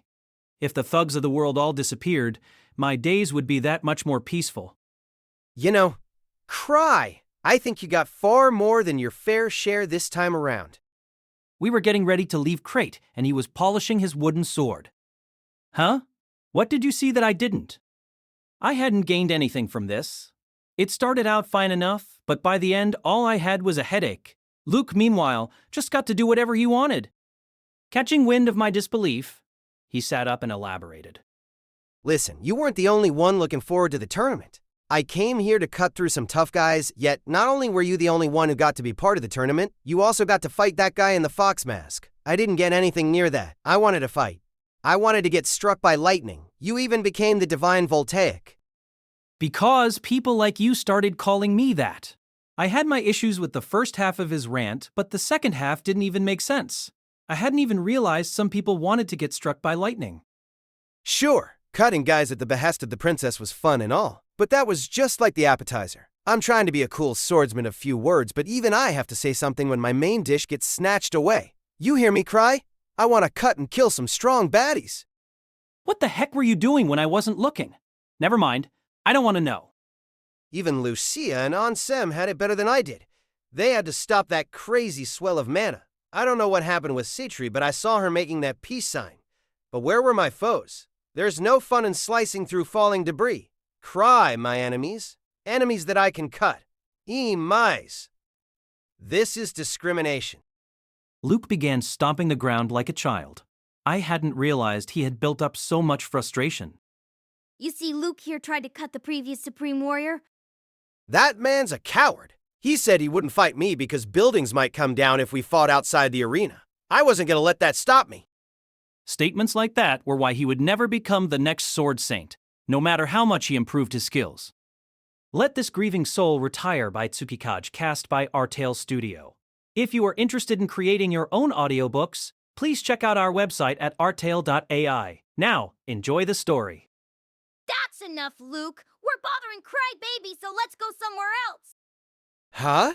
Aren't you in the same boat as me? Yeah, if you weren't, then I'd be the one stomping my feet, but I cannot stomp you. I guess she still had a sense of shame after all. Honestly, I had no idea how Luke expected me to satisfy his demand for enemies. As she dragged Luke away, Liz turned and pointed a finger at me. Don't think I'm any happier about this than Luke is. I'll make sure you find me a chance to make this up. It seemed I owed her something. I didn't know what to do about that. Let me be clear. Despite how Luke made it sound, I'm not any more pleased than he is. I missed an exam for this. Then I was forced to put a stop to that relic. I expect compensation as well. I lost Kilyamina and didn't even get my hands on the organization I was expecting. Oh. Lucia knocked her off her feet with a wind spell. I saw how happy you were. You made that peace sign. What a harsh way to cut someone off, even if they were your childhood friend. If you ask me, those guys with their fox masks were to blame for all this. If anything, I wanted compensation as much as everyone else, but I decided I'd better keep that to myself. Are you my only ally, Ansem? Though I don't suppose you'll rein in Citri and Liz for me, will you? Was that an affirmative? As we left the town, I made a point of ignoring whatever conversation Luke and Citri were having. You know, Luke, when you think about it, things are just getting started. Remember, Cry just picked a fight with the world's largest criminal organization. So we're gonna have lots of enemies? I'm certain of it. There were far too many people willing to accept a fight I wasn't offering in the first place. At this point, 1 or 2 new ninjas were a drop in the bucket for us, but I still thought it might be better to not go outside for the foreseeable future. Just when things had been slowing down too. I wasn't remotely good at detecting presences, so keeping an eye out for foes that might or might not be around the corner was draining, even when a certain relic kept me perfectly comfortable. If there was one silver lining, it was that even I could detect something as immense as one of the phantom foxes. Just as I began to search my memory to ensure there wasn't anything more I needed to do in Crate, 2 familiar faces poked out from the carriage next to ours. My hand went to my forehead. It was Gauf and Sora from the Fox Mask fan club temp name. Sora, however, wasn't in her usual pure white robes but instead something you might see any of the townsfolk wearing. She had also cut her hair and now had glasses. Gauf had crutches, making me think he had been hurt or something. Of all the people I had been in contact with, these 2 might have been the only ones I had personally inconvenienced. Sora, how are you? Sora nearly jumped out of her skin. She quickly turned towards me and said, Shh. Cry, I'm no longer Sora. Huh, did something happen? Quite a number of things. I'm making an escape. I've got an opportunity that probably won't come twice. What in the world happened? What in the world? You gave us this chance when you fought off the boss. The organization is in chaos, and I hear our boss is in a fight with another boss, meaning they have no time to spare for us. I imagine this is what you envisioned when you let the boss escape? Why, yeah. Was this places today? Wait, I'm behind. What's this about me fighting some boss? What's going on? We've decided to cut our losses and break from the organization. Delph is an exceptional person. Even after the truth got out, many of his subordinates were willing to stand by him. Our prospects of making a complete getaway are looking very good. Hey, Sora! Who you talking to? A large man appeared from the other side of the carriage. He was about 6/10 of an Ansem, and I felt like I had seen his face before.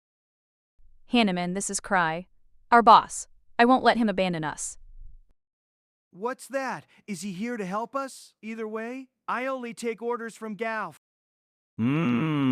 Wasn't this the guy who had attacked the museum? The one Cry took out? It was delayed, but the gears in my head started turning. I fought off some boss? I'm also some boss? Boss? I had a very bad feeling about this, so I decided to stop the gears from turning any further. Of course he'll help us. He is, after all, the 1,000 tricks. Everything dances in the palm of his hand. He would never just use us, then disappear. Sora sounded both deferential and spiteful, like she wasn't the one who had insisted on pushing forward with the lie. I didn't answer immediately, but I let out a resigned sigh when I saw Sora's attitude persist. I don't quite get it, but why not come to the Imperial capital? It's safe there, and I really think you should try selling in Arizushi. It would be a lot better than being part of an organization like that. Probably. Gauf, the Imperial capital. Let's make for the Imperial capital. Cry will assist us. What a strange idea. Usually, you would hide someone in the forest. I've never been to the Imperial capital. This wasn't at all like the Sora I recalled, and I was pretty sure you should only hide someone in the forest if you thought they could survive out there. Getting involved with Sora any further seemed like a pain, albeit for different reasons than before. Behind me, Citri was waiting silently, but anxiously.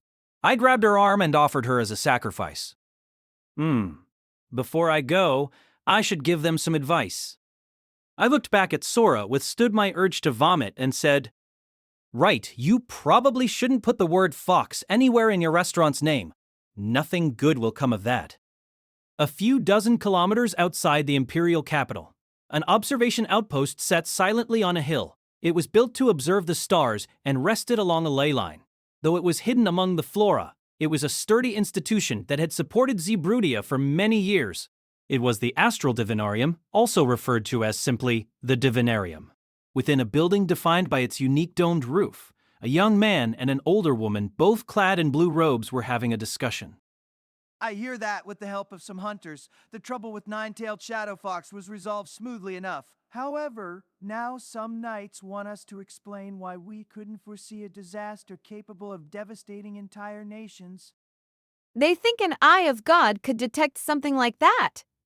Nothing man-made could possibly make a splash large enough. In the center of the room was a crystal ball a few meters in diameter. It was a relic that drew upon the power of the sky and all beneath it in order to reflect phenomena in its many forms.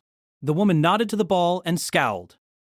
Those lot could learn a thing or two about patience. This place handles any and all mysterious occurrences, and even we have to take extreme caution when handling prophecies. The Divinarium's prophetic abilities could hardly be called infallible. When talented astrologians harnessed the forces of nature, accurate predictions could be made, but not at will. On numerous occasions, the Divinarium had accurately predicted a disaster and thus allowed the military to move in advance so that they might mitigate the damage. On the other hand, there were also many disasters they had failed to foresee. This gave the Divinarium a reputation as the oddball among the Empire's public institutions. Prognostication isn't possible through sheer determination. You're quite right. That's what we told them, but then they asked why we couldn't foresee it. If the 1,000 tricks could. The old woman sighed when she heard the name of the free-spirited man who had been entangled in every recent major incident in Zeebrudia. Him again? I'd hazard that his predictions come from somewhere quite different from ours. That's the man who gladly subjected himself to tears of truth, isn't he? If I had my wish granted, he'd become one of us. She raised her head and looked towards the crystal ball, then jolted. This reaction? I see it too. A black dot, almost like a stain, had appeared on the otherwise transparent ball. Like a cloud of fog, it expanded until it covered the entire surface. The crystal had many different ways of conveying the future, but this was leagues more foreboding than anything in recent memory. The younger astrologian's eyes were as wide as they could go. The older member steadied her breathing and said, "It's a strong prophecy if you can see it too. This is much worse than the Fox incident. Just what the knights were hoping for. Report this to the capital. Tell them it's a shadow big enough to blanket the entire city." My word, I've heard that name before. Your mask and appearance, it all rings a bell. You're that famous hunter, aren't you? They were in a remote village far from any major cities. Its population was less than 1,000. Its only defenses consisted of a wooden fence, and there wasn't even an Explorers Association branch. When the town found itself with an emergency too big for it to handle, the normal response was to head to the association branch in the next town over. Once again, they had shamefully put in a request with the association after being unable to handle some monster trouble. However, this time, they were met with a tall, magnanimous young man. He had finely shaped eyes and hair as black as the night. In his hand was a staff unlike anything most ordinary hunters could get their hands on. There was a gold gem at the top of it, and it had a peculiar glint. Hearing the shock and bewilderment in the chief's voice, the young man simply gave him a thin smile. That alone took away the breath of the prominent villagers gathered in the chief's house. There was no doubt about it. This was the preter-human artificer. The 1,000 tricks. The 1,000 tricks. The man causing such a stir in the great empire of Zeebrudia that the echoes could be heard even in a remote village like this? 1. That couldn't be me. I'm still yet to make a name for myself. As such modesty, there's just one problem. I understand you graciously came all this way for us, but we don't have the money to pay a high-level hunter such as yourself, especially if you brought your party with you. A treasure hunter's bread and butter was raiding treasure vaults. How often they chose to take on other quests was a matter of personal preference, and not many villages had the sort of coin that could entice a high-level hunter. That, however, wasn't the only reason the chief was confused. Behind the young man were a few more young men and women. all of whom looked a few grades less impressive. It wasn't the kindest way to put it, but it was true, than their leader. Still, they matched the description of the party led by the 1,000 Tricks. It would take considerable optimism to think a town like this might have the money to hire a single high-level hunter, to say nothing of an entire party. This quest wasn't even a particularly dangerous one in the first place. A party of moniker bearers was complete overkill. Besides, when putting in a request at the association, the villagers had said payment was open to negotiations. Who could have expected their request would be answered by such a famous party? You said payment is negotiable? I understand you're not at liberty to reward us lavishly. However, our name is one known by many. If we work for too little, the association will be none too. There's no need to pay us. We strive for nothing more than to be treasure hunters. What? He knew that there were all sorts of hunters out there, but he never thought there were ones who would work for free after coming all the way out to the middle of nowhere. What in the world were these people doing here? The 1,000 Tricks appeared to be brimming with confidence, but his comrades were all clutching their heads. What the hell, Cool? I thought we were supposed to be living the easy life. Well, what do you want me to do? Krahi's pure. It wasn't supposed to be like this. When they had found an extraordinary young man with a name strikingly similar to the famous leader of grieving souls, their intent was to manipulate that resemblance to their benefit and reap the profits. This was their leader practicing his lightning magic, a part of Krahi Andrihi's daily routine.